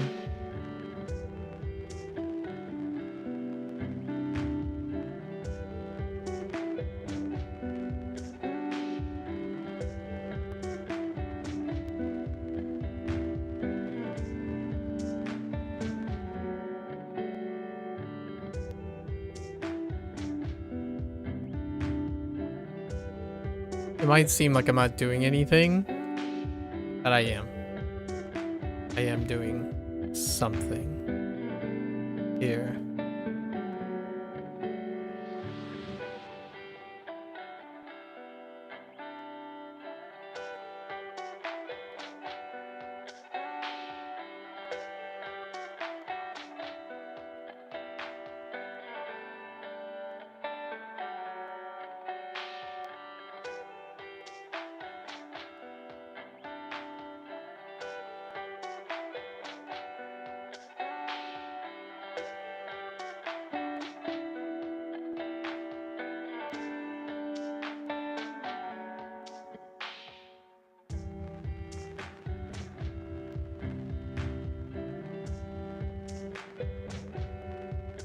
Well,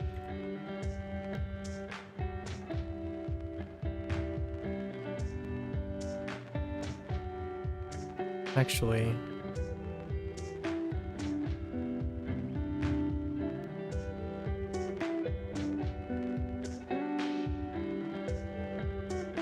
where was it? Is it this one? Yeah.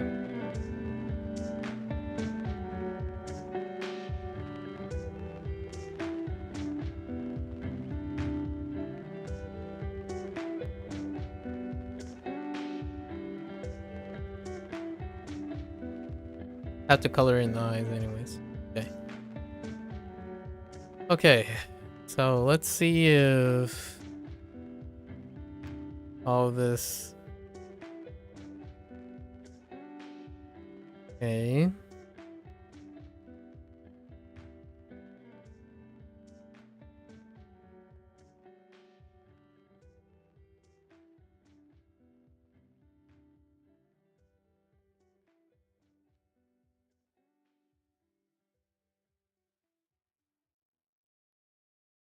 All right. So we gotta repair this. I forgot about the edge. That. Yeah, like this cutting edge. What happens if I just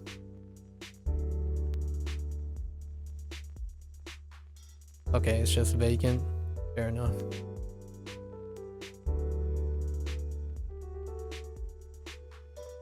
Where is this purple coming from? That's not it.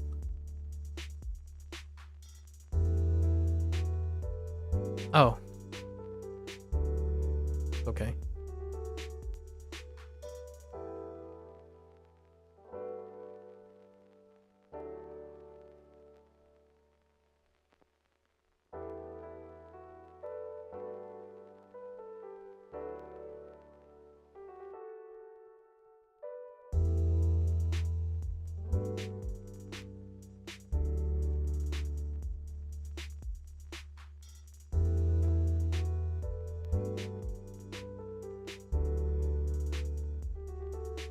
Yeah, this was when I did the 2 pieces. And I knew I was gonna do this part way at the end. I totally forgot that I wasn't supposed to do it in the same layer. And I was gonna clean this up. I was gonna have to clean this up because of my lack of for it. Because I goofed. So just gonna have to clean this up and fill it in. This is due to the cropping. I think it'll be a relatively easy fix.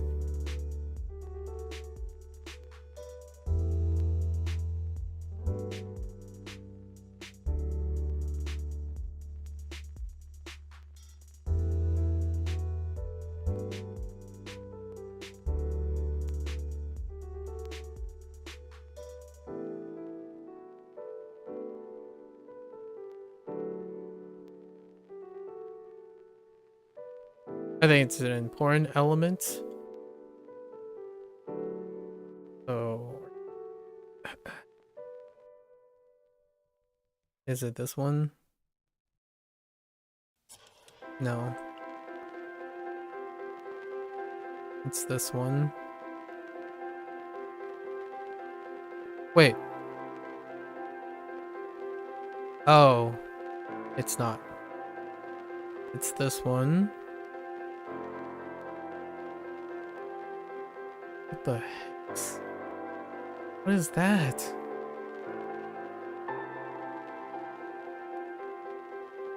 What is that? Oh. Okay.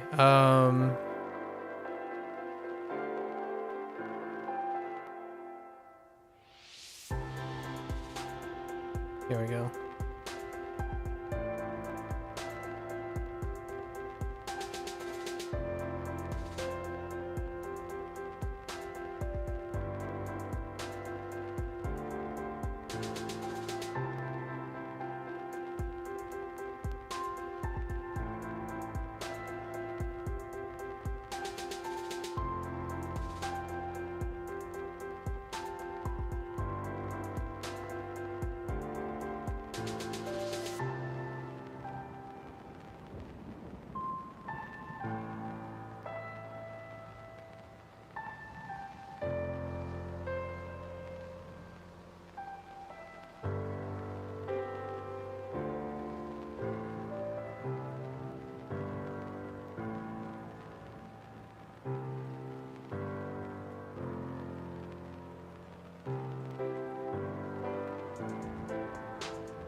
What the heck is going on here?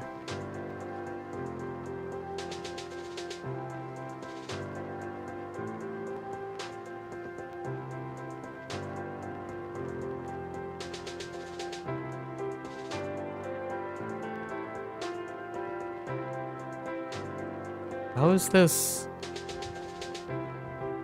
How is this happening here?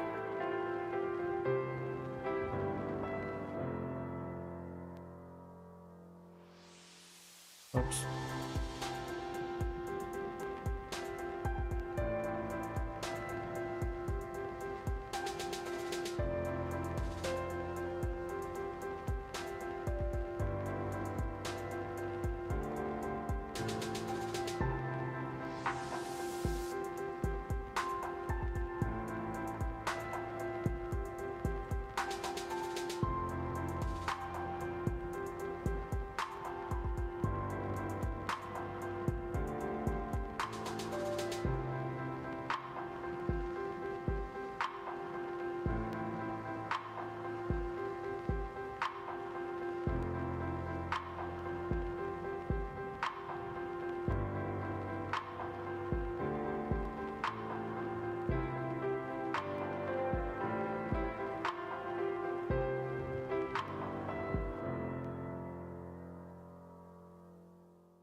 Okay.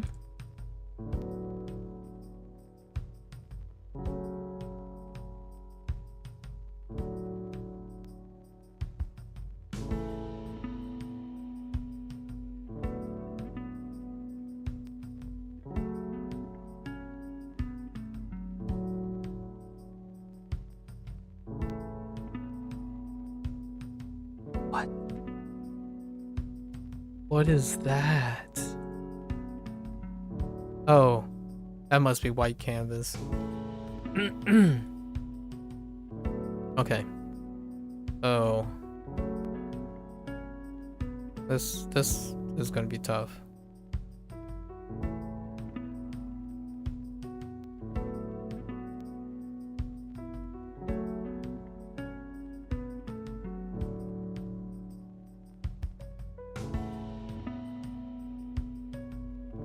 Okay.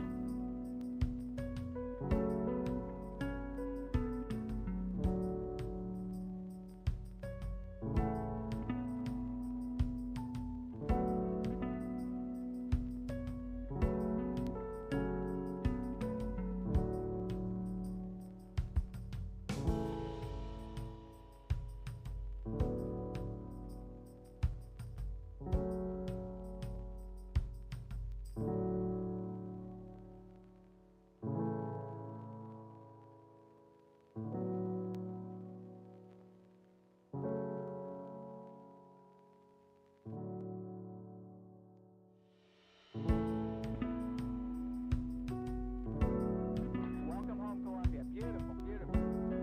Discovery's 4 computers now have primary control of critical vehicle functions. Liftoff of mission 41D, the first flight of the orbiter Discovery, and the shuttle has cleared the tower. Discovery Houston, trim to ATO.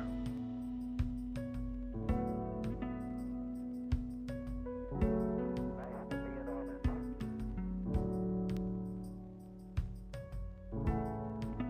Beautiful, beautiful.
Hey, I think we're done. Let's put it at 75.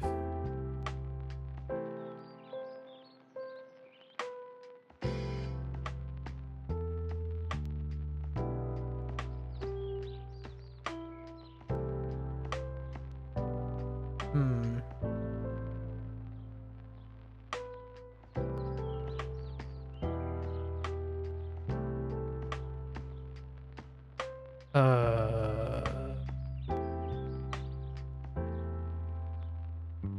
Oh, that?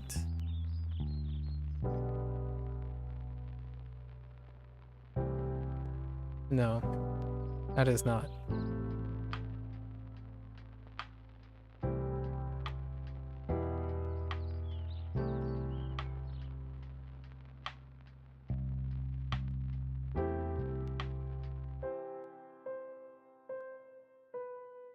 I'll go 50.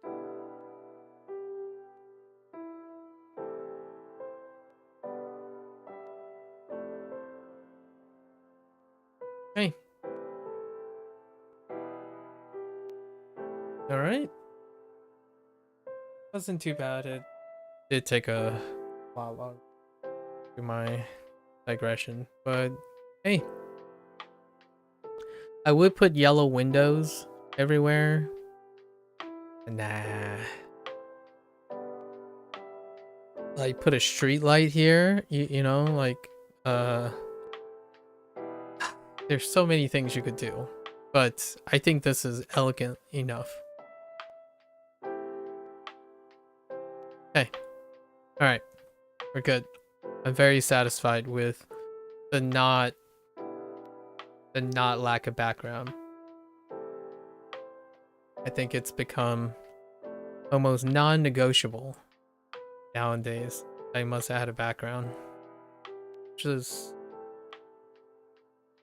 kind of a good and a bad thing. Both. Okay. What was today's thing? Beast. That's right. This is the most nail, you know, like hit the head on the nail kind of situation. Okay. Beast.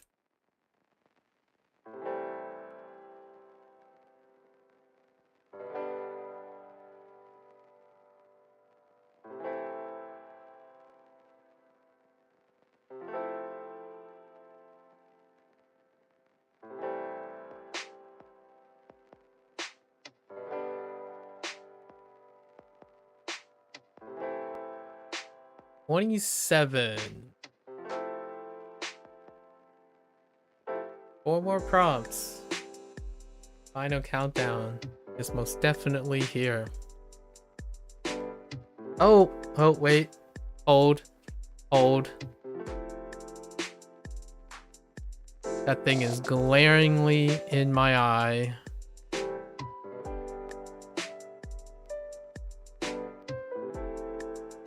Oh, that makes that look weird though.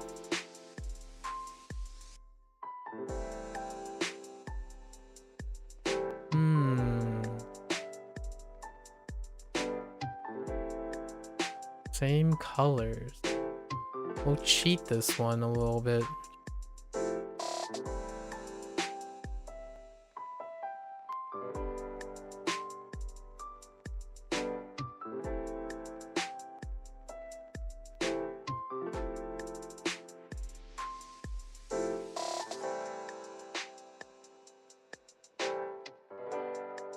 Dang it. How do we get by this? All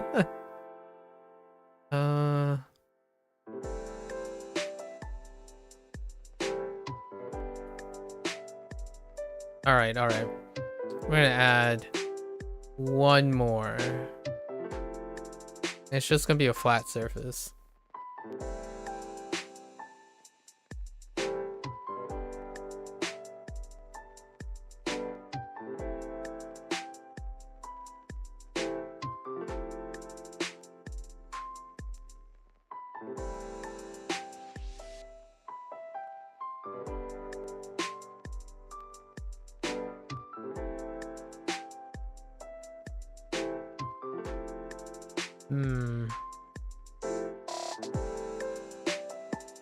No, this is fine.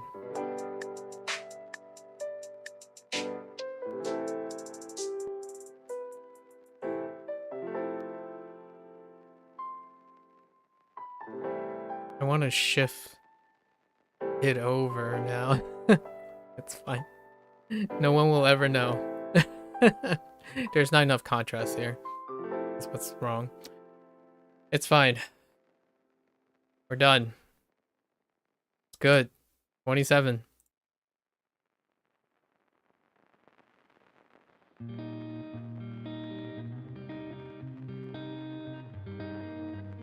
I was worried, a little bit worried about being limited way too much.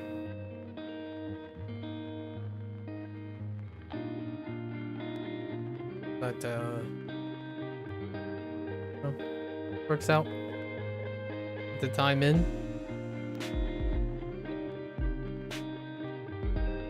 All right, folks. That's the end for day 27. As always, thanks for listening. Thanks for hanging out. If you're gonna watch this later, thanks for watching. Always feel free to, remix, clip, share, discuss, comment. Highly encouraged. As always, until next time, stay safe, stay healthy, work on that net positive lifestyle. I'll catch you guys on the next one. Take care. Bye now.